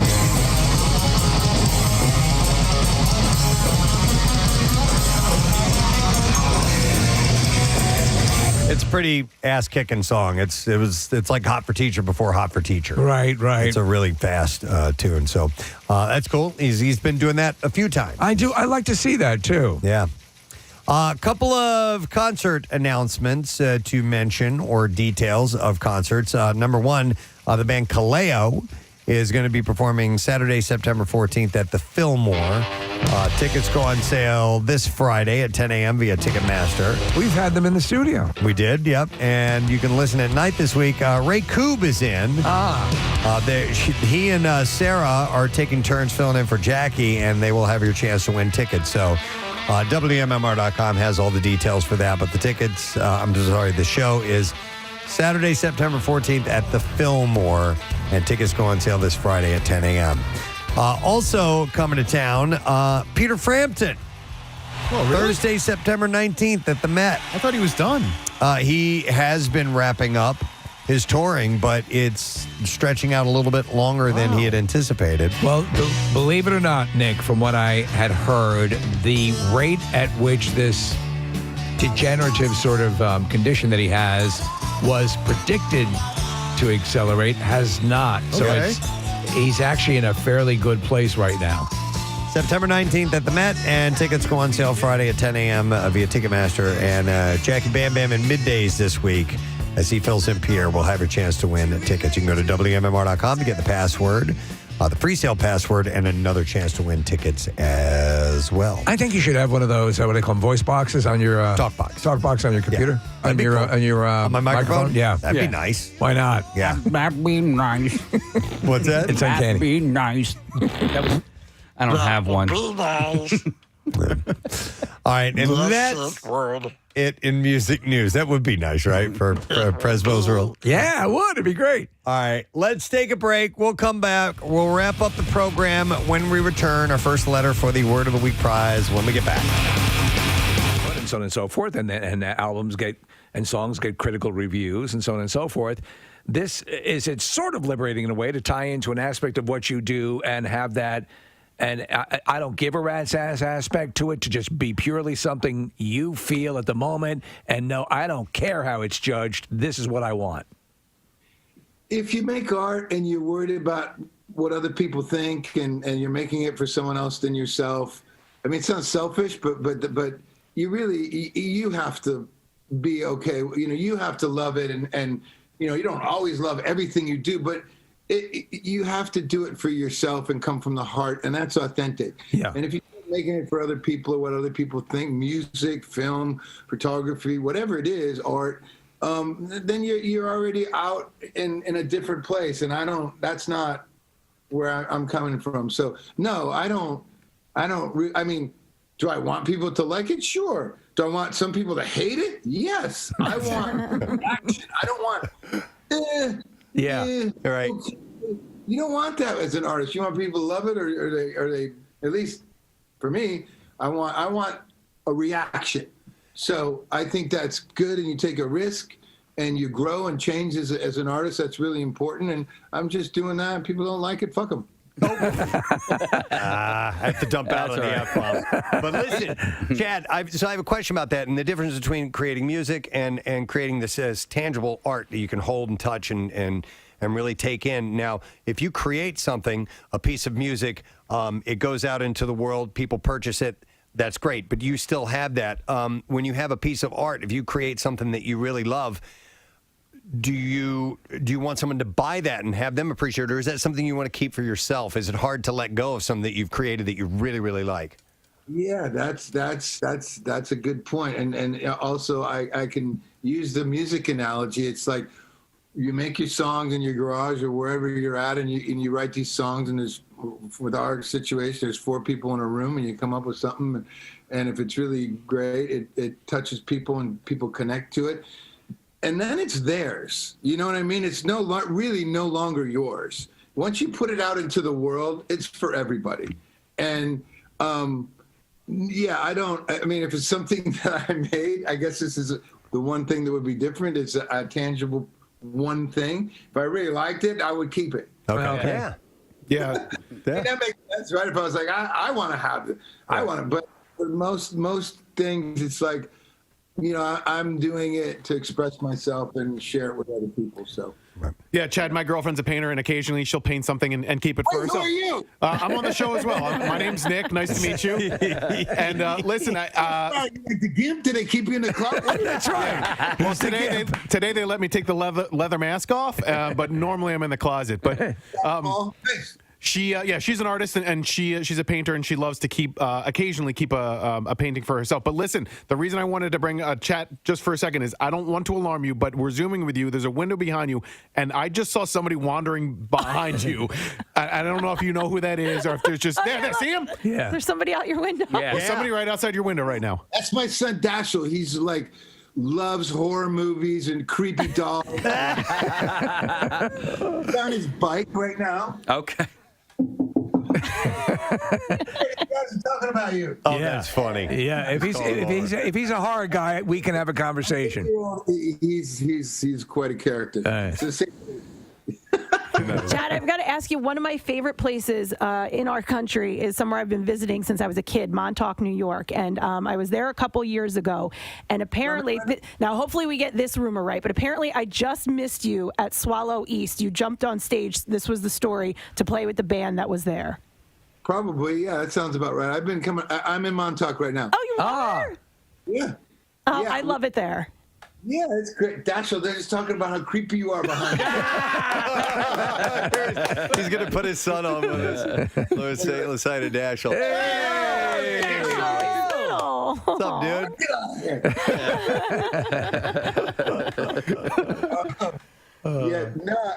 We've been coming here for about 16 years now. My wife's from this area in Long Island. A little bit, not quite as far, but we're here, and we come in the summer whenever we can, and when I'm not working, and I'm sure I've been Talk House, Surf Lodge, you name it. If there's a drum set, I'm showing up. I'm getting up. I love it. That's cool. Do you go to Lynn's Hula Hut, the little hut in the parking lot? If you haven't, you have to go there. I'm taking any gigs. I'm taking the Hula Hut in Montauk. Yeah. So does that mean will you go back there instead of staying in Stone Harbor over the weekend, or are you? I'm just coming in. Actually, I'm doing. There's a thing at the World Trade Center at the Oculus where you walk through it. That's right. And I have a thing there on Friday, and it's running through the weekend. But I have to go down for Friday. Look over your right shoulder. Really trippy. It's like 2 football fields long, giant digital magazines and my art and a bunch of other people. Chad, turn around. Turn around. Yeah, I just ran away. He was up on the windowsill. Don't encourage him. Oh my God, that was so funny. It's a rascal. This one, I mean, I'm getting payback big time. Hey, does he play? Does he play drums? He used to really like the guitar when he was younger. I thought he was going to be the next Jimi Hendrix, but he kind of gave it up. He likes skateboarding and just wreaking havoc with his parents. So now he's riding his bike, and no, he kind of. But my middle one, my 12-year-old, plays the drums actually, and it's a room full of drums in here. Ah, nice, beautiful. Yeah. Hey, I have a drum question for you. Bed and 3 drum sets. I have a drum question for you. I'm a lifelong drummer. I'm 53 years old. I quit for a long stretch. I have some hearing issues. I have tinnitus. I played in a band. I did the damage. It's over. But I've been getting back into it the last few years. Bought a great Roland electronic kit. And I've decided to crack down and work on the fundamentals, things that I should have done that I really wasn't paying attention to when I was in marching band and so on. And so I'm really working hard, and I'm doing it just for me. I'm not going to play in a band or anything like that. I just want to be a great drummer just to entertain myself and to satisfy myself. And so I've been working hard. I've been seeing a lot of progress. I'm feeling really, really good about it. And then, boom, all of a sudden, I got this wicked case of tendonitis in my left elbow. And I went to an orthopedic, and he's like, you got to stop playing for a while. But, dude, my momentum is, I'm tearing it up. I'm improving so much. And I don't know if I should listen to the doctor or I should follow my heart and keep on practicing hard, you know? Man, is it have anything to do with the Roland kit, like how you're hitting? Is that because they don't have a lot of, do they have a lot of give? No, they did. You know what? Actually, where I initially heard it is I was doing it on a pillow, to work on my rebound a little bit, and I think I went a little too hard on that. So it was my own doing, I think. Yeah, I mean, I feel you, brother, when you want to do it, and then it's like, you can't, or you're not supposed to. Is it inflammation or is it tendonitis? No, it's like it might be like a little tear in there. So, Okay. Yeah. But you've played for as hard as you guys play, especially when you're touring. Do you ever have these things pop up where it's like, oh man, what am I going to do? Yeah. Absolutely. It's more. I don't think that I've had tendonitis. Yeah. But I get inflammation in my joints, in my wrist, and my elbow. It's not normal to do this, right? Man like me. So it's like, it's going to catch up to you. Yeah.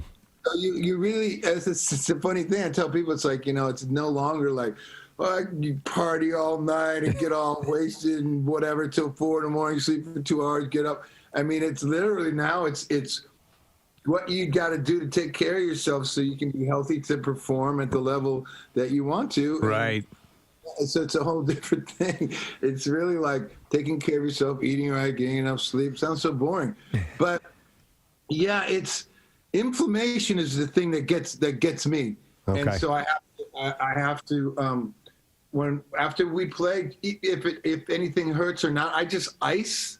Yeah. I ice my wrists. It's mainly my wrists that tend to get sticky, as I like to call it, and that really helps. Beautiful song, Pearl Jam and Wreckage on MMR 1041. And the Preston and Steve Show on this Tuesday morning. And I would like to thank a guest that we had by earlier this morning. We had the CEO of Wawa, our friend Chris Gheysens, stop in today to talk about Wawa Hoagie Day and Hoagie Fest and all the 4th of July celebrations in the city and all that stuff. But Hoagie Day specifically is coming up on Thursday noon. And this is a tradition now. We're at the National Constitution Center. Casey and I will be hosting the event. And you're invited to come down at noon and grab a free sandwich. It's a great thing to witness in person. And it's, again, it's a big-ass sandwich. Yeah, and the Hoagie Fest is going on now through August 11th, and special pricing, $5 for a shorty, $6 for classic hoagies as well. So it's a pretty sweet deal they have going on.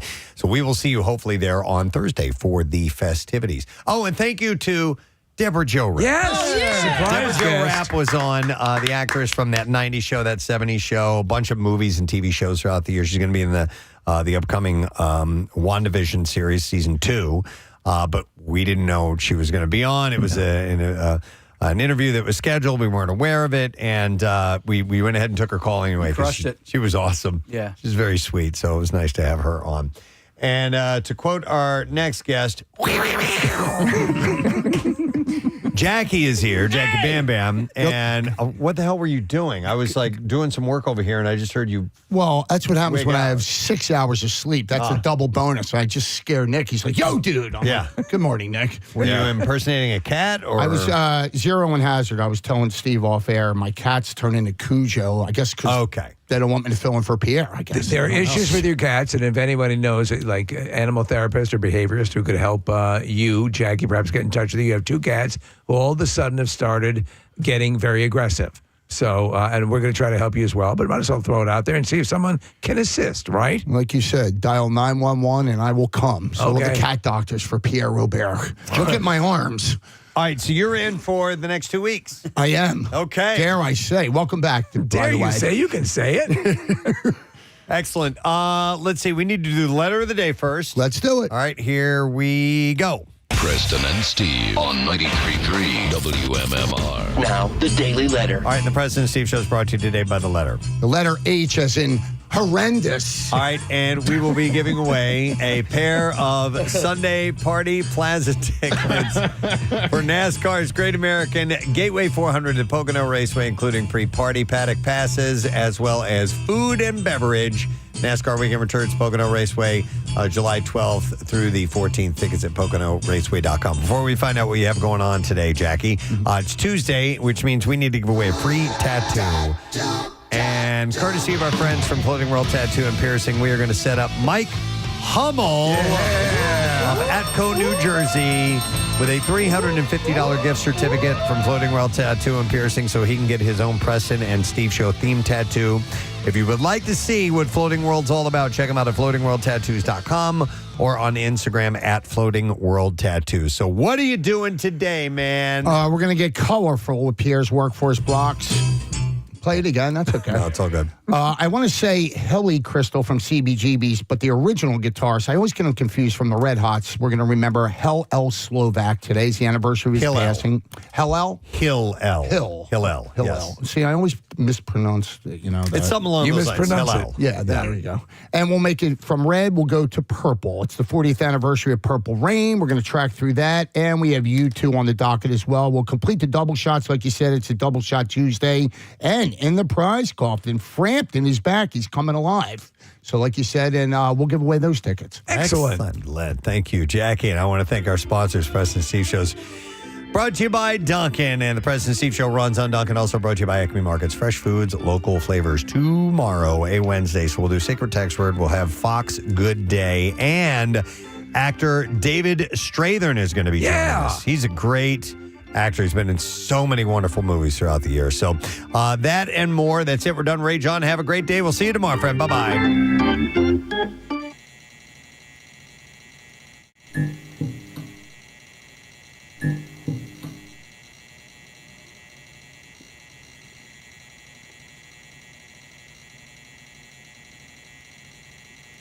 Thank you.